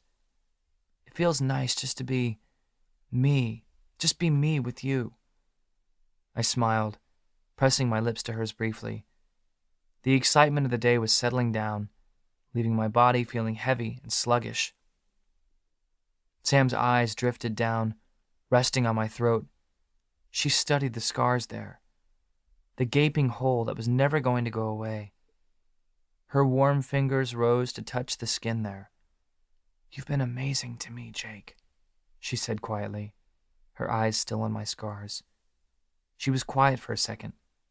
Finally, her eyes met mine again. "Thank you." I clumsily made the sign for "you're welcome." The words of "I love you" wanted to break free from my lips so bad in that moment, but they stayed trapped in my throat, safe, where they wouldn't ruin anything. 8 hours since falling asleep, 15 weeks till Sam's birthday. The sound of my phone vibrating pulled me from dreams of flying. I searched for my clock, wondering who was calling me in the middle of the night. But nothing looked familiar. My clock wasn't where it was supposed to be. These blankets weren't familiar. The sound of someone sleeping next to me in the bed sure wasn't familiar. Crap. Stumbling through the dark, I scrambled to pick up my phone before the call went to my voicemail. My stomach sank into my knees when I saw it was 3:12 a.m. and it was my mom calling. Ending the call, I set to texting Mom. "I'm so sorry. Fell asleep at Sam's. Heading home now." I checked my phone after I hit send. Mom had called 4 times. Dad had called twice, and Jordan had called once. There were 2 voicemails from Mom, one of them yelling and seething for me to come home immediately, the other worried sick, saying if I didn't come home soon, she was sending the police to look for me in a ditch. Realizing I was still more naked than clothed, I frantically set to pulling on my still damp things. My stomach felt sick as I searched around for my keys. I was so busted. I went back into Sam's room, leaning over the bed and pressing a kiss to her forehead. Through the dim light, I saw her eyelashes flutter open. She looked confused for just a second, and then a smile spread over her face. For a second, I considered just letting Mom call the cops. Going home was the last thing I wanted to do. "Oh no," Sam said, her face growing serious, almost as fast as she had smiled. "You're probably in a ton of trouble, huh?" I nodded, giving her a lopsided smile that said it was worth it. I kissed her lips, lingering briefly. She muttered goodbye, and I slipped out the door. The snow had started to melt on the roads by afternoon, But when the temperatures dropped back to freezing that night, it just made all the melted snow on the roads turn to ice. I slipped and slid on the road the entire drive. As I drove past the airport, I saw an older blue car half sitting in the ditch. After slowing down to make sure there wasn't anyone still in it, I continued on my way home. But the crappy drive home was nothing compared to what I knew was waiting for me when I walked through the front door. Pulling into the driveway, I saw that the light was on in the living room. They were waiting for me. It felt like my heart was trying to hammer its way out of my chest as I walked up the sidewalk. I pushed the door open. Mom sat in an overstuffed chair in the corner, her arms folded over her chest. Dad paced the floor, rubbing a hand over his chin. He froze when I closed the door behind me with a small click. We all just stood there for a silent second. Glancing at the clock on the wall, I saw it was 3:38. I was so dead. "You know you're grounded, right?" Mom said, her voice tight. I saw her hands shaking slightly, where they were pinned against her body with her arms. I just nodded. "You know you just about gave me a stroke worrying that I'd get a call you'd been found in a ditch again, right?" I glanced at Dad, nodding my head. I wasn't sure if I wanted Dad to say anything or not. He just stared at me with blank eyes. "I thought I was going to go crazy," Mom said, her voice and body relaxing slightly. "I called Rain's parents. I called Principal Hill. I tried calling Samantha's house, but their number is unlisted." My stomach instantly tightened. Samantha just didn't have a house for anyone to call. Mom squeezed her eyes closed, taking a deep breath. I could almost see her plotting out my punishment behind her eyelids. "Okay," she said, letting her eyes slowly slide open. "You're grounded for a week. That means no Samantha, Jake," she said, her eyes growing serious. I wanted to protest, yet I knew I deserved it. "Do I have to give you an actual curfew?" I shook my head. Mom had never given any of us kids an official curfew. It was just the unspoken rule that nights like this never happen. "Okay," Mom said, her eyes suddenly growing tired. I glanced over at Dad. I was surprised his expression wasn't harder than it was. "Go get some sleep," he said, nodding in the direction of my bedroom. As I walked back toward my room, the teenager in me wanted to protest, to defend myself. It's not like I'd done anything really bad. I'd just fallen asleep. That's why I'd gotten home so late. And yet, I knew they had every right to be worried. Considering my past, I was surprised they hadn't already called the cops. As I stripped out of my wet clothes, turned out the lights, and climbed into bed, my tongue ran over my lips. Cotton candy. Yeah, I was in serious trouble, but it had been worth it. 11 weeks till Sam's birthday. 6 months till graduation. I scoured the beach for hours. More than one beach, actually. By the end of the day on Thursday, I was exhausted and frozen, but I had a handful of blue and green sea glass. With Mom's help, I fashioned it into a bracelet. Mom even let me see Sam for all of 5 minutes on Christmas Day to give it to her. Sam had gotten me these incredibly cool vintage pilot's goggles she'd found at the Exchange, which was kind of like a never-ending open-air garage sale. It was like what a flea market would be like if the world came to an end. You would be hard-pressed to find places like the Exchange anywhere but on Orcus. Mom stuck to the grounding. 5 minutes was all I got with Sam for a week. She'd even sent Rain and Carter away when they showed up the day after Christmas. But by New Year's, I was forgiven and ungrounded, and Sam spent the entire night at our house, sleeping in Jordan's room, when we all finally went to bed. I couldn't have been happier, having my whole family there, all 7 kids, Collie, and the girl I loved. It was the best New Year's ever. School started back up, and things went about as usual. But when you live on a weird little island like Orcus, things can't really stay normal for long. The second to last week of January was predicted to be the coldest weather we'd had in 9 years, even though the island didn't get any snow. which also meant school would not be canceled. We got wicked winds from our too close neighbor, Canada. The second day of the storm, the entire island lost power. It happened during Wood's class, just after the bell had rung to start the period. As soon as it went out, a cheer could be heard throughout the entire school. No power meant we all got to go home. After we were dismissed, we all filed out into the halls, and I immediately began searching for Samantha. Finally, I found her heading for her locker, her eyes wide, her expression something like a mix of worry and fear. "You okay?" I wrote and flashed to her as I joined her at her side. "The power's out," she said quietly as she pulled open her locker in the dim light. I nodded in agreement, resting my back against the locker next to hers. "I wonder how long it's going to be out for," she said as she grabbed a few books from her locker and slid them into her messenger bag. I just shrugged. "Want to ride home?" I wrote. Sam just nodded absent-mindedly and twisted one of her rings around her finger. She didn't say much as I drove her back to the motorhome. The car wiggled and shook on the road as the wicked northern winds tore into us. When I finally parked at Sam's place, we both ran inside, pulling up our hoods to keep the icy cold out. I felt like an idiot as soon as we got inside. The power being out meant Sam's space heaters wouldn't work. It was already ice cold inside. Crap.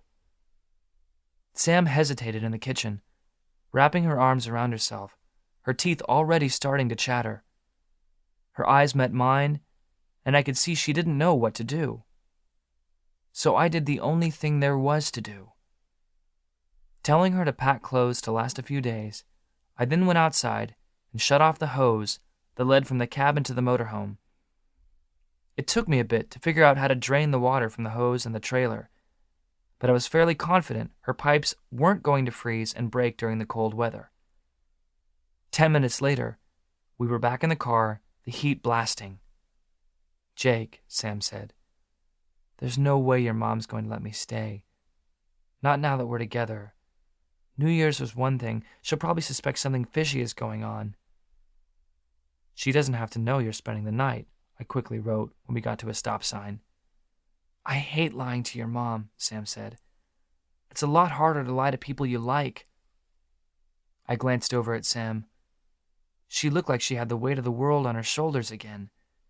She twisted one of her rings round and round. I considered that maybe I should tell Mom and Dad about what had happened to Sam. Maybe they'd understand and not tell social services. Maybe they'd let her move in with us until she turned 18. But something within me suspected that wasn't what would really happen.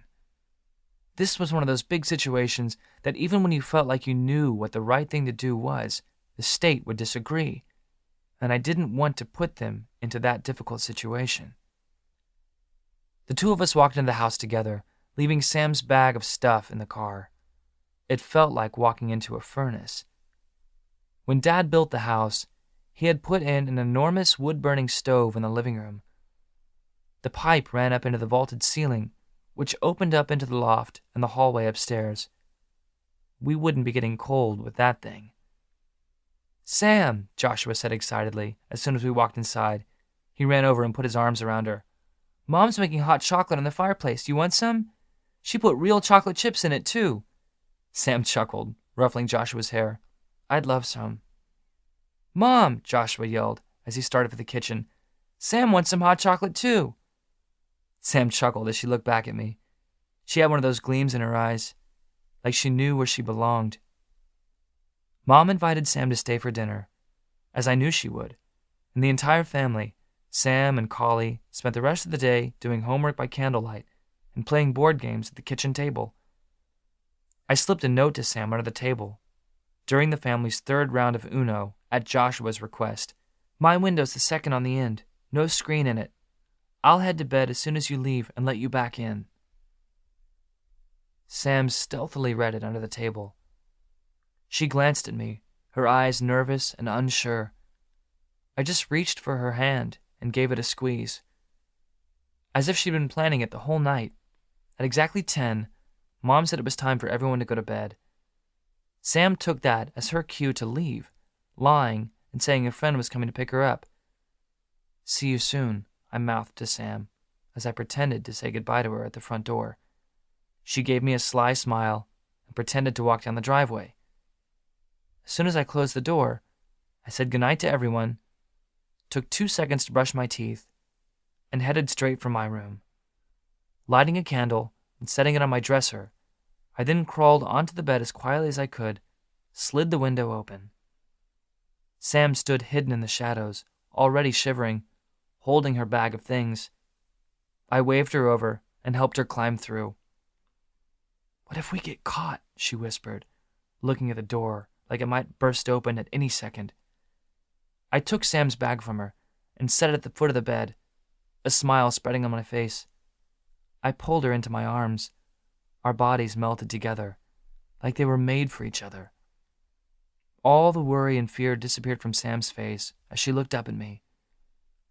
I loved it when she smiled the Jake smile. "I love you," I said in my head for the millionth time. There was something perfect and sweet about the way Sam's body folded into mine. We both slid into the sheets after we'd gotten ready for bed. She laid her head on my chest, every inch of her body tucking into me. I rested my chin on the top of her head, wrapping my arms around her. "How'd I get so lucky to have you?" she whispered against my chest.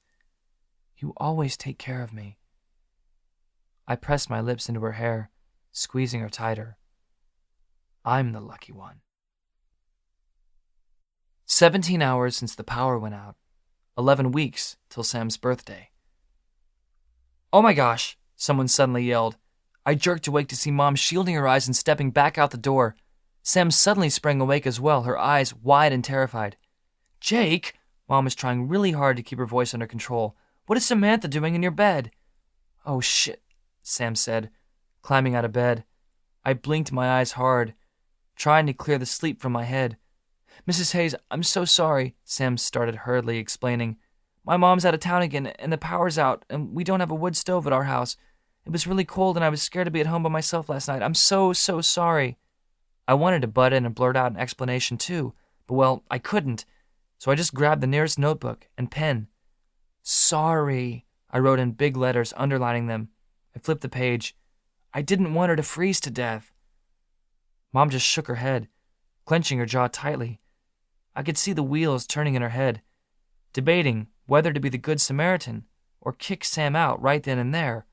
"Breakfast is ready," she finally said. Without anything else, she turned and walked out the door, closing it behind her. Sam looked back at me, almost in slow motion. Her eyes were comically wide. Her face flushed completely red. I instantly burst out into a silent laugh. "Jake Hayes," she nearly yelled at me. "This isn't funny." Which only made me laugh all the harder. "Stop it," she shouted, a laugh bubbling out of her lips as she launched herself at me. She started beating me with pillows and trying to suffocate me with a blanket. Samantha was beyond embarrassment to walk out into the dining room and sit down to eat hash browns, eggs, and bacon, all cooked on the wood stove. But hardly any of the family seemed to notice this was out of the usual, besides Jordan, who gave Sam that little sly smile that girls frequently give each other. With no indicators that the power was going to come back anytime soon, and the Canadian winds still raging, we all hung out at home, drinking hot chocolate again, stalking the fire, playing games, reading, relaxing. I kissed Sam at the bottom of the stairs that night, just before she went up with Jordan for bed. I smiled to myself as I lay on my bed by myself that night, feeling like maybe there was someone watching over me. My screwed-up little life felt pretty perfect. 11 weeks till Sam's birthday. School resumed 1 day later, when the power finally got back up and running. I had been dreading it like nothing else. It was nice to have Sam living under the same roof for a while. Mysteriously, after Sam went back home, I found another page had been torn out of our notebook. What had Sam written that she didn't want me to see? I sat down in calculus for first period a few days after school started up again and pulled my book and a notebook out. I hadn't noticed anyone had sat next to me until a hand suddenly touched my arm. "How's it going, Jake?" A voice practically dripping with sexual innuendos said. I looked over to see Nora sitting in the desk next to me. I couldn't help my eyes jumping to her mile-long legs that stuck out from beneath a skirt that wasn't more than a short piece of fabric. The top she wore, under her jacket, dipped low enough on her chest that I could see the middle of her pink lacy bra. I gave a hard swallow, my eyes quickly jumping away from her. I hoped my face didn't flush red. So it seemed the rumors that she and Blake had broken up were true. "Fine," I managed to scrawl. "You?" "Oh," she said with a dramatic sigh, tossing her hair over one shoulder. "Fine. Lonely." I gave a small nod, trying my best not to look at her without being rude. "So how's Sam doing?" she said. The way she said Sam's name, you'd think she was a rotting banana peel at the bottom of a garbage can. I instantly felt my insides harden. "Great," I wrote. "She's been staying at my house while the power's been out." There. That ought to put a damper on Nora's smoldering. "Too bad," she said, her voice turning bored as she pulled out her notebook. "Can't imagine she's a lot of fun. All she ever does is study." My jaw clenched and so did my fists. I was grateful Miss Sue showed up then and started class. I couldn't concentrate as the lesson got underway. Nora kept giving me all these seductive side glances. Then she'd turn towards me, crossing her bare legs so she was practically touching my leg with the toe of her high-heeled shoes.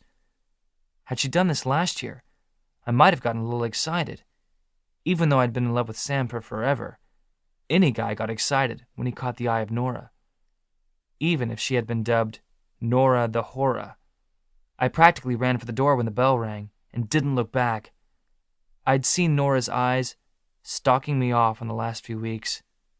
It was surprising that my whole accident and the scars didn't turn her off. Was that admirable? But I knew this was a game to her. She was trying her hardest to make Blake jealous. And what better way to make him jealous than by flirting with the town cripple? I breathed a sigh of relief when I got to physics and saw Sam sitting in her usual desk. I walked straight over to her and planted a kiss on her lips, right in front of the class. "Well, hello," Sam said with a smile as I sank into the seat next to her. "You're in a friendly mood today." I rolled my eyes as I pulled our notebook out and clicked a pen open. "Nora," I simply wrote, flashing it in her direction. "Oh," Sam said, her eyes falling slightly. "Nora." "You okay?" I wrote, touching her arm to catch her attention again. She gave me a slightly sad look, just as Mr. Roy started class. Reaching for our notebook, Sam set to writing. I didn't like the look that suddenly filled Sam's perfect face. I knew Sam and Nora had never been friends, but was there something more going on between them? When Mr. Roy had his back turned to the class, Sam slid the notebook back onto my desk. Tucking it next to my notes, I read Sam's handwriting. "Nora's never been exactly nice to me, but she's been a total witch lately, always making comments about my worn-out clothes and how I look. She's been spreading rumors that I have an eating disorder. She's a tramp, though. Just trying to ignore her. She'll get bored eventually. Though if she keeps looking at you like you're a freaking lollipop, I may end up clawing her eyes out." I chuckled as I read Sam's words. I instantly felt better. "No worries," I wrote back. "Nora the Horror's got nothing on you." Sam just glanced at the notebook to read my response. A small smile worked its way back onto her face. While Mr. Roy wrote on the whiteboard, she reached for my hand and gave it a quick squeeze. Nora's approaches got more and more aggressive over the next few weeks, and her clothes grew smaller and smaller. It got to the point where it wasn't attractive anymore. I didn't understand how she thought I'd leave Sam for that. She looked like a freaking prostitute. One day, she was even sent home because Principal Hill deemed she was wearing too little. Her position as student body president was in serious danger. And her jabs at Sam got worse.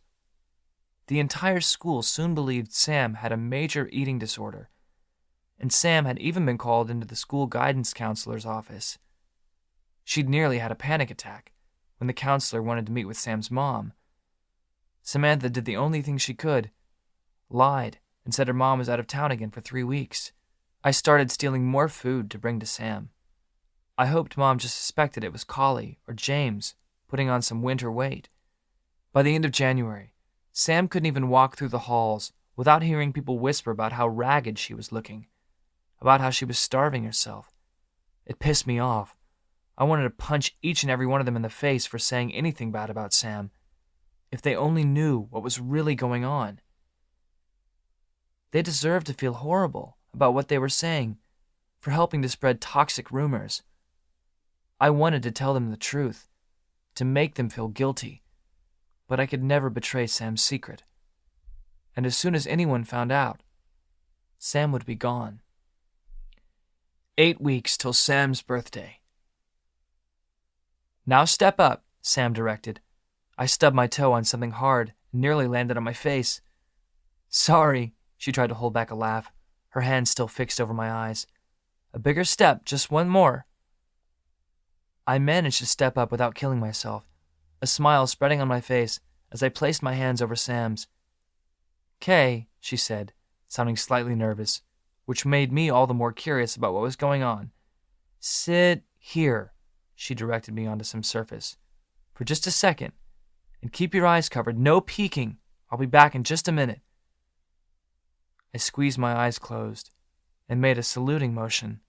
I heard Sam scamper off. I was in the motorhome. I knew that much for sure. Sam had walked over to my house a few hours after school. For the first time in the history of our relationship, Sam had insisted on driving. "Keep your eyes covered," Sam had said as we slid into the Bronco. She had the Jake smile all over her face. She leaned across the center console and pressed a kiss to my lips that made my entire body feel warm. "I've got a surprise for you." I had driven to the motorhome enough times to know the route, even if I couldn't see. I'd also recognized those rickety metal pull-out steps that led into it. Something inside smelled good. Had Sam cooked? "Okay," I heard her say. That was the nervous tone in her voice again. "You can open your eyes." My eyes instantly locked in on Samantha. She'd changed and done her hair different. She teased it up or something toward the back and had placed a wide, white headband in her hair. She was wearing a knee-length baby blue dress that had white polka dots on it. She also wore these shiny white high heels. She totally looked like a 50s housewife. It was freaking hot. She was cast in a soft glow from the dozen candles sitting on the dining table. In one hand, she balanced a small birthday cake I could tell she'd gotten from the market. It said, "Happy 18th birthday, Jake," in tiny red letters. In the other hand, she held a hanger. From it hung a white button-up shirt and a suit jacket I recognized from my closet. There was also a baby blue tie that matched her dress. I let out a silent laugh. Rising to my feet, I crossed the tiny space and kissed her. I could tell she was still nervous about everything she'd set up, but she was beaming. "That for me to wear?" I asked, by raising my eyebrows and pointing at the items on the hanger. "You'd better believe it," she said with a crooked smile, and handed me the hanger. I couldn't help but smile back as I draped the shirt and jacket over the back of the dining seat. Keeping Sam's eyes the whole time, I slid my jacket off. I then pulled my long-sleeved t-shirt over my head. Sam said, her eyes trailing over my bare chest. "Must be my birthday, too." Giving a silent chuckle, I pulled on the button-up shirt and the jacket. It took the two of us a minute, but somehow we got the tie on, even if it didn't look quite right. "Well, look at us," Sam said, beaming, as she held my tie in one hand, pulling me a step closer to her, all couple-like and matching. Pulling my phone out of the pocket of my jeans, I wrapped my arm around Sam's shoulders. Extending my arm as far away from us as I could, I snapped a picture. "I hope you're hungry, Mr. Hayes," Sam said when I was done, turning toward the tiny oven. She pulled it open, and with some pot holders, pulled out a casserole dish It took up the entire space. I'd been working on this since lunchtime. I wondered where you disappeared to, I wrote in our notebook, which I found on the dining table. Yet again, I noticed another torn-out page. I'd forgotten about the others, but wasn't going to ruin Sam's plans by asking her about them. So it had better be good. Sam's face suddenly didn't look so sure. She pulled back the aluminum foil that covered the dish, and I knew without a doubt that I'd love her forever. She'd made a perfect pot roast, covered in potatoes, carrots, and onions. Next, she pulled out a bag of rolls. Your mom said it was your favorite meal, Sam said, as she checked the center of the meat. I drilled her with questions on how to make it, and made her write it all out for me. She nodded at a piece of lined yellow paper on the tiny counter. I placed my hands on Sam's hips, hugging my body to hers. She paused, placing her hands over mine, letting her eyes slide closed. She leaned back into me. I didn't think about the distant future too often. Didn't fantasize about Sam and me in 5 or 10 years. But I did then. I imagined us in a tiny, crappy apartment, poor as dirt, struggling to scrape by as we worked our way through college, married and in love. No matter what life brought us, we'd always have each other. I suddenly wanted to hold on to the hope of that future. I pressed a kiss to her cheek, and she instructed me to sit down and let her work. Where did you get that dress? I wrote as I watched her. It was my mom's, she said. Some old costume from before I was even born. The food was perfect. The entire night was perfect as we sat at Sam's crappy dining table in her crappy motorhome. We turned out all the lights and just ate by candlelight, not saying a word, only writing in the notebook occasionally. Just before we cut the cake, Sam wrote, "Happy 18th birthday," with many more to come, and big bold letters, over 2 entire pages.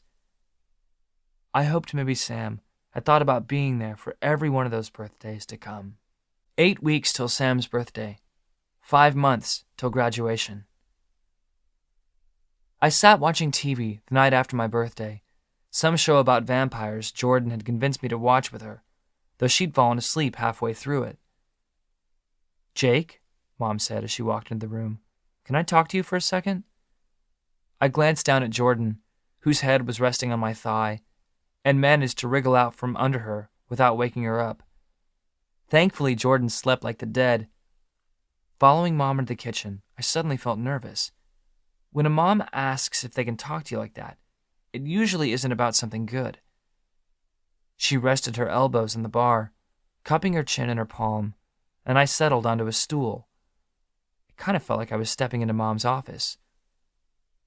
I'm a little worried about Sam, she said, her eyes concerned.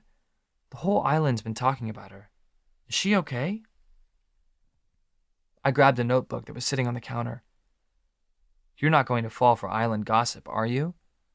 I don't want to, she said, her face serious. I see Sam eat all the time when she's at our house. I try to fatten her up as best I can when she's here. But Jake, everyone's saying she has an eating disorder, and I can't help but wonder. Just look at how skinny she is this year. I was about to write, she's fine, but I had to think about it. Sam had maybe gained 5 pounds back since we got together. But she was still probably right around 100 pounds. The lifestyle Sam was living really wasn't healthy for her. She doesn't have an eating disorder, I wrote. Trust me, I see her eat all the time, and she's not throwing it all back up. I'd notice. Mom chuckled, her eyes lightening somewhat. Well, I'm glad to hear it. Eating disorders are scary. Is she doing okay other than that? She always looks so tired, and she doesn't exactly dress great. Did her mom lose her job? Do they need some financial help? My heart started beating faster as the subject of Sam's mom surfaced.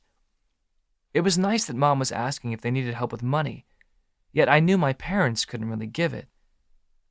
They're going through a hard time, I wrote. Lie. Things will be okay.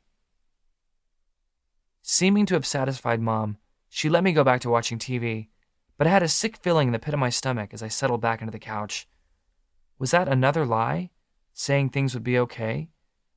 Sam's life could crumble at any moment. Sam only had a few pieces of her life left. She couldn't afford for those few pieces to fall apart. There were only 8 weeks left. We just had to keep everything quiet and under the rug for 8 more weeks. Somehow, I was going to have to find a way to help Sam more. She couldn't help being so skinny and ragged looking. For her health, and to keep the ugly truth hidden. 8 weeks till Sam's birthday. The next day I contacted Mr. Carroll. While I'd always worked in trade for flying time before, he was more than willing to let me start working for just good old regular money. He said I could come by that afternoon and work on some projects.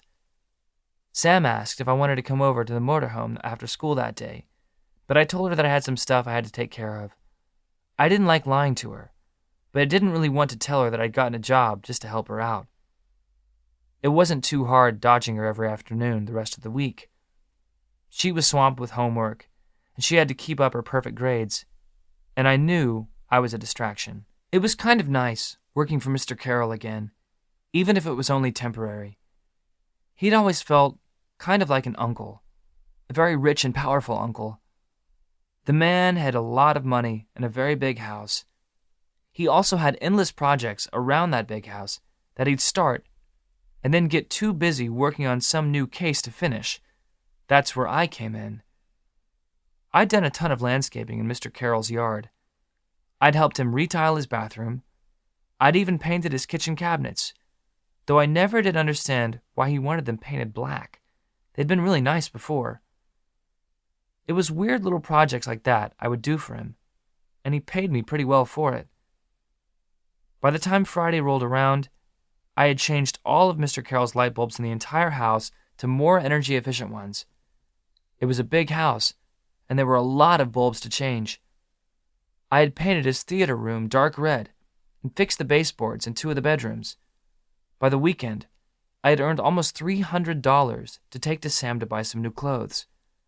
I told her I had a surprise for her on Saturday, and that she needed to be ready to be gone the entire day. I picked Sam up around 8 on Saturday, and we headed for the ferry. She looked tired as usual.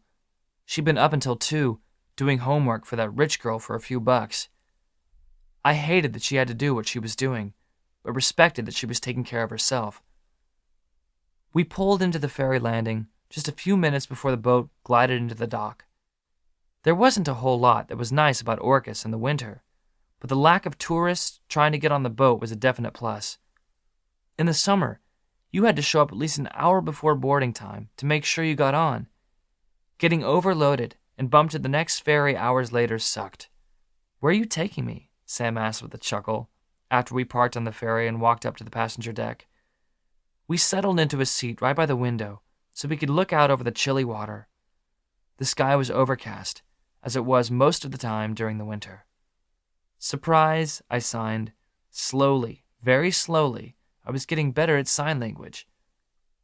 It felt a little pointless at times, though.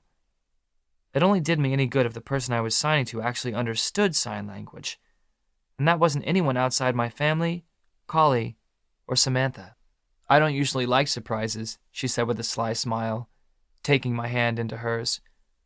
"But I'll make an exception for you." I pressed a kiss to her temple, a smile spreading on her face, the Jake smile. Sam laid her head on my shoulder, snuggling into my side. She launched into stories about her mom, about how she always made cinnamon rolls Christmas morning, about how they went to Disneyland once when she was 8, just the 2 of them. They'd saved for months to afford to go. The 2 of them really had been best friends. They were all each other had. I didn't think I'd ever admired anyone as much as I did Sam. A lot of people wouldn't be able to go on living life after losing their only family like that. A lot of people probably would have given up. They would have just gone back to their dad and lived a crappy life until they turned 18. Instead, Sam was taking charge, living the life she had always planned to live. There was so much more I wished I could do for her, more than just get a few bucks to take her shopping. But I had to take things one step at a time. I'd do what I could do. We just needed to keep her secret hidden for another 8 weeks, and then we wouldn't have to worry about it anymore. The closest mall from the ferry landing was about half an hour away. The Burlington Mall wasn't exactly big, but it would do. Sam gave me a cautious look as we pulled in. "Jake," she said, shaking her head, "I don't have any money to go shopping." Grabbing the notebook, I wrote, "My treat." "Jake," she said with a pained-sounding sigh, "I can't just let you go around buying me things. It's not your job to take care of me." "But I like taking care of you." She kept looking at me, her eyes serious and sad. Finally, I saw them soften. A smile spreading on my face, I leaned forward and pressed my lips to hers. I kept watching Samantha's face as we slowly made our way through the stores. She considered everything so carefully, like she knew whatever she got that day had to last her for who knew how long. She'd run her fingers over the fabric, seeming to appreciate how crisp and new everything was. It made me sad to see her like that. She was just one step above what homeless Collie was. Yet I knew this was one of those experiences for me that made you grow as a person. This was one of those times that made you put things in perspective and appreciate what you had. Hand in hand, the two of us walked between the stores.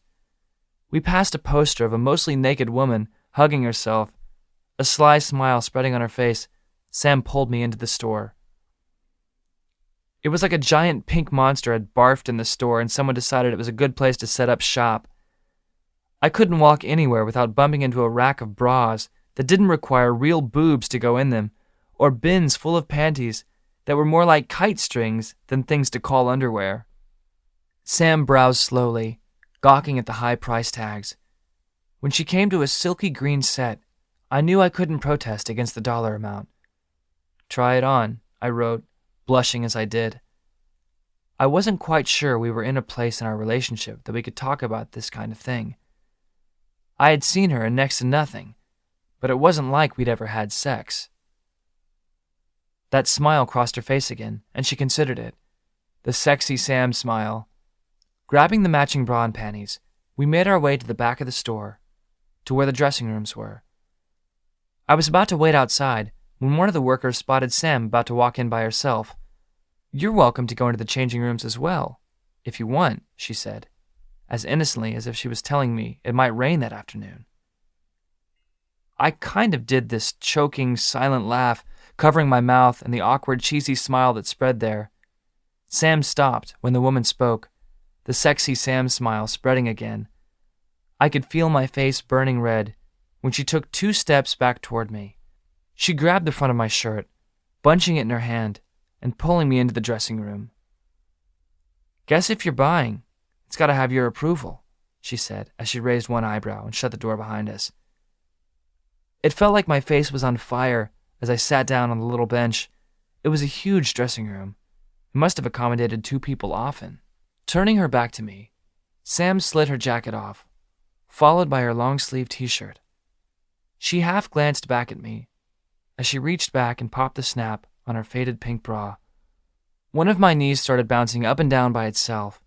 I couldn't keep my eyes off of Sam's curves, not that she had many left those days. I wanted to trace my finger down her spine, but kept them securely pinned between my knees. After getting the new bra snapped, Sam looked over her shoulder. "You're going to have to close your eyes for this next part." I thought I was going to die right then and there when I realized Sam was going to be about 18 inches away from me with no pants and no panties on. "So," she said a few moments later, "what do you think?" Slowly, I let my eyes slide open, my heart seeming to skip a beat. Sam stood facing me, in all her barely clothed glory. The shade of green against her skin seemed to make her glow. I bit my lower lip to keep my tongue from falling out of my mouth. "Guess that means you like it," she said, that new smile spreading on her face. I could only nod, reaching for her hips to guide her in my direction. She kneeled on the bench, a leg on either side of mine. My lips found their way to her throat, my entire body feeling alive and free.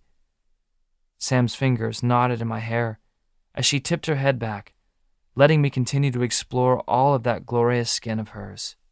Somehow, we made it out of that changing stall with our virginity intact, but with me walking pretty uncomfortably. I couldn't keep my mind from wandering back to that image of Sam, an image that would be gloriously engraved into my memory forever. "I feel so spoiled," Sam said, as we headed back out to the car, just as the sky started to darken. "I don't think I've gotten new clothes since the beginning of last school year." I pressed a kiss to her cheek, hoping the message of "you deserve it" got through. My phone vibrated as we headed back into Anacortes to catch the 6 o'clock ferry back. Very illegally, I pulled it out and checked the text message. It was from Nora. "You hanging out with that girlfriend of yours tomorrow? Or would you like to come over and have some real fun at my party?" I just shook my head as I put the phone away. Wow. I'd never met someone who didn't get what no meant more than her. Nora didn't seem to care one bit that I had a girlfriend. The water was pretty choppy as the ferry carried us back to Orcus Island. Sam and I just stayed in the car, the both of us lying on the back seat, enjoying the feel of the waves beneath a few 100,000 tons of steel. Our notebook rested on the floor below us, another page mysteriously ripped out. We seemed to have fallen into the habit of being quiet whenever we drove somewhere. It was easier.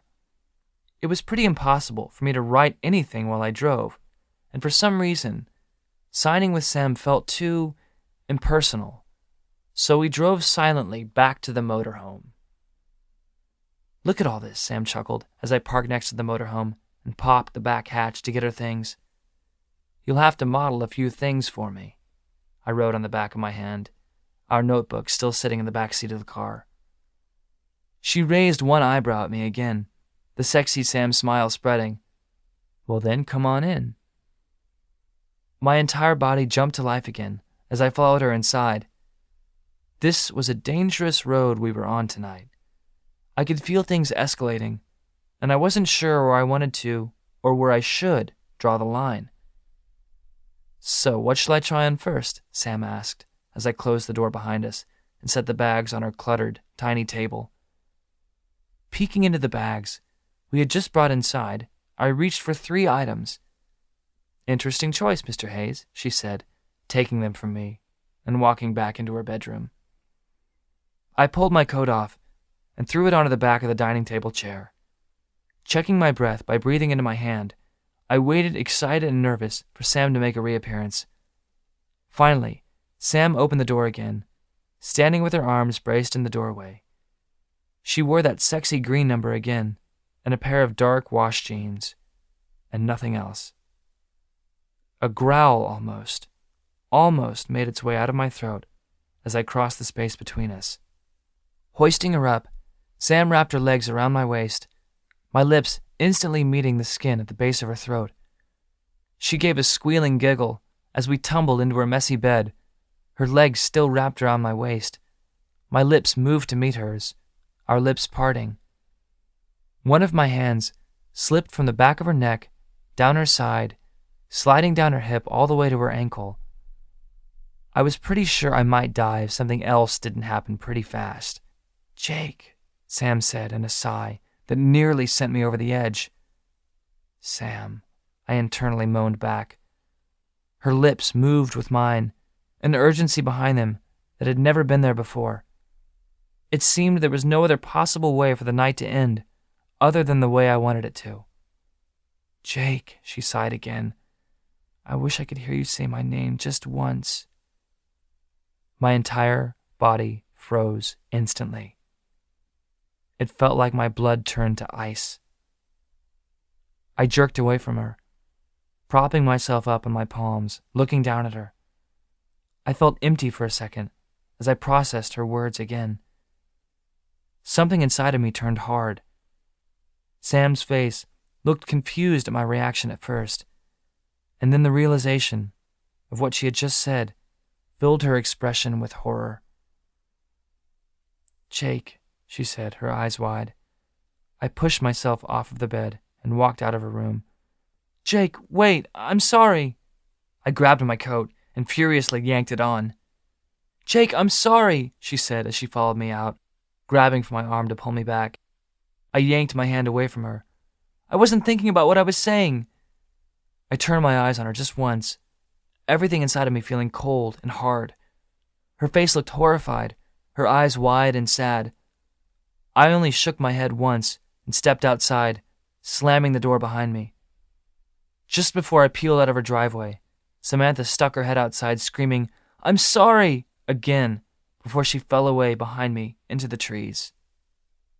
14 hours since Sam said the worst possible thing. 8 weeks till her birthday. I heard a knock on my bedroom door late Sunday morning.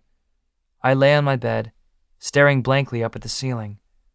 Everything in me felt hollow and sick. I didn't really want to talk to anyone, but I couldn't tell that to whoever was at the door. "Jake?" Jordan said as she poked her head in. "Can I come in?" I just shrugged as my eyes went back to the ceiling. Jordan must have taken that as an invitation to come in. She closed the door quietly behind her and crossed the room.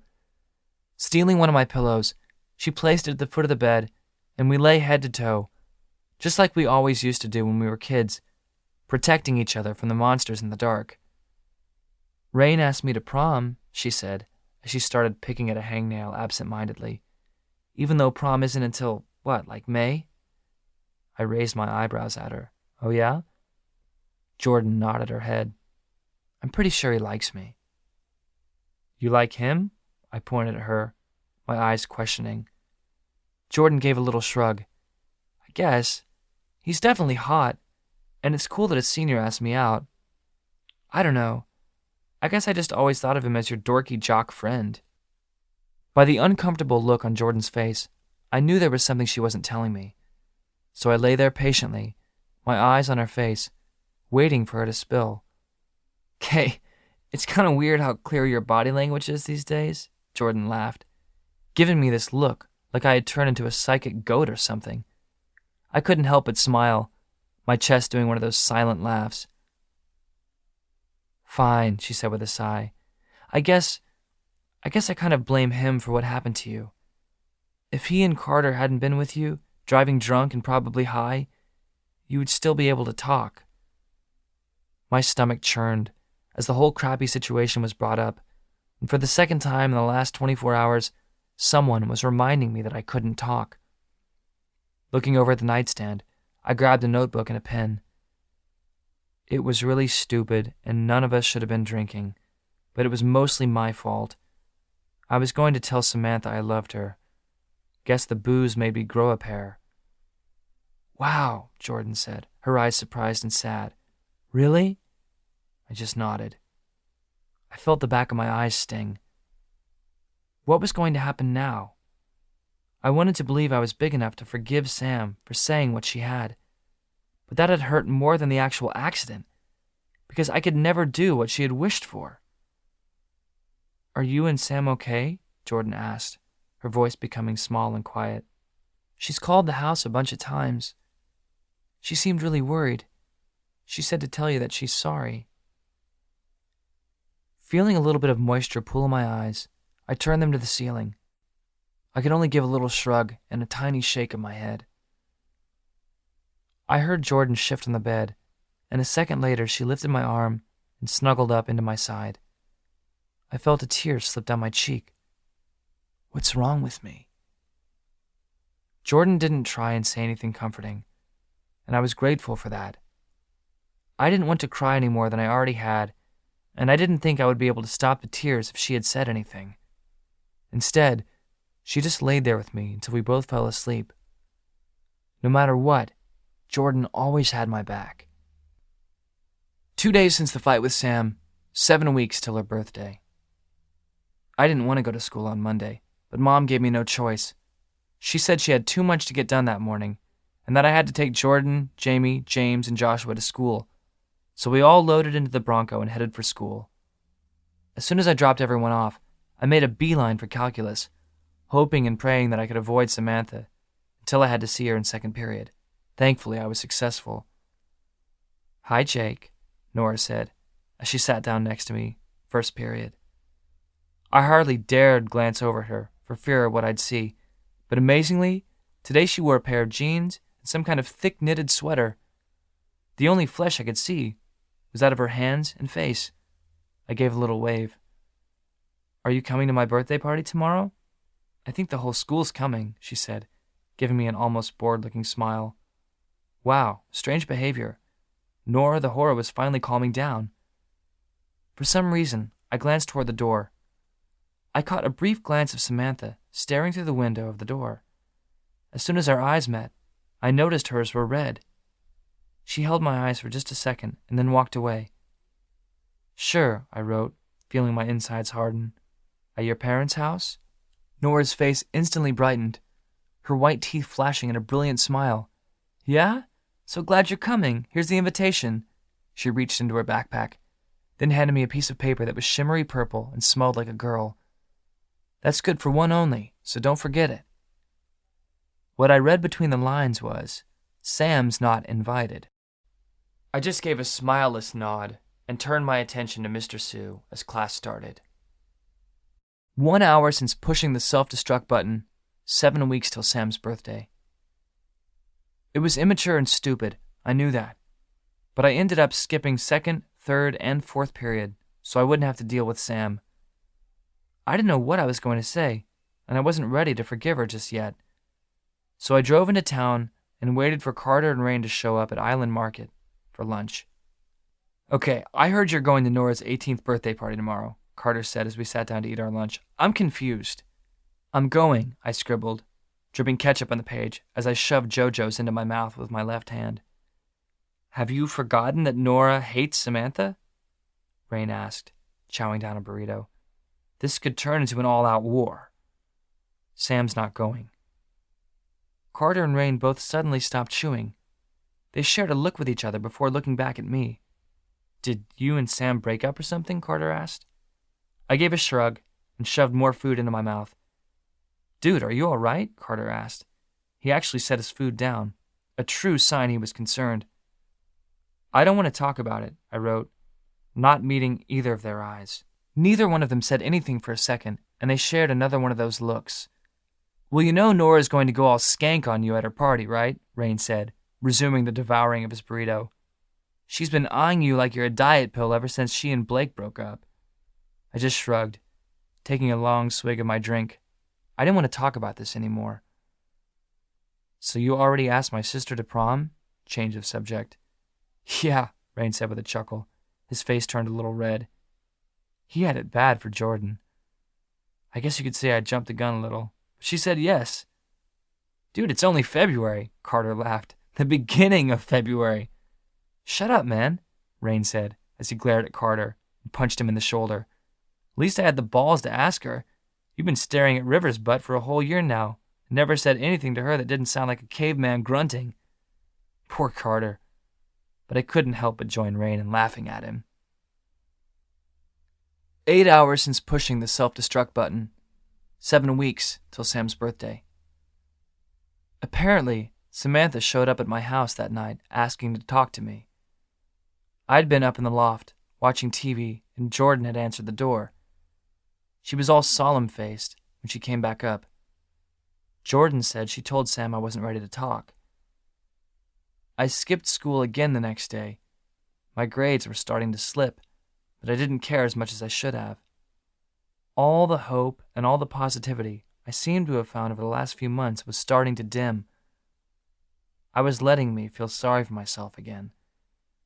Once you start down the slippery slope of depression, it's hard to climb off of it. And sometimes, you don't want to climb off of it. The crappy thing about living on such a small island, where everyone knows who you are and where you're supposed to be certain times of the day, is there aren't many places to hide when you're skipping school. So I ended up out at West Beach, parked in a spot that looked out over the water. To the south side was a pottery shop. To the north was a resort. Both were tourist places, so I felt pretty safe hanging out there. No one would recognize me. I pulled my journal out, running my fingers over its black cover. I hadn't written in it in a while. Really, I hadn't felt a need to. But I felt like I was going to explode if I didn't get some words out of my head. I hate Samantha for what she said. I didn't think that was possible. How could she say something like that? She wishes she could hear me say her name? Why would she say that to someone like me? Could she have said anything worse? First she tells me she doesn't believe in love. Seriously, what girl doesn't believe in love? Then she won't let me say it, and basically says she won't ever say it to me, and now this? Part of me thinks I'm overreacting. But sometimes I feel like all the crap in the world is building up inside of me, like all the bad is just filling me like a balloon. I push it all back, live my happy life. But sometimes that balloon explodes, and all the crap lands on everything around me. I hate this. I hate this. I hate this. I hate me. 1 hour till self-destruction. 7 weeks till Sam's birthday. You sure about this? Rain asked, clapping a hand on my shoulder from the back seat. You know how this is going down tonight, right? Nora's got major plans for you, Carter said, as he observed the long line of cars parked along Nora's driveway. That's just the way Nora is. My jaw clenched as I pulled into a parking spot, which was little more than a narrow shoulder before her driveway dropped down a steep ledge into thousands of trees. I pulled the keys out of the ignition and slid them into the pocket of my leather jacket. Slowly, I nodded my head. Man, I have a bad feeling about this, Rain said as we got out of the car. I know you're pissed at Samantha, but are you sure this is the way to handle it? I know Nora is going to do something crazy tonight. I turned and glared at Rain and Carter. Shut up. They must have gotten the message. They didn't say another word as we walked the rest of the way up Nora's driveway. Nora's dad was older than dirt.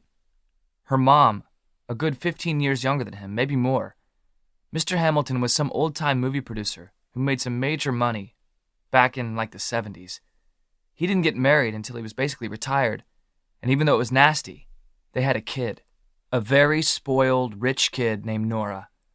Nora the Hora, who drove her own BMW and lived like a princess in her castle by the sea. I could hear the music blasting before we even got out of the car. Lights flashed and pulsed from the windows, and I could hear people laughing and shouting. Despite what Nora had said, I hadn't needed the invitation to get in. I'd half expected to find a bouncer waiting at the front door. That would have been Nora's style, but there wasn't. The air was thick and muggy as we walked through the massive front doors. The house was packed with about 100 people. Everyone wore some kind of sparkly party hat or a mask decorated in glitter and feathers.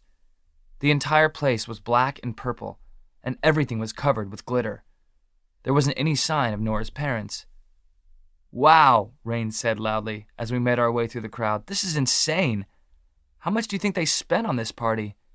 I shook my head, looking around. There was a very sparkly and expensive-looking disco ball hanging from the vaulted ceiling. Black candelabras with matching black candles sat everywhere. Some kind of large, glittery jewel things hanging from them. The party had been professionally decorated. The Shaw is in the house! A loud boom suddenly rang out from the front door. The three of us turned to see Blake posing at the door, raising his hands above his head like some kind of professional wrestling hero.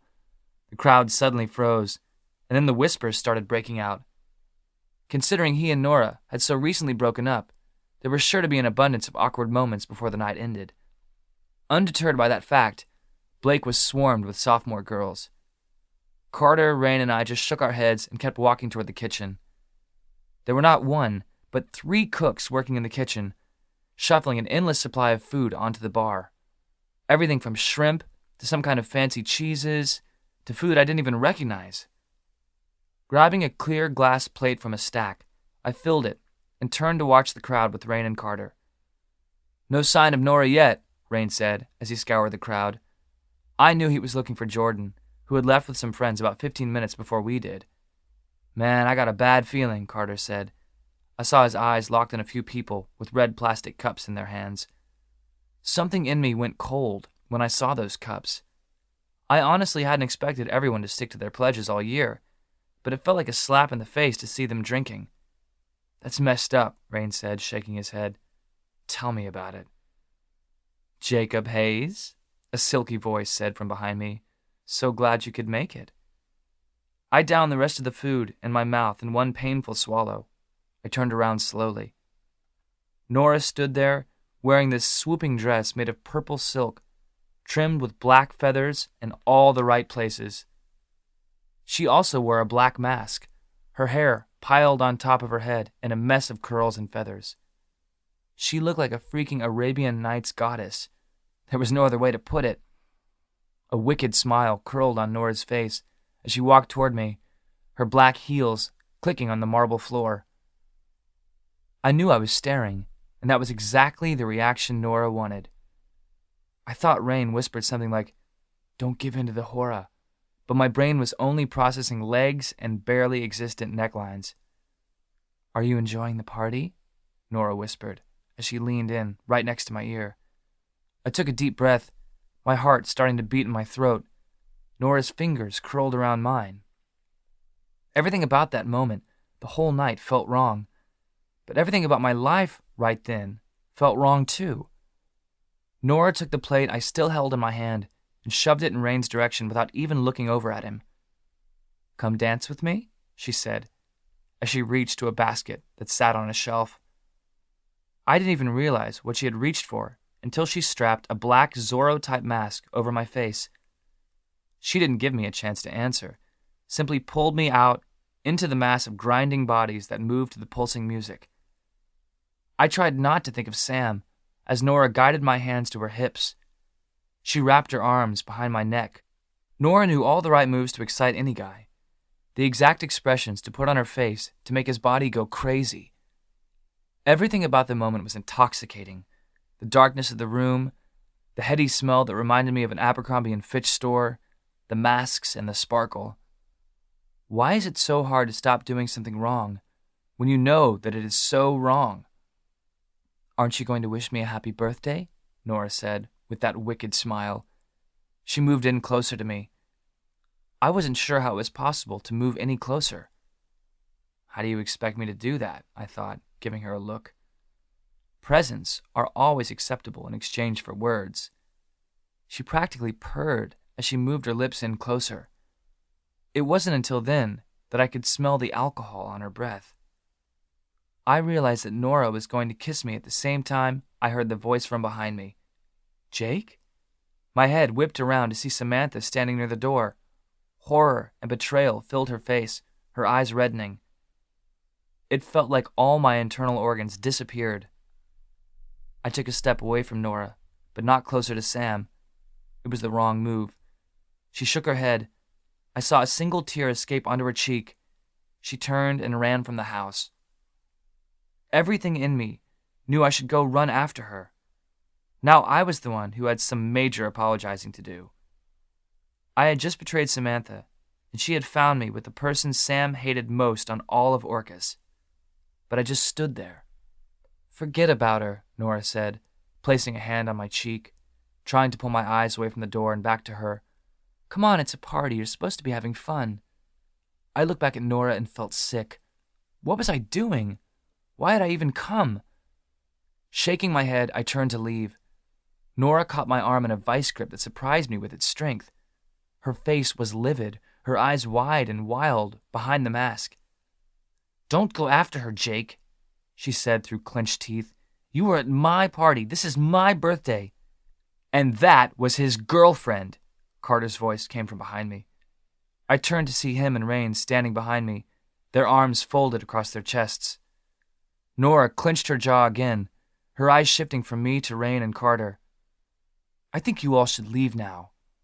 "Gladly," Rain said, already heading for the door. My eyes were cold as I looked past Nora and started for the door. "Your girlfriend is going to regret showing up here uninvited," Nora said in a voice cold as ice. I just walked past her. Everything flared hot and red inside of me as I heard her words. I turned back once to look at her, my eyes spotting with dark patches. I curled my fingers into fists. Someone tugged in the back of my jacket, and I was pulled through the crowd toward the door. I felt like I could finally breathe again as soon as we got outside. And then I remembered how Sam had run out of there, looking crushed, but there was no sign of her. "Seriously, Jake, Rain fumed as he started shoving me toward the car. "You were such a freaking idiot. What were you thinking?" "F off," I wanted to shout. I didn't need Rain telling me I was an idiot. I already knew that. I'd screwed up in a major way.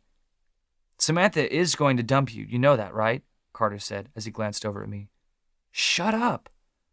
I grabbed one of the big rocks that lined the Hamiltons' driveway and chucked it out into the middle of the lawn, letting out a silent scream into the black sky. "I hate this! I hate this! I hate me!" Digging the keys out of my pocket, I chucked them at Rain and climbed into the back seat. Neither of them said a word to me as we drove back to my house. I had thoroughly wrecked my whole world. I really screwed up today. I won't blame Sam if she breaks up with me. What was I thinking? I wasn't. I just didn't want to feel. But now everything's ruined, and there's no one but me to blame. 6 days since everything fell apart. 7 weeks till Sam's birthday. Samantha and I did a weird dance the next 3 days. I'd skip physics, and she'd find somewhere else to be during ASL. And then we'd sit as far apart as we could during AP English and government. Awkward wasn't a big enough word for what those few days were. Neither of us tried to say sorry, and neither of us had ever had so much pride. I mostly felt like an idiot. Sam and me fighting, or being broken up, I wasn't sure what it was hard on Jordan, too. She and Sam had grown close, hanging out in the halls and whatever the heck it was girls did. But true to Jordan, she chose my side. Even if she did yell at me for an hour straight when she found out about Nora's party. But when you live on an island as small as Orcus, you really can't avoid anyone. I had just walked into the lobby at the public library to drop off a book for Jamie when Sam walked out. We both froze there, staring at each other. Sam looked terrible again. The bags under her eyes told me she'd been sleeping as little as I had since Saturday. She looked skinnier than ever, making me guess she'd had as good an appetite as me as well. "I love you, Sam," I thought. "I'm so sorry I'm such an idiot." "Hey," she said, shifting from one leg to the other, like she was considering running. "Hi," I signed. I really hated sign language. It felt so cold and distant. Sam's eyes kept dropping from mine to the floor. She couldn't even look at me. She must have totally hated me. I couldn't blame her. She trailed off, but she didn't say anything else. She just hurried past me and went out the door. I wanted to scream. 6 weeks till Sam's birthday. The rest of the week continued like that. We'd dance around each other at school, way beyond awkwardly say hi in the halls, and then we'd go home. I thought what I hated the most was not knowing what we were anymore. Was Sam still my girlfriend? The answer to that was probably not. Did she totally hate me? Would this ever get fixed? Feeling too full of jumbled words, I pulled out my journal Friday night. I just want to let out a string of cuss words all the time and never stop saying them these days. But Mom ingrained the no swearing or you will die thing into me too well. Maybe this is what dying feels like. Slow, painful, uncertain. That's kind of what I feel like inside. Dead. Maybe not, though. Some say death is supposed to be peaceful. I don't think I could be more opposite of peaceful. I miss Sam. I miss her so much my whole body hurts. I miss her hair and my face. I miss her million-flavored lips. I miss her constant seriousness and fanatic studying habits. I miss seeing her with my family. How did I screw this up so bad? How do I fix it? A tiny knock on my window nearly scared the piss out of me. Snapping the journal closed, I shifted on my bed and silently slid the window open. There, standing in the dark, was a terrified-looking Sam. "What are you doing here?" my eyes asked. "Let me in," she whispered. Not waiting for me to respond, she reached for the ledge of the window. Giving her a hand, I helped her climb through. Then I realized there were tears streaking down her face. "What's wrong?" I signed. I felt terror building up in myself, even though I didn't know what to be afraid of. "Mike," Sam said, as she paced my bedroom floor, wringing her hands. Mike's here. My dad's on the island." "What?" Grabbing a notebook from the dresser, I clicked a pen open. "What?" "Yeah," she said with a sniff. "I saw him talking to Officer Bennett in town earlier." By now, her voice was sounding more desperate, on the verge of cracking. "Someone found out, Jake. Someone ratted on me. And now my crap father's here, and I'm going to have to leave, and I'm going to lose everything." Her words were a jumbled mess, getting louder with each word. I pulled her into my arms, without even giving my body permission to do so. She instantly stopped moving, her arms gripping me so tightly it hurt. "He's going to take me away, Jake," she started sobbing. "I don't want to leave with him. I don't want to leave the school. I'm going to lose any hope of a scholarship. I'm going to lose my friends. I'm going to lose..." Somehow, I knew she was going to say you, but she stopped herself before she could admit anything. "Have I already lost you, Jake?" she finally whispered into my chest. My shirt was soaked with her tears.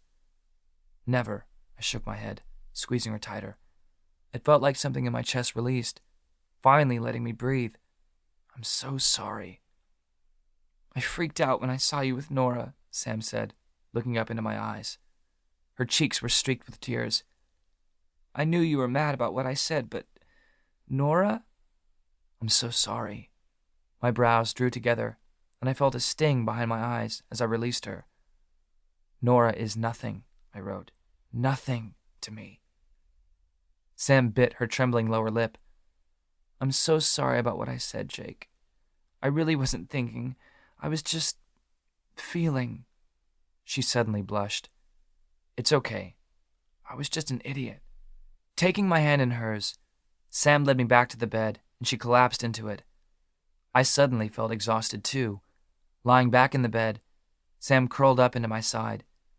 My phone suddenly vibrated, saying that I had a text. Grabbing it, I opened it to find a message from Carter. "We're playing ball at the old gym tonight, if you feel up to it," it read. Something suddenly stirred in my brain then. Something from the very beginning of the school year. Scrolling up through my previous messages from Carter, I found what I was looking for. A video message Carter sent from the night of the homecoming game. "Oh, Samantha!" My voice suddenly rang out. Sam's head whipped up, her eyes wide. Glancing from my face to the phone, she watched as my drunken self sang out my undying love. I looked like a freaking idiot, but every word I said was true. "Jake, you said my name," she said, her voice hazy sounding as she looked down into my eyes. Very gradually, as if in slow motion, she dipped her head until our lips touched. It felt like finally breathing again after holding your breath for a full week. "When was this?" she asked, her face still surprised and filling with awe. Grabbing my notebook, again I wrote, "The night of my accident." "What?" she said, her face filling with pain. I nodded. "There's something I never told you before about that night." I looked up to see her reaction when she read my words. She looked at me, her face unsure. Something knotted in my chest. I tried telling her once before, but she hadn't let me. "I was drunk that night," I wrote, "but I meant what I said in that stupid song. Carter and Rain were taking me to your old house when we got into that accident. I was coming to tell you that I love you." I looked up into her face.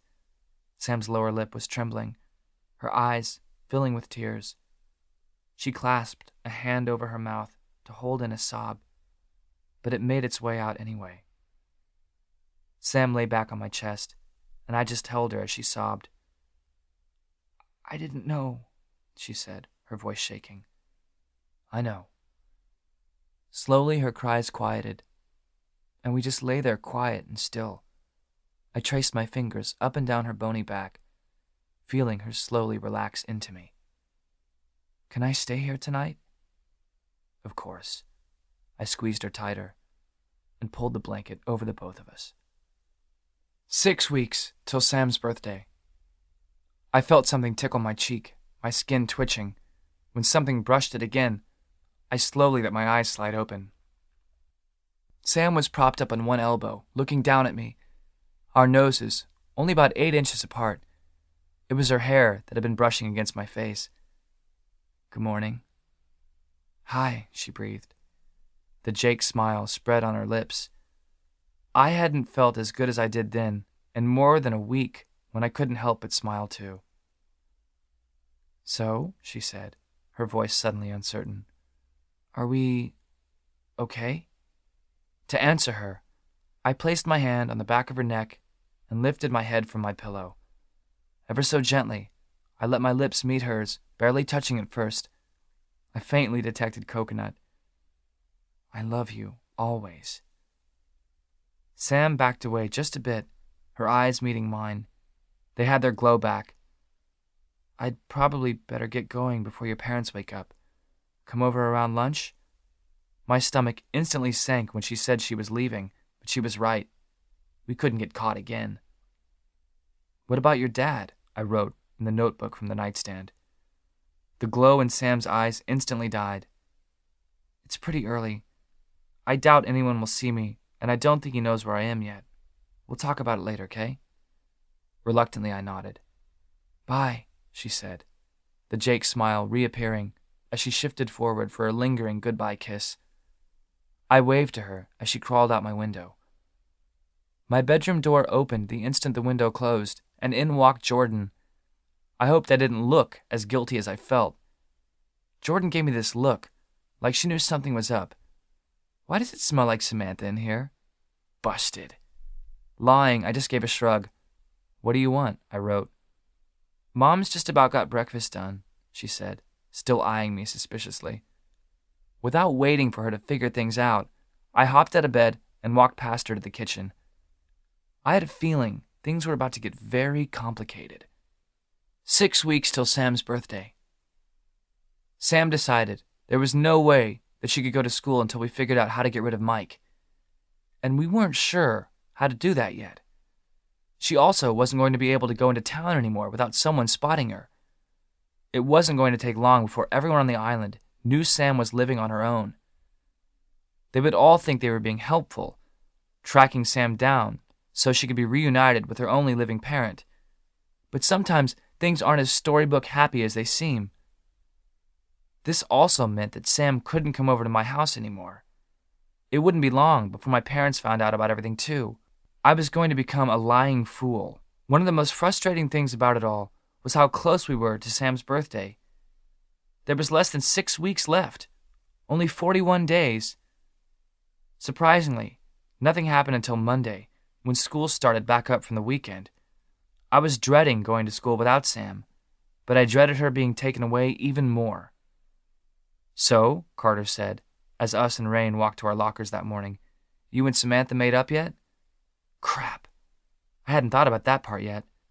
Everyone at school still thought we were broken up, which provided a perfect opportunity. Nope, I wrote in a notebook. Haven't talked to her since last week. Lie number 1. Have I told you yet that you're an idiot? Rain said, shaking his head. You have, I wrote impatiently.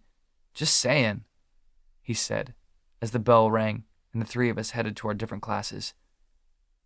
I couldn't seem to keep my left leg from bouncing up and down, like I'd had too much coffee as I went through my classes. Mr. Roy glanced in my direction when he called Sam's name for roll and she didn't answer. But it wasn't more than a glance. Thankfully, we didn't get checked on too often for ASL, and Mrs. Morrison didn't make a big deal out of it that Sam wasn't there for our next class. It was a little harder getting Sam's homework for her, though, without looking suspicious, especially for those classes that I didn't have with her. It didn't help my story that we were broken up. I ended up having to con other students that were in Sam's classes into getting the work for me. I was a freaking nervous wreck by the end of the day. How were we going to keep this up until Sam's 18th birthday? Suddenly, 41 days felt like an eternity. I knocked at the door of the motorhome 5 times to let Sam know it was me. She still looked edgy as she opened the door. So how'd it go today? She asked, her eyes scanning the trees behind me. She looked totally freaked out. Any problems? None, I wrote in our notebook. No one even seemed to notice you were gone. Got all your homework, though. Thank you, she said gleefully, wrapping her arms around my neck and hugging me. I've been so stressed out about all this. People still think we're broken up, I wrote when she released me. Should make it easier to cover for you. I could just say that we had a fight last week and I don't know where you are." "Perfect," she said with a forced smile. She really was freaking out. We sat and did homework for about an hour, ended up making out for about half an hour, and then I had to go home. Being there long was dangerous, considering to everyone around us we were supposed to be broken up. Risking being gone after school would look suspicious. Nothing seemed too different the next day at school either. Most of the teachers seemed surprised Sam wasn't in school. It was odd behavior for her. But it just seemed like normal concern, not suspicion. And I got Sam's homework and took it to her. But by Wednesday, I heard whispers in the hall. They said her mom died over the summer. She's been living on her own all year. I heard she's homeless. No wonder she looks so shabby. Crap, I feel bad for saying anything about her. Why has she been hiding all this? Now the school was talking. Stopping at my locker, I put some of my books in, taking others out. I cringed when I saw Rain and Carter walking up to me. "Here come more lies." "Dude," Rain said, his eyes wide, "is Samantha really homeless? Her mom died?" I didn't say anything, just pretended to be digging through my locker. "You knew?" Carter said, his voice accusing sounding. "Why didn't you say anything?" "Don't go there, man." "Everyone's looking for her, Jake," Rain said, his voice lowered. "Her dad's on the island. He needs to take her with him, they're saying. The cops have been at the school all morning questioning teachers. They're going to come looking for you." "Oh, crap." "Where is she?" Carter asked. I felt like my heart was going to beat out of my chest and my palms started sweating. "We had another fight on Thursday," I wrote. "Lies. I haven't seen her since then. We're broken up. Remember?" "You think she took off after your fight?" Carter asked as we started walking down the hall. I just shrugged. Hopefully my expression wasn't too freaked out. I saw the way people stared at me as I made my way to calculus. The whispers spread almost like a wave as I walked by. Everyone would know about this before the tardy bell rang for first period. Somehow, I made it through my first class of the day. I had no idea what we were supposed to be learning, but somehow I survived the hour without having a total freakout. But as I walked to second period, everyone was staring at me as much as they did the first day back at school after the accident. I should have known Principal Hill would send them after me during ASL, the class that was supposed to be just me and Sam. I slowed as I got to the end of the building and saw 2 police officers and Principal Hill standing just inside the room. For a brief moment, I considered just bolting, but how could that not look suspicious? Hoping none of them would hear my heart freaking out in my chest, I put on a blank face and walked into the classroom. "Jake?" Principal Hill nodded to me, his face serious. I wondered if Sam's situation could get him into any kind of trouble. Teachers got a hard time for not noticing stuff like this. "Officers Blyzen and Bennett need to ask you some questions about Samantha Shay." Keeping my face as blank as I could, I nodded. The 2 officers indicated for me to sit in one of the desks. Seeing they had no intention of sitting themselves, I chose to stand. I leaned against one of the desks, my backpack still on, and crossed my arms over my chest. I saw both eye my scars, unsure looks on their faces. Rolling my eyes, I swung my backpack to my front and pulled out a notebook and pen. "We understand that you're involved with Miss Shay," Officer Bennett started. It was hard to take him seriously when most of the island saw him with the Odd Fellows in the Solstice Day Parade costumed like a cross-dressing 13-foot-tall clown. "Were," I wrote. "I'm sorry," he said, his face still so unsure-looking, like I might melt if he spoke too harshly at me. "We were involved. We broke up last week. Ask anyone in the school." "Oh," he stuttered, shuffling some papers, looking totally lost. He kept glancing at my throat. It was amazing how some people just didn't know how to handle communicating with people with disabilities. Wow. "May I ask what the reason was why you broke up?" Officer Blyzen spoke up, saving Bennett. It could be helpful in finding Samantha. I hesitated, debating whether to lie, but it seemed simpler to tell the truth. "She said something about me not being able to talk," I confessed. I freaked out, and did something stupid with another girl. Let them think it was worse than it was. Should help my case. And I can imagine Miss Shay was very upset about this whole situation. Something about Officer Blysen's questions seemed very routine. I had a feeling he wasn't from the island. A homeless girl going missing wasn't something that exactly happened very often on the island. It seemed like he should be a little more concerned, like Officer Bennett. Yeah, I wrote. She was upset. We had a big fight Thursday. And have you seen her since Thursday? He asked, scribbling something down on a notepad. For a bit at school on Friday, but that was the last time. Lie. How many more were to come? Jacob, were you aware that Samantha was living on her own, even though she is a minor? He turned his green eyes on me, his expression almost daring me to come up with something that wasn't the truth. I hesitated for a second. Honestly, I wasn't quite sure what to say. Going either way could get me into a lot of trouble, more than I already was. Should I be talking to either of you without my parents here? Now it was my turn to give them a look. They've been called, Jake, Principal Hill said, his expression looking uncomfortable. I knew how my mom was going to react when she found out that Principal Hill had let the police question me before they got here. Your parents should come any second. Setting my notebook down flat on the desk, I crossed my arms over my chest and stared Officer Blysen in the eye. I hoped he got the message that I was done talking for a while. But while I was giving him the stare down, I was panicking on the inside. It was one thing to lie to these officers, which was pretty freaking bad. It was another thing to lie to my parents about the girl who had spent hours and many a night under their roof as practically a part of our family. It seemed like it took forever, but eventually my mom and dad walked through the doors of my classroom. They're already here? Mom barely kept from yelling when she saw the officers in the room. Tony, he's just a kid. I am sorry, Jackie, he said, looking embarrassed. They wanted to move quickly on this case. I'm just concerned for Samantha. Yeah, his best student in 5 years. Is Samantha really missing? Dad asked, folding his arms across his chest the exact same way I was. Are you all aware as to Miss Shay's living situation? Officer Blysen asked them, instead of answering Dad's question. What do you mean? Mom asked, her brow furrowing. Crap, here it comes. She lives with her mom down Enchanted Forest Road, Dad answered, his expression not quite as sure as I would have liked it to be. Mr. and Mrs. Hayes, Officer Blysen said, trying to sound patient. Miss Shay's mother passed away over the summer. Samantha has been living on her own somewhere on the island since about August. The room got really quiet for a second. I refused to take my eyes from the police officer's face, not daring to look and see how my parents were reacting. I don't understand, Dad said, shifting his stance.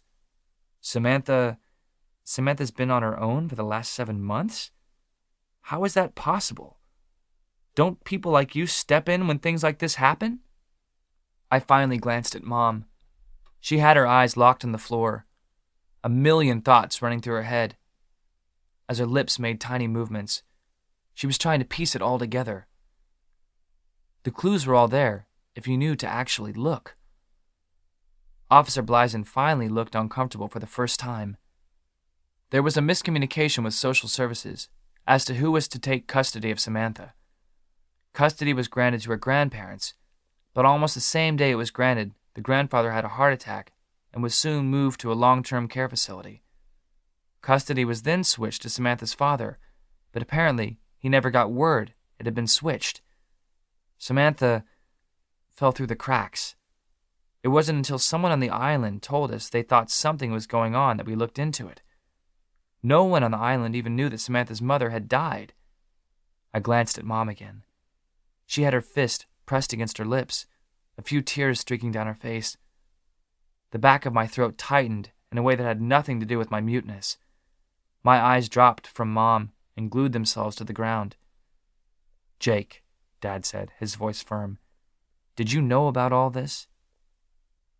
I debated with myself for a second, but there was no possible way he would believe me if I said I didn't. With as many hours as I had supposedly spent at Sam's house, I nodded my head.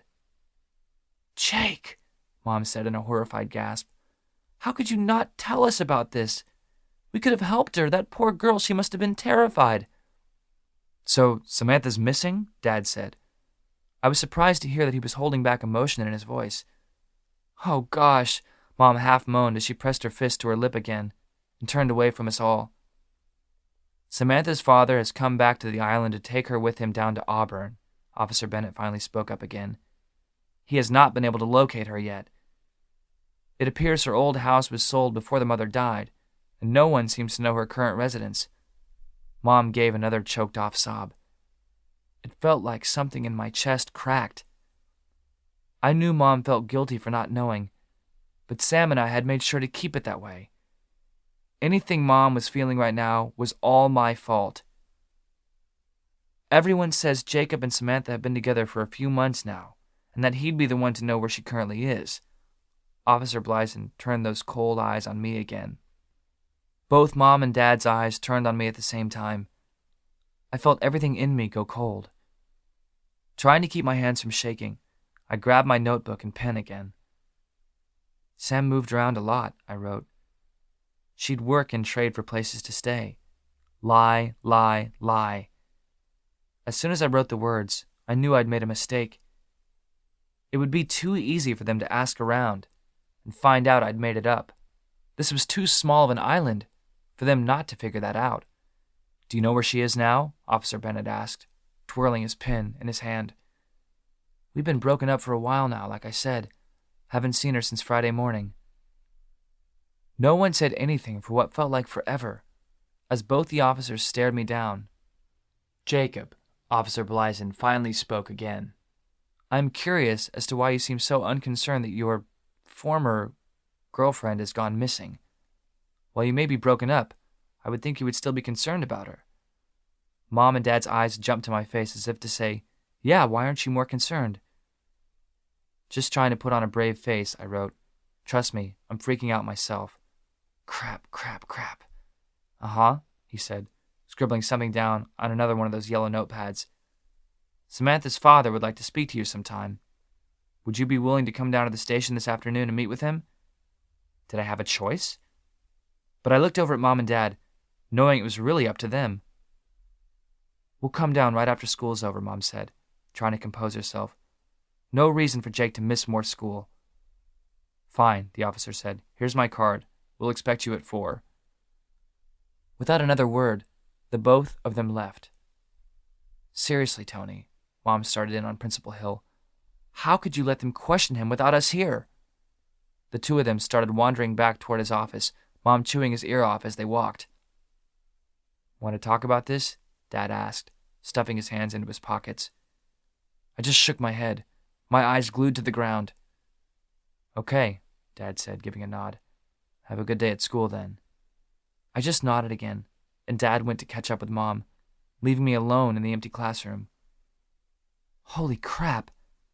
"Sam, I am totally freaking out here. The cops came to school to question me. They want me to come down to the police station to meet with your dad later today. I don't know what to do, Sam. I don't know if I've ever been this scared.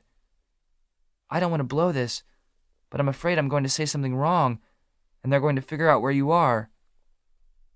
I think I might just go crazy if they take you away. I think it's been you that's kept my head on straight through this crazy year. You didn't let me wallow in self-pity. I needed you this year. There are a lot of dark places for someone like me, and I'm afraid I might slip into them if you're gone. I can't let them take you away." I sat there staring at the page I had just filled in our red notebook.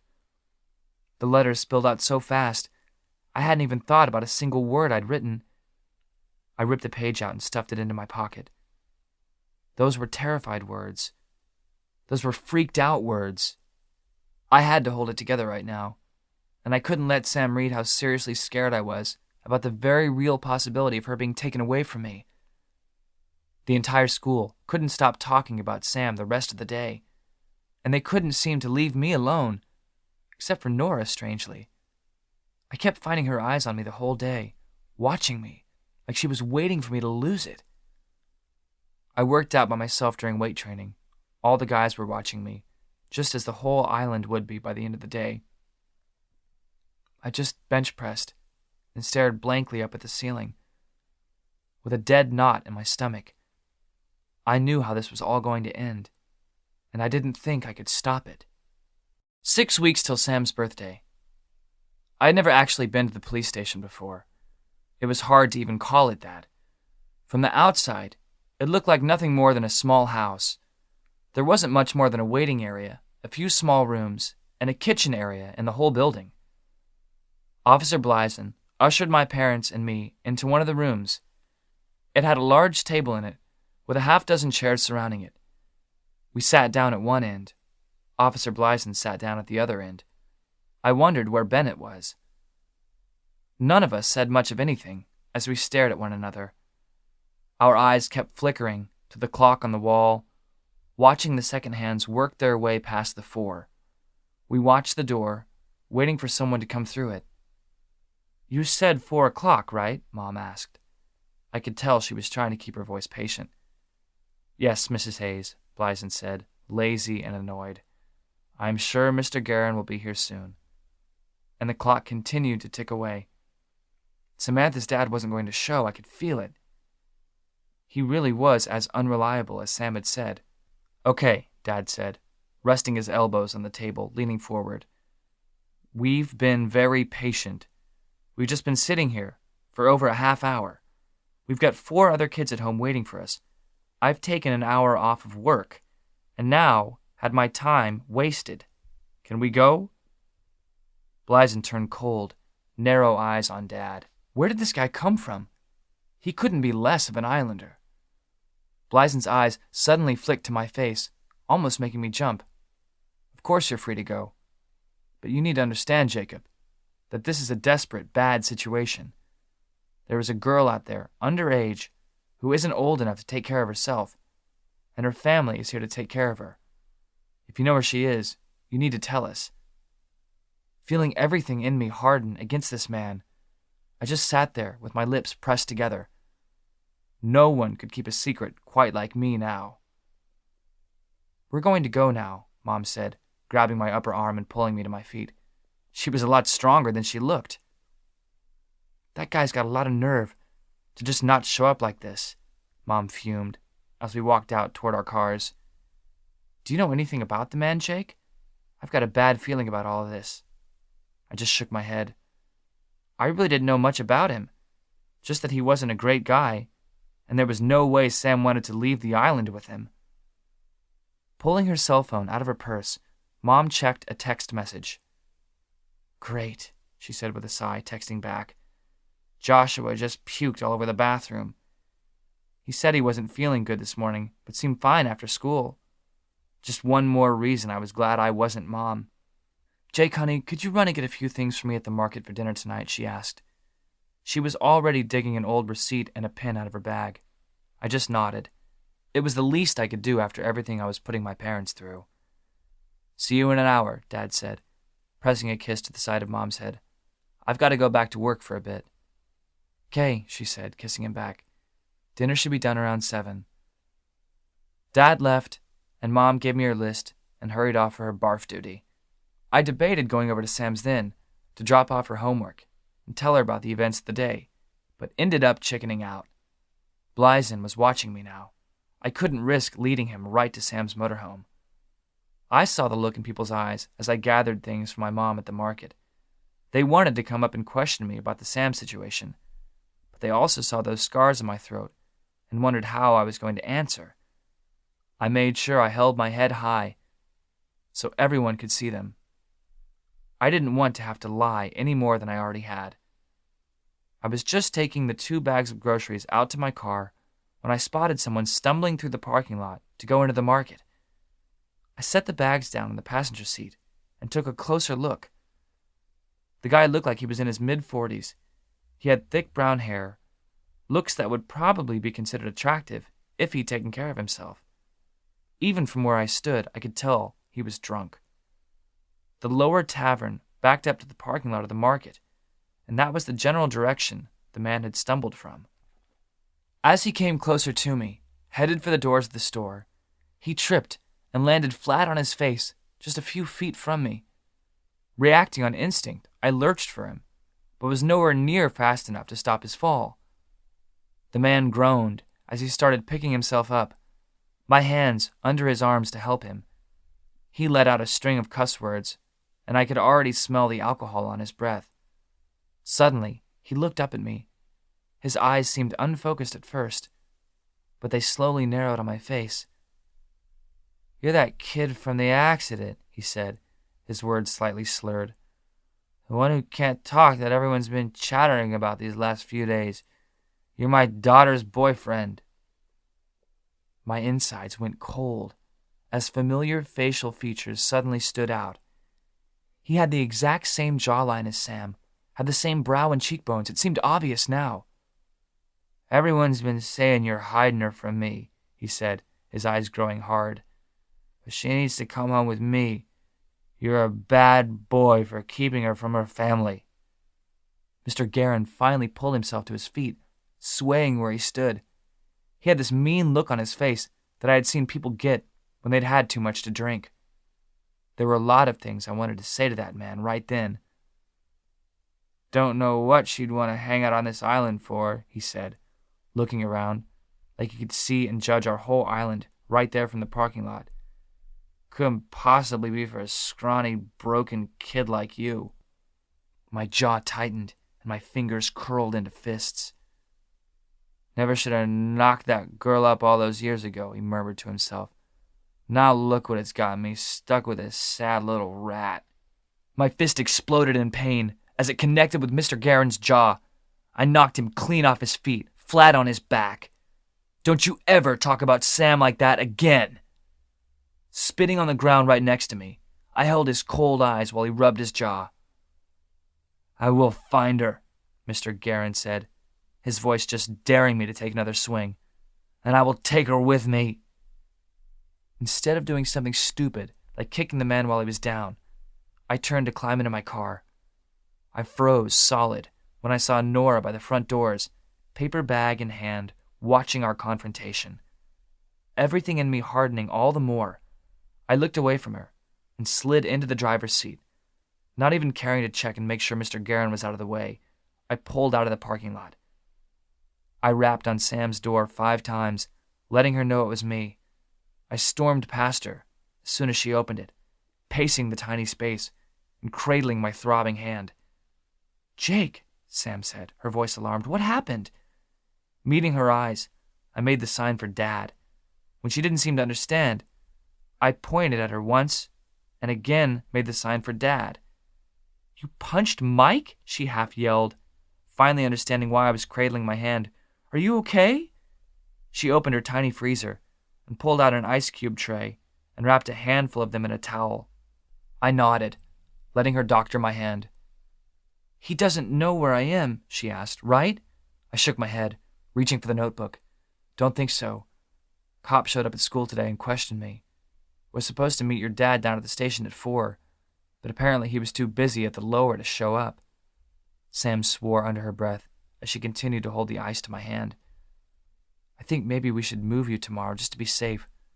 I can come over after school." "Okay," Sam said in a small voice with a nod. There were unspoken words between us. We both knew what was going to happen, and it was going to happen soon. Sam couldn't hide forever. 6 weeks till Sam's birthday. There was a sick feeling in the pit of my stomach the next day, the kind that causes your hands to shake and makes you feel like you're going to hurl. Something felt wrong. I went to school as I normally would have. Eyes still followed me like I was some kind of criminal. Whispers slipped out as I walked by. Despite their best efforts, my teachers looked at me differently. But what scared me most was the smug look that Nora gave me at lunch. After school, I headed for the motorhome. That sick feeling bubbled up in my stomach, and I nearly had a panic attack when I saw 2 cars parked next to the small cabin. One of them is a police car. I parked and ran toward the motorhome. "Sam!" The door to the motorhome was wide open, and I could see 2 men moving around inside. I burst in to see Mr. Guerin gathering Sam's things, the policeman filling out some kind of form. As soon as Sam saw me, she leapt at me from the dining seat, throwing her arms around my neck. "They say I have to go, Jake," she immediately started sobbing. I don't know how they found me, but they showed up an hour ago, and he's taking me out on the next ferry. I don't want to go, Jake. I don't want to go. I ran a hand down Sam's hair, my eyes meeting Mr. Guerin's as he stopped and looked at me. He had a smug smile on his face, one that practically screamed, "I told you so." Turning to the officer, I searched his face for any sympathy. "Sorry, Jake," he said. I was thankful it wasn't Blyson. Unfortunately, it wasn't Bennett, though, who would have been a little bit more understanding. She's still a minor. She has to go. Sam kept muttering, "I don't want to go, I don't want to go," over and over again into my neck. I wanted to rage. I wanted to punch the lights out of Mr. Guerin. I wanted to stuff Sam in my car and just drive away from all this. I wanted to turn back time 12 hours so I could hide Sam better. If only we'd moved the motorhome yesterday. But all I could do was hold Sam and watch as her father gathered her things up and took them out of his car. Had I still been able to talk, this entire scene would go down a lot different. I would have been yelling, screaming, fighting against Mr. Guerin and the officer with everything I had in me. I felt weak for not being able to fight for Sam. I felt like she was already becoming less and less solid in my arms. "It's time to go," Mr. Guerin finally said, backed up by the police officer. Sam placed her hands on either side of my face, her eyes locking with mine. "I will be back," she said, her voice shaking, "as soon as I'm 18. I'm moving back the second I turn 18. It's just a few weeks away." And a few weeks away felt like eternity. "I love you," I thought for the millionth time. Sam pressed her lips to mine, tears rolling down her face. I kissed her with urgency. Would I ever taste her mango-flavored lips again? "Take care of this while I'm gone, okay?" Sam said, as she pressed a set of keys into my hands. She wiped her tears on the back of her hand. "Help me find a new place to put it when I get back?" I could only nod. A single tear leaked out onto my cheek. "Come on," Mr. Guerin said, his voice impatient. Not so gently. He directed Sam out of the motorhome and toward his rust bucket of a car. Without even giving us the chance to say goodbye, he sat Sam in the passenger seat and closed the door. She pressed a palm against the window, her eyes locking on mine, and just a few seconds later they rolled down the driveway. The police officer started typing something into the laptop in his car. I ducked back into the motorhome and grabbed a notebook and a pen. "Who told you?" I wrote, walking back out to the police car. I pressed it against his window. The officer looked startled at first, and then he rolled the window down. "We got a tip from someone at your high school who said she had seen where Miss Shay was staying. Nora. She'd seen the fight yesterday and followed me right to Sam's. And then she'd told the cops. Did you guys ever stop to wonder why she went missing as soon as her father showed up on the island?" I wrote and flashed to him again. "Sorry, kid," he said, which only pissed me off more. "I know this can't be easy." Without another word, I turned and got in my car and drove off. I didn't even remember the drive back to my house. Suddenly, I was just at home, slamming the front door behind me, my hands pulling at my hair. "Hey!" Mom shouted at me from the kitchen. "You trying to break our house?" Mom then walked out of the kitchen and saw my breakdown. "Jake?" she said, her voice filling with panic. "What's wrong?" A few more tears leaked out onto my cheek. I signed Sam's name. "Oh no," she breathed, her expression hardening. She steered me into a seat. "What happened?" Grabbing a notebook, I explained. By the time I had finished my long, detailed description of what had happened, including where Sam had actually been living, half the family had come into the living room, and then Dad walked in, just as everyone else finished reading my explanation. "I can't believe she's gone," Jordan said, her voice breathy. "How can they just make her leave like that?" "She doesn't have a choice," Mom said, her hands shaking. "The system is set up so it's either him or a foster home. I'm not sure which would be worse." "Come on, Jake," Dad said, grabbing the keys to his truck. "Let's go get her motorhome." I looked up at Dad with surprise in my eyes, my entire body feeling like it was in shock. "We'll go get it and store it here until she gets back," he said. Maybe she can just stay here after her birthday, in the backyard, of course." I rose to my feet and wrapped my arms around him, something I hadn't done in a very long time. We rode in silence to Sam's place.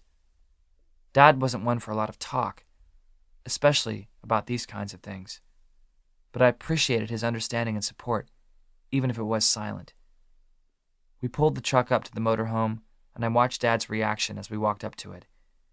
He kept his face pretty blank, but I could see a sadness in his face that he'd never vocalize. "So you want to drive the truck home or this thing?" Dad asked as he stepped inside after me. I patted the driver's seat. I didn't want to be in there. Everything reminded me of Sam and the fact that she was gone. It was still way too fresh, but having my dad drive it felt like an invasion of Sam's privacy. "Okay," Dad simply nodded.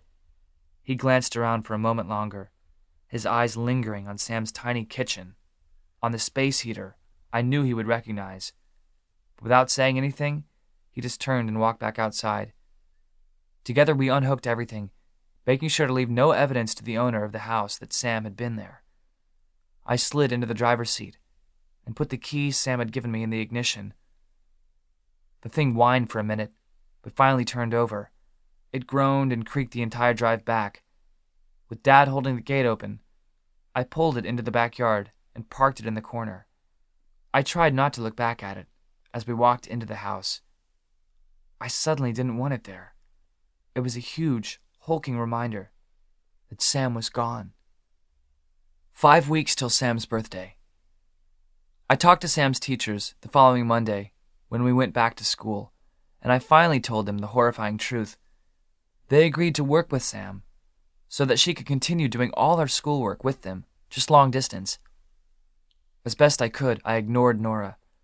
Everything in me wanted to get revenge. She'd ruined my life, so it was human nature that I wanted to ruin hers. But revenge wouldn't bring Sam back. And Nora was finally cold to me. She wouldn't even look at me. "How are you holding up?" Rain asked me as we sat down at the market to eat our lunch. I just shrugged as I bit into my burrito. "I can't believe he just took her like that," Carter said as he squirted ketchup all over his JoJo's. "She doesn't even really know the guy, does she?" I shook my head and clicked a pen open. She hadn't seen him since she was 6. "Dang," Rain said, shaking his head. "At least she turns 18 soon." I nodded. "A bunch of the guys are going backpacking up Constitution and camping out Thursday since Friday's off for school," Carter said, tactfully changing the subject. "You want to come?" I thought about it for a second. Really, all I wanted to do was curl up in a little ball and lie comatose for a few weeks. But I couldn't just stop living for the next 33 days. "Sure," I wrote. 5 weeks till Sam's birthday. That night, I sat on the computer in the loft and mindlessly scrolled through the internet. I was reading something on Facebook when a box in the right corner suddenly popped up. Message from Samantha Shay. "Hey, you there?" My heart jumped into my throat. I had no way of contacting Sam, as she didn't have a cell phone, and I hadn't gotten the chance to get Mr. Guerin's number. "Hey, you're like never on Facebook. Your dad let you on the computer?" Ugh, no. I'm at the library.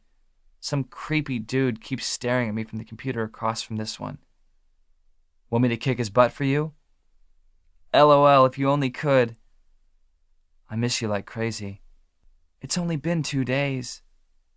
"Still miss you." "Miss you too. This sucks."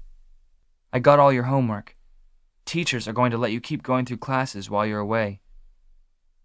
"What would I do without you?" "I do what I can." Dad's been gone almost the whole time I've been here. Comes home at like 3 in the morning, totally wasted. "Maybe I'll have to come kidnap you." "Don't think that would be a good idea. He's super paranoid. Won't hardly let me leave the house." "I'm worried about you." "I'll be fine. I don't think he'd do anything." "Wish I knew he wouldn't do anything." "I've got to go. I'm only supposed to be on here for 15 minutes, and I used up most of that time for homework." "Can you talk again tomorrow, same time?" "I'll try." Counting the hours already. "Sleep good." "I love you," I typed out, but only in my head. And then it showed that Sam was offline. "Jake?" Mom called from downstairs. Dinner's ready. 4 weeks till Sam's birthday. Like this? Jordan asked, trying to manipulate her fingers into the sign for sister. I shook my head, moving her fingers to the right position and showing her the movement again. I probably look like such a dork, she laughed, finally doing the sign right. No more than usual, I wrote. She responded to that by punching me in the arm. Show me, Jamie said excitedly as she walked past Jordan and me in the living room. She hurtled herself across the room and landed on the couch next to me with a big bounce. Silently laughing, I showed her the sign. Someday I'm going to be really good at sign language, she said, as she did the sign flawlessly the first time. Jordan just glared at her. And me and you can talk like we're just talking normal. I smiled at her, everything inside of me warming. Hey, James said, as he wandered out of the kitchen, a box of crackers tucked under his arm and a knife and a block of cheese in the opposite hand. What are you guys doing? Jake's teaching us some sign language, Jamie said gleefully. Glancing upstairs where his Xbox awaited him, James changed direction and joined us in the living room. James, Joshua yelled from upstairs. Hurry up, I'm totally killing you. Hang on, James yelled, stuffing a piece of cheese sandwiched between 2 crackers in his mouth. Be up in a minute. What are you doing? Joshua yelled. I heard an explosion from the TV. Bonding. Everyone burst out laughing at that. Suddenly we heard Joshua tromping across the floor, and a second later his feet pounded down the stairs. What's the sign for dork? James asked, making up his own sign. Jordan punched him in the arm too. Be nice, she said, half scowling at him, half trying not to smile. It had been a week since I first talked to Sam online. I'd gone on the overnight hike with the guys. We built a fire, and one of those crazy guys I didn't know well from school actually cooked a rabbit he'd captured over it. I tried not to hurl when the guy started eating it. Sam and I talked briefly online whenever she could manage to get to the library. She didn't do much. Her dad was gone all day long, but she just stayed at his house, doing homework and trying to keep sane. I mailed her homework to her every other day. I had been struggling to concentrate at school and not let my grades slip any further than they had. All I could think about all day long was Sam and how much I missed her. Show me the sign for chocolate, Jamie said as she bit into the chocolate chip cookie she'd been holding. What's this? Someone said from the front door suddenly opened. In walked John and Jenny. Sibling council meeting? Joshua practically launched himself across the room at the two of them. I couldn't help but smile as my 2 older siblings dropped their bags by the door and came and sat down next to the rest of us. The room had gotten really crowded, really fast. I heard about Samantha, Jenny said, as she pulled her boots off. That's so crazy. And you knew about it the whole time? Letting my eyes drop, I nodded. I'm not judging you, she said as she ruffled my hair. I think it's cool you helped her out all this time. Yeah, we can't blame you for keeping your little love shack a secret, John teased. I would have kept it a secret too. Grabbing a pillow, I chucked it at him, hitting him square in the face. What's the sign for making out? He teased, launching the pillow back at me. Ooh, Joshua said, puckering his lips. Sam and Jake and the love shack. Shut up, you little dork, Jordan said with a laugh, as she grabbed Joshua around the waist and tucked his skinny body into hers. You don't even know what you're talking about. Yes, I do, he protested, trying to worm his way out of her grasp. It's just like I saw you and Rain holding hands at Teasers yesterday. What? Half the siblings cried, including me, just soundlessly. Seriously? Jamie said, glancing back and forth between Jordan and me. Is there something I missed? I quickly scrawled. Jordan blushed so hard her entire body looked red. It's nothing, guys. We just went for some coffee and a scone, and he just held my hand as we were leaving. Jordan and Rain sitting in a tree, Joshua chanted. Kissing. Okay, that's enough, Jordan said, tackling Joshua to the ground and tickling him until there were tears running down his cheeks. He was laughing so hard. I laughed silently as I observed my siblings teasing each other and wrestling and talking over one another. I may have been missing Sam, but I was certainly never alone. My family would always be there for me, no matter what. 3 weeks till Sam's birthday. The keys to my car stared back at me, daring me to pick them up, to put them in the ignition, and let the road fall behind me. It wouldn't be hard. I'd gotten the address. All I had to do was pack a few things, get in the car, and go get her. Because not knowing what was happening was killing me. 9 days. That was how long it had been since I'd heard a word from Sam. Anything could happen in 9 days. I tried not to let my imagination get away with me. Not to let things like thoughts of Mr. Guerin driving them somewhere drunk, getting in car crashes, dying, thoughts of him doing things to Sam that he shouldn't, go through my head. Thoughts like him accidentally lighting the curtains on fire and burning the house down with Sam in it. Things like him turning into a vampire and draining Sam dry. My imagination was getting away with me. I stood and grabbed my keys off the dresser. I opened the door to my bedroom and walked into the kitchen. "Jake," Jordan said from the bar where she worked on her homework, "you look green. Are you okay?" I shook my head, my teeth clenching together. I was so far from okay. "You haven't heard from her today either, have you?" Jordan put the pieces together. I shook my head again. "How many days has it been?" I held up 9 fingers. "Crap," she breathed. She slid off the bar and crossed the space between us. She wrapped her arms around me, squeezing me tight. I held up the keys in my hand, staring at them. Jordan released me and looked at the keys too. "I know how bad you want her back," Jordan said, a trace of fear in her eyes when she looked back at me. "I want her back too. I wanted her to come home. But you know what will happen if you go and get her. You've already had one fight with her dad. You got lucky that time. You go at it with him again, and you could get thrown in jail or something. And then think of what he might do to Sam." I just stood there frozen for a second. I hadn't thought about that part. I hadn't thought about what it could mean for Sam if I showed up when I wasn't supposed to. I hadn't thought about what might happen when I actually got there. This was nothing short of torture. I wrapped my arms around Jordan, hugging her so hard I knew it had to hurt just a bit. One tear slipped down my face, followed by 2 more, followed by a whole flood. I didn't care that I was crying like a baby, and Jordan didn't seem to care either. She just hugged me back and didn't let go until I was finished. 1 week till Sam's birthday. "I've got something to show you," Mom said one day after school. "Only 7 days until Sam's birthday. Come outside with me." Setting my backpack down on the dining table, I followed Mom out the back door. I nearly tripped over one of the chickens who sat at the bottom of the steps. She hustled away with a loud squawk and a flurry of feathers.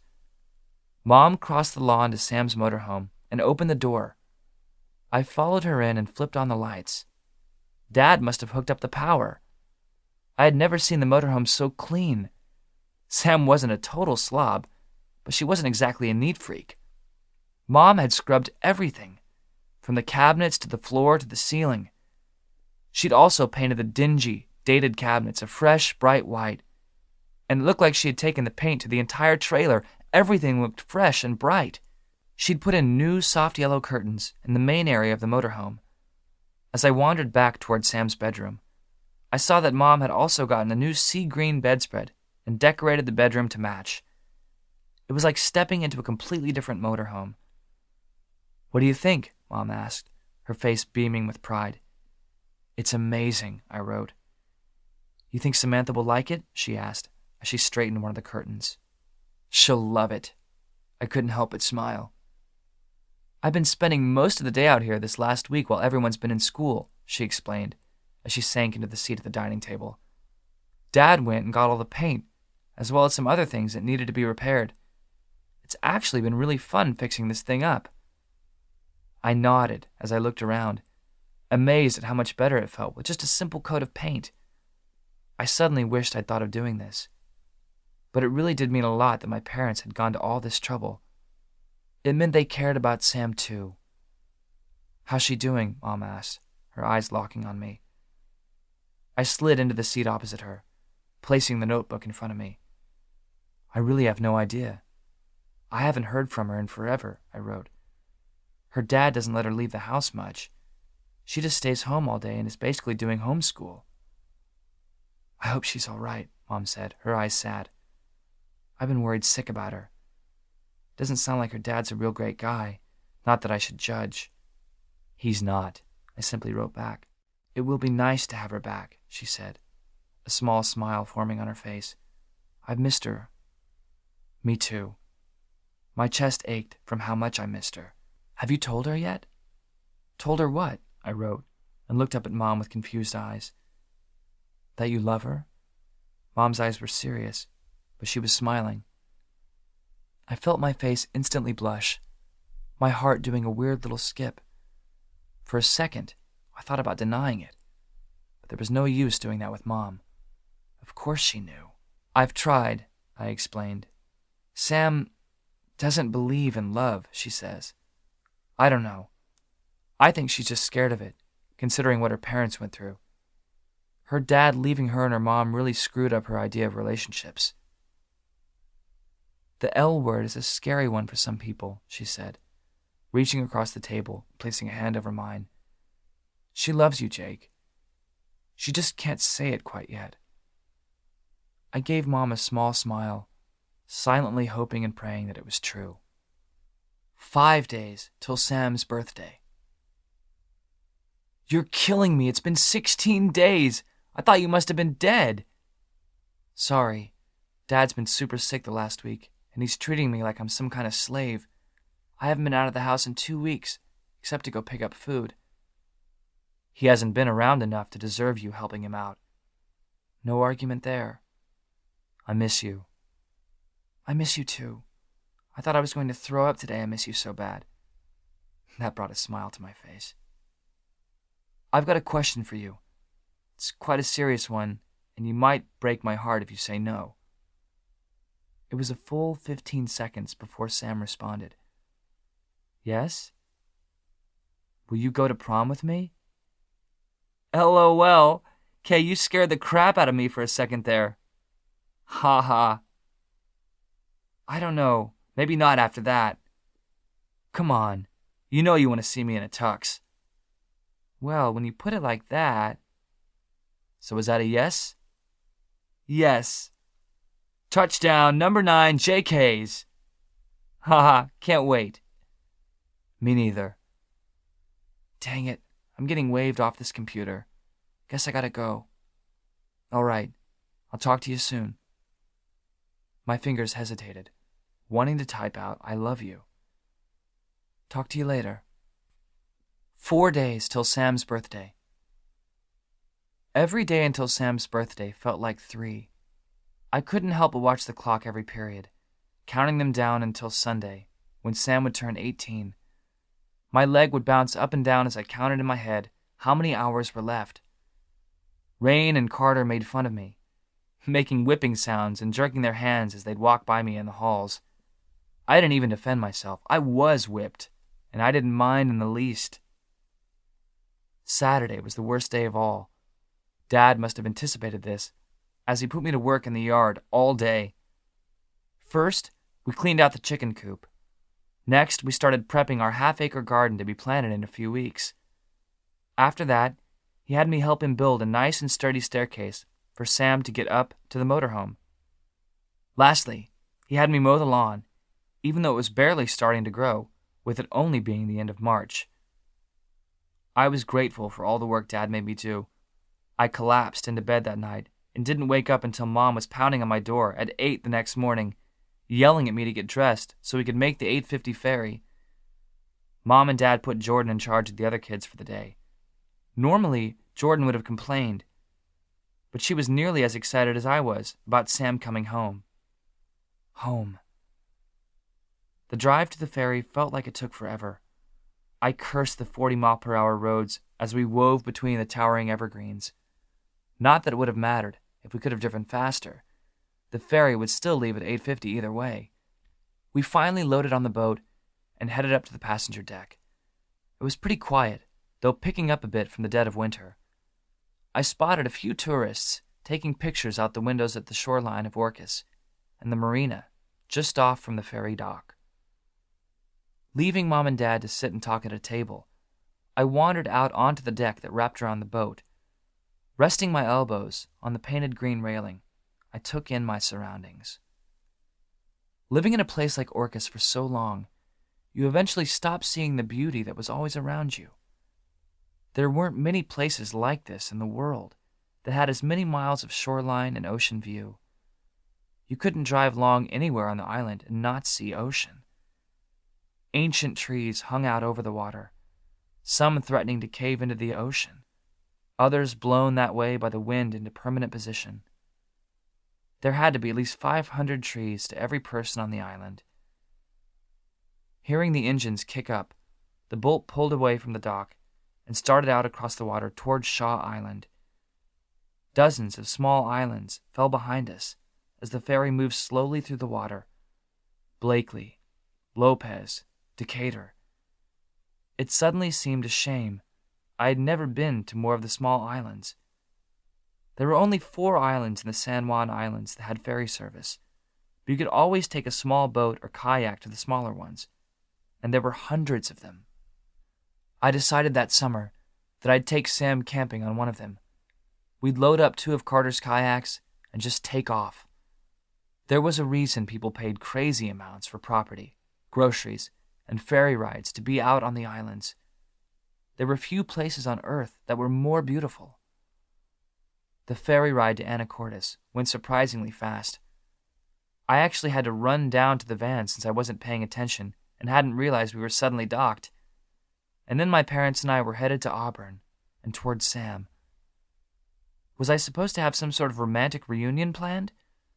Suddenly, I wondered if I was supposed to have thought of all these cheesy kinds of things to say, or rather write. But I hadn't thought of anything.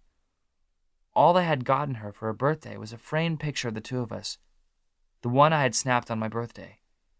It didn't seem like near enough, but I'd had too many bigger things on my mind to come up with anything better. There were 3 words I wanted to say to her as a present. 3 words I'd wanted to say to her for forever. Would she ever let me say them? After 2 hours of driving, the GPS on Mom's phone said we were only half a mile away. I started getting a little worried as we pulled into the neighborhood. It was mostly trailer homes, lawns filled with broken down cars, broken outdoor furniture, and mangy-looking dogs lying on porches. This was where Sam had been living the last 6 weeks? Oh my, Mom breathed as she took it all in. Crap. And then we pulled in front of the address Sam had given me. It was one of the smaller trailers, looking dirty and half broken down. The porch sagged and looked ready to cave in. The lawn was filled with winter-dead weeds, a dozen or so empty cans and beer bottles lying in front of it. Crap. Dad put the van in park, and I hopped out as soon as it stopped moving. My heart was hammering as I walked up to the front door. Just as I was about to knock, the doors swung open, and there was Sam. Her eyes locked with mine, and both of us froze, just standing there looking at each other. I'd hoped that Sam might gain some weight, living with an adult who should be putting food on the table every day, but Sam looked skinnier than ever. Her eyes looked sunken, like she hadn't slept since she left the island. A single tear slipped down her face before she rushed forward and wrapped her arms around my neck. Her entire frame trembled. I wrapped my arms around her and never wanted to have to let go. I want to go home, she said, her voice cracking. I felt her tears slip down her face onto my chest. I backed away just a bit, pressing my lips to hers, everything inside of me hurting. The whole situation just felt 10 times worse when her lips didn't taste like anything. Where is your dad? I signed, as she took half a step away, wiping her tears from her cheeks. Her face went hard and angry as she stepped to the side, letting me see into the trailer. And I saw him there, lying on a couch, totally passed out, 3 beer bottles resting on the floor. He's been wasted since yesterday, she said, her voice hard. He probably won't even remember that I was ever here when he comes to, if he wakes up. Come on, Samantha, Mom said, as she and Dad walked up to the porch. Jake and Johnson will get your things. Sam just nodded, pointing to a small pile of things by the front door. She walked back to the van, Mom's arm wrapped around her shoulders. Sam wrapped her arms around Mom's waist, leaning her head on Mom's shoulder. Crap, Dad said in a low voice as we stepped inside and started picking up Sam's things. What a dump. A dump was right. There was garbage everywhere. Stains on the carpet, on the walls, on the ceiling. The place just needed to be burned to the ground. It had to be a health hazard. Think we should wake him and let him know we're taking Sam home? Dad asked, hesitating before leaving. I glanced at Mr. Guerin. There was a line of drool coming out of the left side of his mouth onto the couch. He snored softly. I shook my head and walked back out to the van. Dad and I put Sam's 3 small bags in the back of the van. I climbed in the first row of passenger seats next to Sam and slid the door closed behind me. None of us said anything as we pulled away from the curb and made our way back to the freeway. After a few minutes, Sam laid her head in my lap and closed her eyes like she was trying to hold something bad and breakable in. I didn't know what to say, and it just didn't feel right to say anything in front of my parents. So I ran one of my hands over her hair and held one of her hands securely in my other. As my dad pulled the van into Costco in Burlington, I signed to Sam, "You okay?" She just stared vacantly out the window as we parked. We all piled out of the van and grabbed 2 shopping carts on our way inside. Sam held my hand as we followed my parents through the aisles. If Sam wasn't acting so out of it, she might have seen my parents whispering to each other, grabbing a few articles of clothes for her, and grabbing other things like shampoo, girl things, and a whole extra stockpile of food just for her. Sam may not have had parents to take care of her for the last 8 months, but she had them now. By the time we all got to the ferry at 6 that night, Sam seemed to be feeling better. She had livened up a bit and talked to Mom the whole ferry ride home about prom dresses, hair, and makeup. They made plans to go off-island again with Jordan in 2 weeks to go shopping. I couldn't help but smile as I watched the 2 of them together. Sam really was family. We backed the van into the driveway, and Dad honked the horn for everyone to get outside and help haul things in. Sam nearly got mauled to death by everyone when they saw her. I saw how tears pooled in her eyes as she hugged them all back. And when we walked into the house, we found the entire place decorated with pink, orange, and white balloons and streamers. All the younger siblings had spent most of the day getting ready for Sam. Jordan and Jamie had baked a cake, and Joshua had organized a bunch of birthday games. Tears really did stream down Sam's cheeks when she saw it all. But around 9, Mom gave a knowing smile and gave me the go-ahead nod to take Sam out to see her big surprise. I shouldered 2 of Sam's bags, and we crossed the yard hand in hand. "You have no idea how good it feels to be back on the island," she said, as we slowly crossed the damp grass. She let her eyes slide closed, her face upturned slightly. I never would have guessed I'd miss it so much. I pressed a kiss to her temple as we hesitated outside the door to the motorhome. I never would have guessed how much I could miss you. "Home sweet home," she chuckled as she opened her eyes. She got a huge smile when she saw the stairs Dad and I had built. "Such handy boys," she teased. I just shrugged and gave a smile. It seemed like it took her forever, but she finally opened the door to the motorhome and stepped inside. "Oh my," she trailed off when she flipped the light on and took everything in. Her face was filled with pure wonder, her eyes wide and her mouth hanging open just slightly. "What?" "Mom," I signed. "This," she struggled to put how she was feeling into words. "This is amazing. It looks totally different. Everything feels so clean." I gave a silent laugh, feeling like I might burst from how happy I felt for her. I knew it wasn't enough to erase all the bad she'd experienced over the last 6 weeks, heck, over the last year. But I hoped it was enough to give her something to look forward to in the weeks and months to come. Mom worked her butt off fixing it up, I wrote on our notebook. It felt so good to have it out again. Dad, too. It should be as tight as a tin can by now. "This is so amazing," she said again, wandering back toward her room.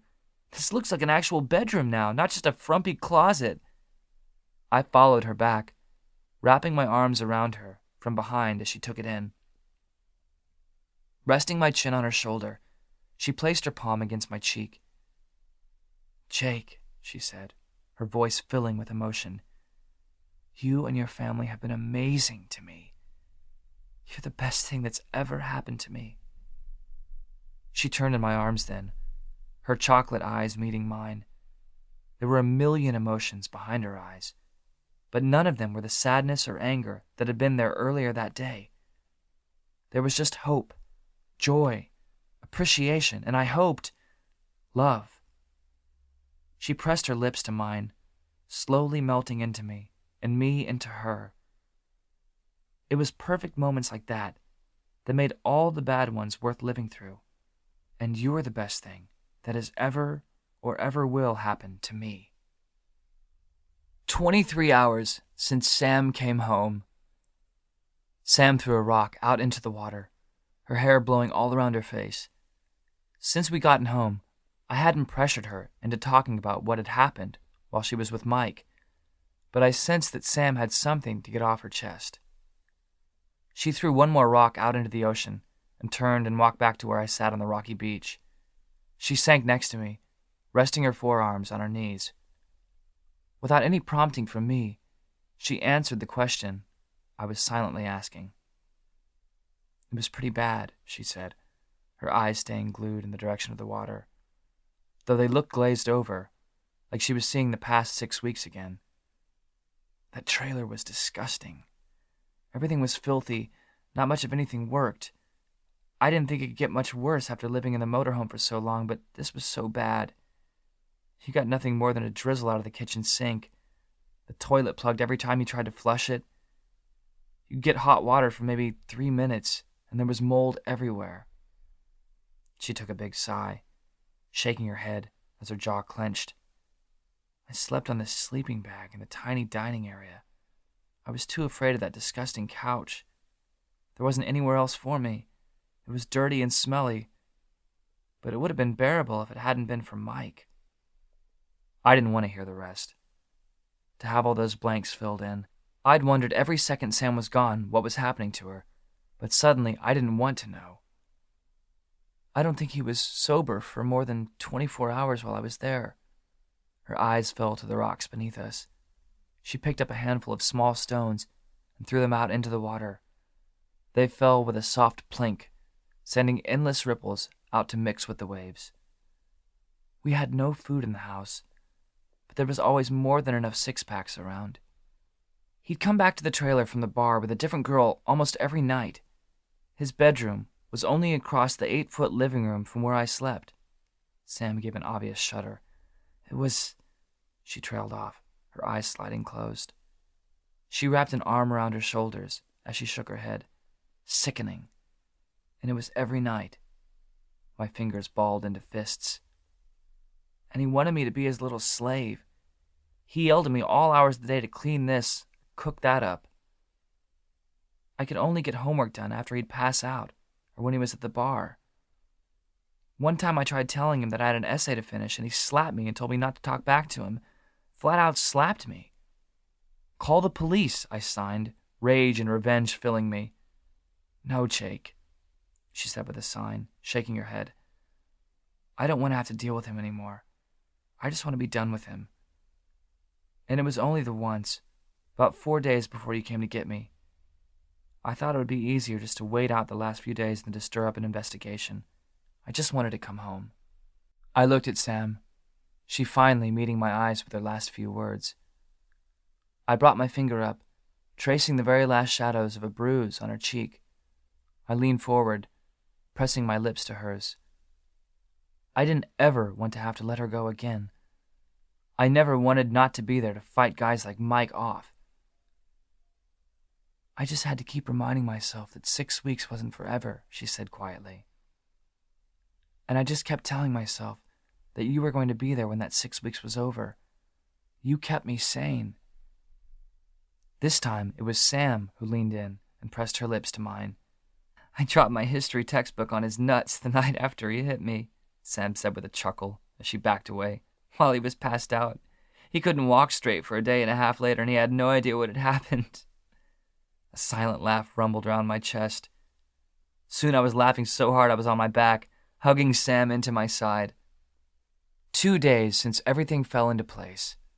Sam might not have been the most popular girl in school, but neither of us could have guessed how much she was missed while she was gone. She was mauled when we got back to school. I thought almost everyone in the school came up to her, hugged her, and said welcome back. Well, everyone except Nora. Sam was practically glowing as she walked down the halls at school. We easily fell back into our routine over the next 3 weeks. Classes went about as usual. Sam worked harder than ever to keep her grades perfect. She was still on track to be valedictorian. We continued to work at sign language. I was actually getting better at it than Sam was. Guess all my hours with Collie were finally paying off.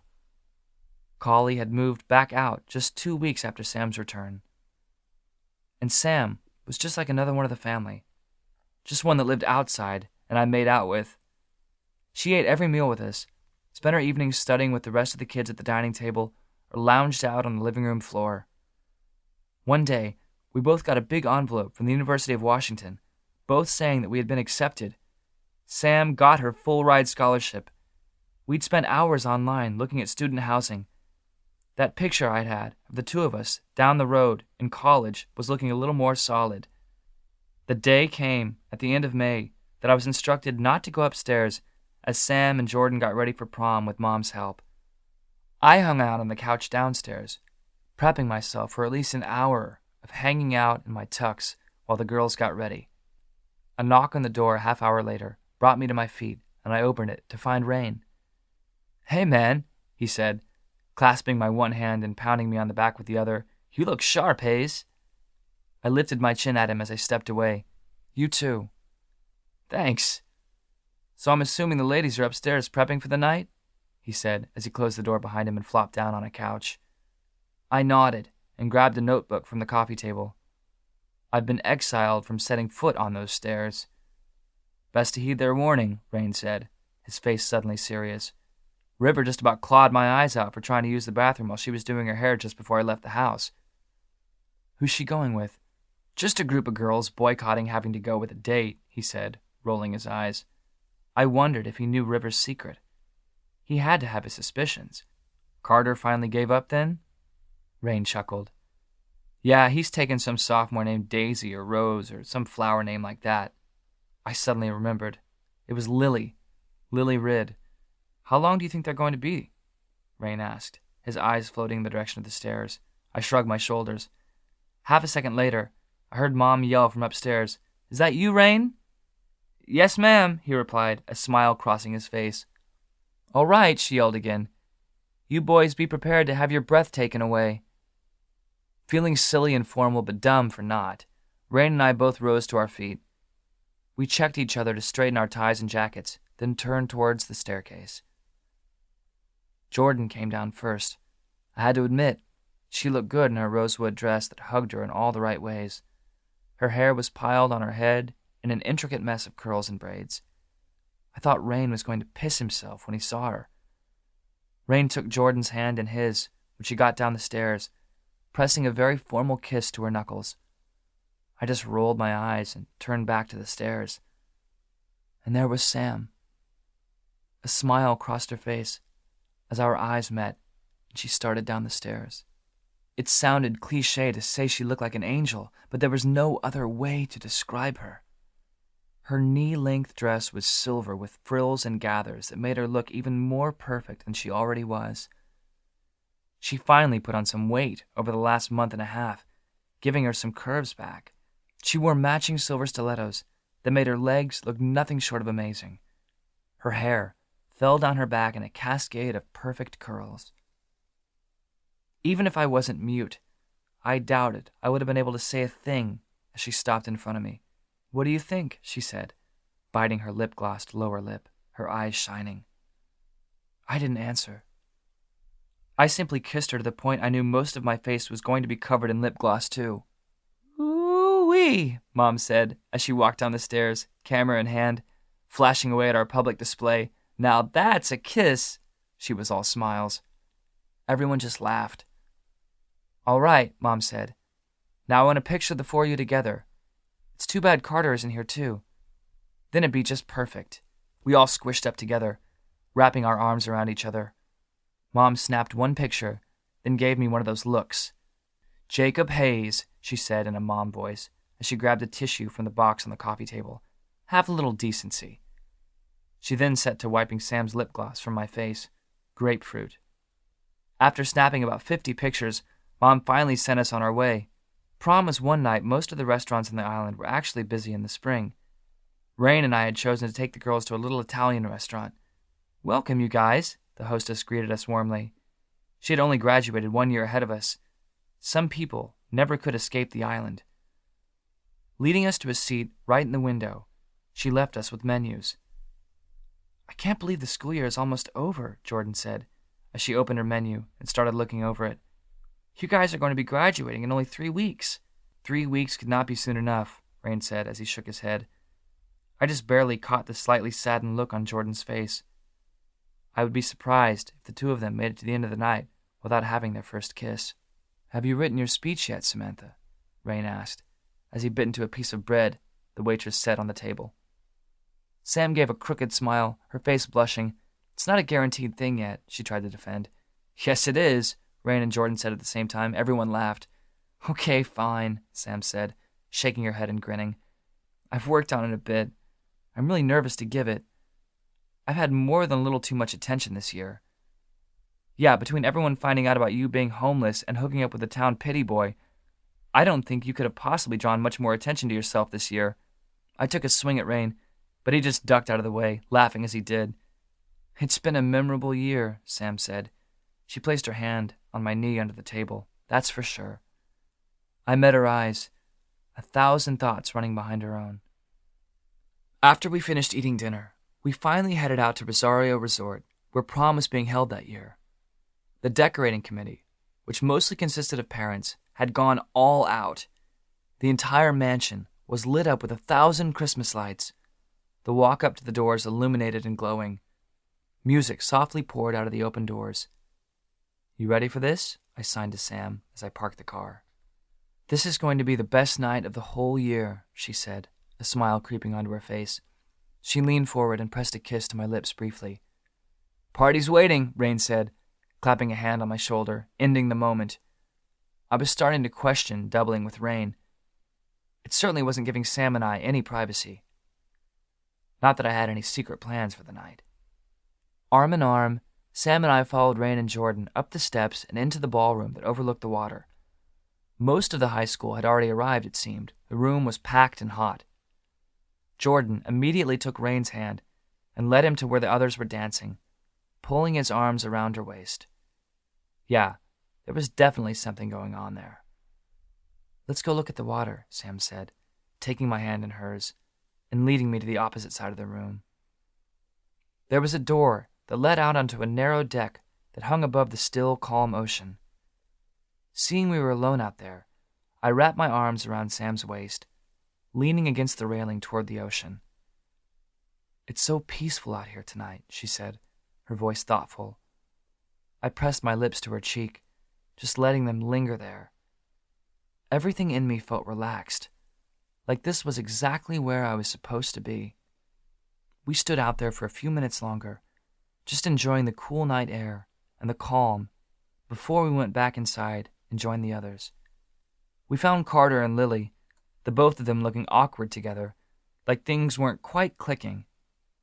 He seemed relieved when we joined them and danced and talked for a good 15 minutes. The DJ the school had hired wasn't the best, and there was often long pauses between the songs while he tried his best to figure out how to work the equipment in front of him, but no one seemed to mind. Everyone was having a good time. A slow song came on, and I pulled Sam into my arms. She rested her head on my chest, taking in a deep, relaxed breath. I rested my chin on top of her head, feeling her heart beat against my chest. It could have been only the two of us as we slowly moved in a small circle, the music swaying us in the dark. We didn't need to talk. At this point in our weird, challenged relationship, it didn't even feel like we needed words. I could feel Sam's contentment just by the way she held her body, by the way her head rested on my chest, by the way her hand laid in mine. and I knew she could feel all those words she wouldn't let me say, just by the way I held her. Towards the end of the song, Sam lifted her head to look at me. I could tell there was something on her mind. I could see it in her eyes. She looked full of emotion and thought. Very slowly, she leaned forward until her lips met mine. She let them linger there for a moment, just holding them still, almost as if in anticipation of what was to come. But then she pressed them to mine a bit more forcefully, her lips parting just slightly, her tongue tracing my lower lip. One of her hands came to the back of my neck, pulling me closer to her, if it was possible. My hands circled her waist, my entire body humming with life. This was one of those perfect moments they made cheesy movies about. "Either get a room or come play," Rain suddenly shouted next to us. As my eyes slid open, he grabbed my arm and was suddenly dragging me to one corner of the room. Barely managing to keep hold of Sam's hand, we were dragged over to a gathering crowd. One of the science teachers stood before everyone with a microphone. "Make sure you write your name on the back of one of these tickets and get it put in this bowl here," he said. He held what looked like a round fishbowl under one of his arms. "Don't miss out on the chance to win the $1,000 raffle prize." Pins and tickets made their way throughout the crowd. As Sam wrote our names on 2 of the tickets, I peeled my tux jacket off, tossing it on the back of a chair and rolling my sleeves up. When I walked back to the crowd, I found Sam sitting up on a table, her shoes discarded underneath her. Smiling at her, so relaxed, I sat next to her, taking one of her feet in my hand and rubbing it. She smiled at me as she twirled one of the black permanent markers between her fingers absent-mindedly. Out of the corner of my eye, I noticed Nora staring at me with a mix of disdain and jealousy on her face. I almost felt sorry for her that she hadn't come to the dance with anyone she actually cared about. She certainly didn't care about Junior Anthony LaFrey, who stood at her side. "Okay," the teacher said. "Everyone got their tickets deposited in the bowl? Yes? Okay. The first drawing is for a $20 gift certificate to Teasers." He reached his hand into the bowl, mixing the tickets. "So did you have a good school year?" Sam whispered in my ear as she watched a freshman girl get her name drawn. Realizing I didn't have anything to write on to respond, Sam held out her arm and extended the permanent marker to me. "Are you sure?" I raised my eyebrows at her. She smiled her head and nodded. "Don't think it could have been better," I wrote in small letters on the inside of her arm. For some reason, it made me smile to see my handwriting on her skin. Another guy cheered as he won the next prize. Taking the pen from me, she put it to the skin on the inside of my arm. "No regrets?" she wrote in her neat handwriting. Looking up at her, catching her eyes, I thought about it for a long moment. There had been a lot that had gone wrong that year. That was obvious. There had been fights and hardships between us. There had been a million unsure looks from most of the island and an evil, spoiled princess that had tried to rip us apart. But I'd become a different person, one who looked at things in a new way. I appreciated life a whole lot more than I had last year. And best of all, Sam was there by my side. "Not a one," I wrote on her arm. "Me neither," she inked on my skin. "And the winner of the $1,000 raffle prize is..." The teacher drew out dramatically. Everyone got real quiet as they waited to find out if they won. "Jordan Hayes!" The room broke out in cheers and a few boos. Jordan jumped up and down, higher than I thought was possible for her, clapping her hands. And sure enough, she turned and planted one on Rain's lips right then and there. I felt Sam writing something else on my arm, but didn't bother looking yet. I just smiled and pumped my fist in the air, cheering for my sister. She bounded toward the front of the room, laughing, and it looked like tears were pooling in her eyes. I thought the smile was going to break her face as she accepted the rolled-up wad of green bills the teacher handed to her. I was happy for Jordan for winning. She'd had a lot of weight on her this year, and I knew helping out with me and always having to worry about me had worn on her. I couldn't help but feel a little bit like I had somewhat ruined her junior year. It was nice she could have something cool like this happen at the end of the year. She'd have an awesome summer with it. "All right, everyone," the teacher said, picking up the microphone again. "That's all we've got for tonight. Have fun dancing, and be safe out there tonight. The crowd quickly dispersed back onto the dance floor as the music picked back up. I jumped to my feet and started rolling my sleeves down, about to take Sam back out on the floor with me, when my eyes fell to my arm and what Sam had written. "I'm kind of tired," she'd written. "Is it okay if we go home?" I looked up at Sam's face, disappointment sinking in my stomach. She looked uncertain, something else hiding behind her eyes. I just couldn't pinpoint what it was. My mood falling slightly, I gave a small nod. After retrieving my jacket, we found Rain and let him know we were leaving. He said he and Jordan would get a ride home with Carter. I wasn't sure what to think about Sam wanting to leave the dance early. She didn't really seem tired. She had seemed like she was having a good time. I wondered if there was something else going on and tried not to let the uncertainty make me sick. Sam didn't seem upset or anything. She held my hand tightly in hers as we drove home, tracing small circles into the back of mine with the fingers of her other hand. The house was dark when we got home, which seemed weird. I wondered where Mom and Dad had taken all the younger kids. Still hand in hand, Sam and I walked slowly to the front door. Just as I had guessed, the house was completely silent when we walked inside. I flipped the lights on, shrugging out of my jacket and draping it over a chair. I glanced once at Sam, my eyes questioning. She was being oddly quiet. Very slowly, almost so slowly I didn't notice it happening at first. The Jake smile crept onto her face, running her fingers over her lips like she was zipping them closed. She crooked her finger at me, telling me to follow her. She took one of my hands in hers again and led us back toward my bedroom. For a half-second, I got nervous and excited. Sam had wanted to leave the dance early. None of my family was here. The house was dark, and we were alone. Could Sam be planning? But the thought left as soon as it came. This was Sam, and she didn't make those kind of plans. That was Nora's style, not hers. Sam glanced back at me once, her eyes excited and nervous at the same time. My eyes questioning her again. She placed her hand on the knob and pushed the door to my bedroom open. She flipped on the light and we stepped inside. I didn't understand what I was supposed to be seeing at first. Sam looked at me, as if waiting to see what my reaction was going to be to whatever there was supposed to be inside. And then I saw it. The entire wall above my bed had been covered with pages. Pages with rough edges and little tags of paper that looked like they'd been ripped from a spiral notebook. But there had to be more than 50 pages. There hadn't been that many pages ripped from our notebook. I glanced at Sam once before I walked closer to the wall. She gave a nervous smile before nodding me to get closer. It all just looked like a jumble of words at first. Some pages completely full, some pages with only a few words on them. And then my eyes picked out 4 words that kept repeating throughout all the pages. I love you, Jake.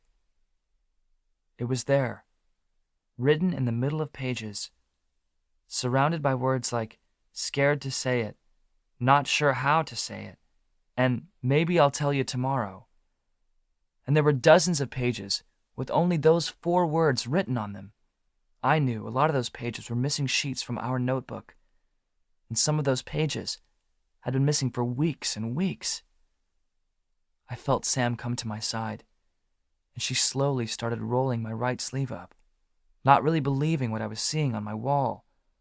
I looked down at her and watched as she rolled it up to my elbow, and there those 3 words were, inked on the inside of my arm, in the black permanent marker she'd stained my skin with earlier that night. I'd never even realized she'd written them at the dance. I love you. My eyes jumped up to Sam's. She looked so uncertain, like she didn't know what my reaction might be. But I saw in them that she meant what she had written. It was there all over her face. Stepping closer to her, so that there was only a half-inch between us, I placed a hand on either side of her face. My eyes studied hers, wishing with everything I had in me that I could vocalize those words I'd never gotten to say. I love you. My lips formed. I may have only been able to mouth it, but it didn't make the words any less true. "I've wanted to say it for a long time now," Sam said, her words coming out in a rush. "I've just been afraid. I didn't want to say them and then get taken away or have something terrible happen. I know I haven't been fair about not letting you say it, but I didn't want you to say it and me not be ready to say it back. But I do, Jake. I love you. More than I thought was possible, and I thought it was totally impossible." She brought her hands to the back of my neck, resting her forehead against mine. "I had this notebook with me while I was at Mike's, and I tried to find a good way to write it down every day. I wanted to tell you so bad it made it hard to breathe, as ridiculous as that sounds. I nearly filled the entire notebook, but I couldn't just send it to you and not be there to really tell you myself. I love you. And I've loved you this whole year, even if I couldn't tell you." I chuckled at hearing Sam stumble over herself like this, but it didn't matter. She was saying those words, the ones I feared she never would. Taking one of her arms in my hand and grabbing the permanent marker I'd slid into my pocket before we left the dance, I pulled the lid off. "I love you. Forever," I wrote. The Jake smile spread once again on Sam's face as she wrapped her arms behind my neck and pressed her lips to mine. I hoped our words would never wash off. One day till the rest of forever. I tugged at my cap, feeling like it wouldn't sit on my head quite right. I fiddled with the blue gown I wore, cursing under my breath. Who came up with this get-up for graduation? Were we not in the 21st century? I turned in my seat, catching the eye of all 6 of my siblings, both my parents and my Hayes grandparents. My family filled half the stands in that tiny gym of ours. Mom and Jenny waved at me, flashing bright and proud smiles. I waved back and turned back to the front of the gym. "And now I'd like to present to you our senior class valedictorian, Samantha Shay," Principal Hill said, clasping his hands as he stepped away from the podium. The entire gym erupted in cheers and clapping, its volume deafening. Sam rose from her seat in the front rows of students. She was already blushing, but she was beaming. The cap and gown may have looked stupid on me, but Sam looked perfect in anything. "Thank you," she said, a small laugh bubbling up from her throat. Her face flushed even more red when the cheers only got louder. I clapped so hard my hands hurt.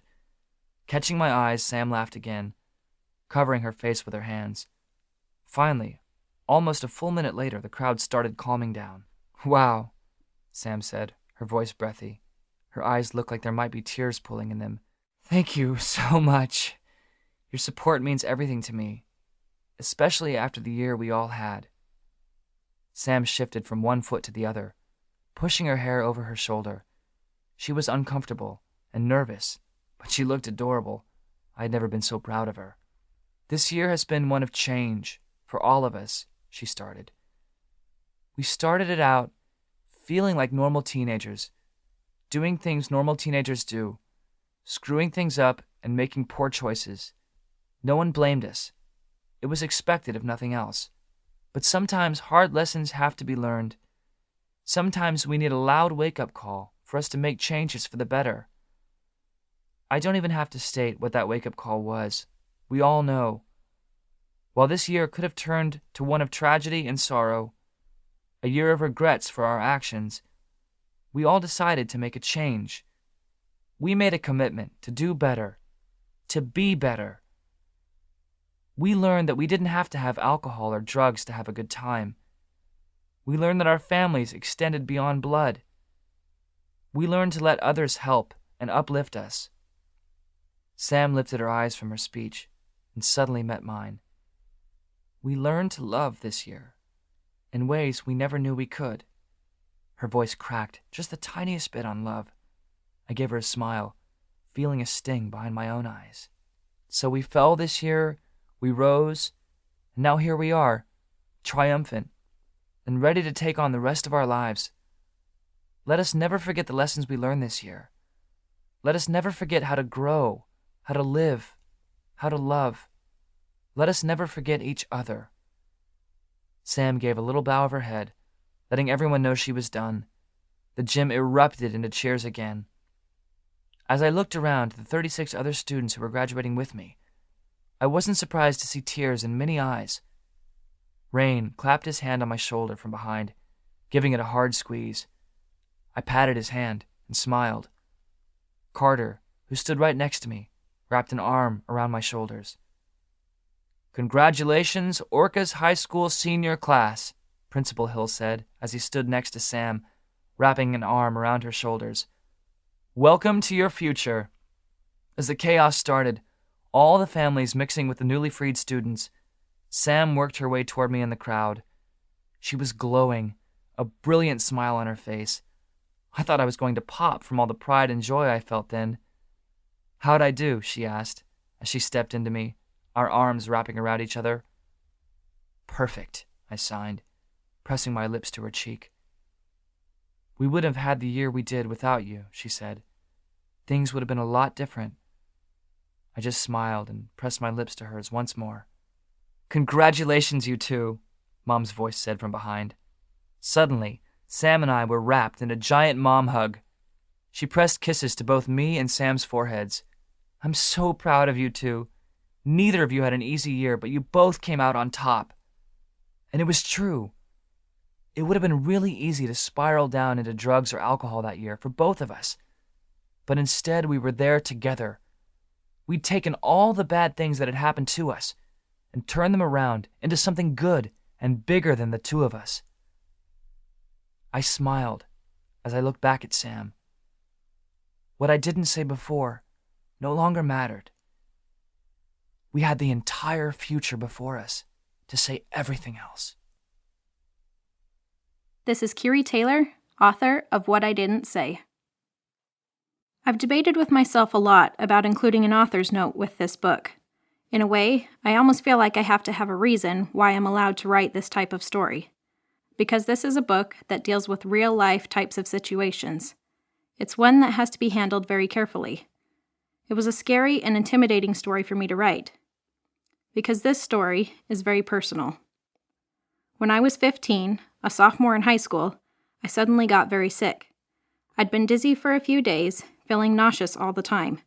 Within a day or two, I couldn't even get out of bed, the world was spinning so bad. I couldn't keep anything down, and it felt like my right ear would never pop. And eventually, I couldn't hear anything in that ear. Those 7 days or so were a blur. To be honest, I don't remember a lot of details, like if my hearing went away gradually or all at once. I just remember thinking something really, really bad was happening to me. I fought my parents for a few days about going to the doctor.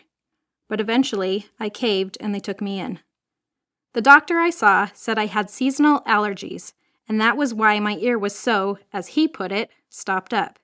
He gave me some pills and said it would clear up in a week or two. Except it never did. My hearing never came back in that ear, and when I went back to the doctors, they couldn't figure out why. The closest they could guess was that I had gotten some kind of virus. But after a lot of testing, they knew one thing. My hearing wasn't going to come back. So I was 15 and already half deaf. To a 15-year-old, something like this feels like the end of the world. It was humiliating and terrifying. I couldn't have someone sit on my right side and have a conversation with them because I couldn't hear the majority of what they said. Someone would call out to me from behind in the halls at school, and I wouldn't hear them. I had to constantly ask people, "What?" or ask them to repeat what they had said. Being in a loud, crowded room made it impossible to follow a conversation. People would question why I would look at their lips when they were talking instead of their eyes. And I was embarrassed to let people know. Telling a new boyfriend the truth was nerve-wracking. I had to always wonder if he was going to think differently of me when he found out. Telling anyone was awkward and uncomfortable. The world kind of sucked for a while. Like Jake, I eventually realized that I had a choice to make. I could let this drown me. I could get mad at the world, and I could let this define me. Or I could learn something from it. It didn't happen quickly, but losing half my hearing taught me to appreciate a lot of things. I really, really appreciated the fact that I could still hear out of my left ear. I appreciated that I could still see, that I could still talk. I appreciated that the rest of my body functioned as it should. You don't think about those kinds of things until something is taken away. I learned to see that things could be so much worse. I still struggle with being half-deaf every day. I don't like telling people about it, thus I wasn't sure I'd be able to include this note. I frequently have a hard time following what people are saying, and it often makes me come across as awkward or extremely shy. When I have to sit in a room with other people, I plot out where I'm going to sit so that the majority of people are on my left side. I will respond to a question completely wrong because I didn't hear all of it or hear it right. But I know that there are so many people out there who have things so much worse than me. I still have the things I need. I have a house, I have food, I have an amazing family. I may not be able to hear very well, but I have everything else. So when life seems impossible, when it seems so bad that you can't go on, just stop for a second to take a look at all of the things that you do have. I bet the list will grow pretty fast. And even if it doesn't, you have the power to decide if you're going to let the bad or the good take control of your life and define who you are. This has been What I Didn't Say, written by Keary Taylor, narrated by Matthew Donahue. Copyright 2012 by Keary Taylor. Production copyright 2013 by Keary Taylor.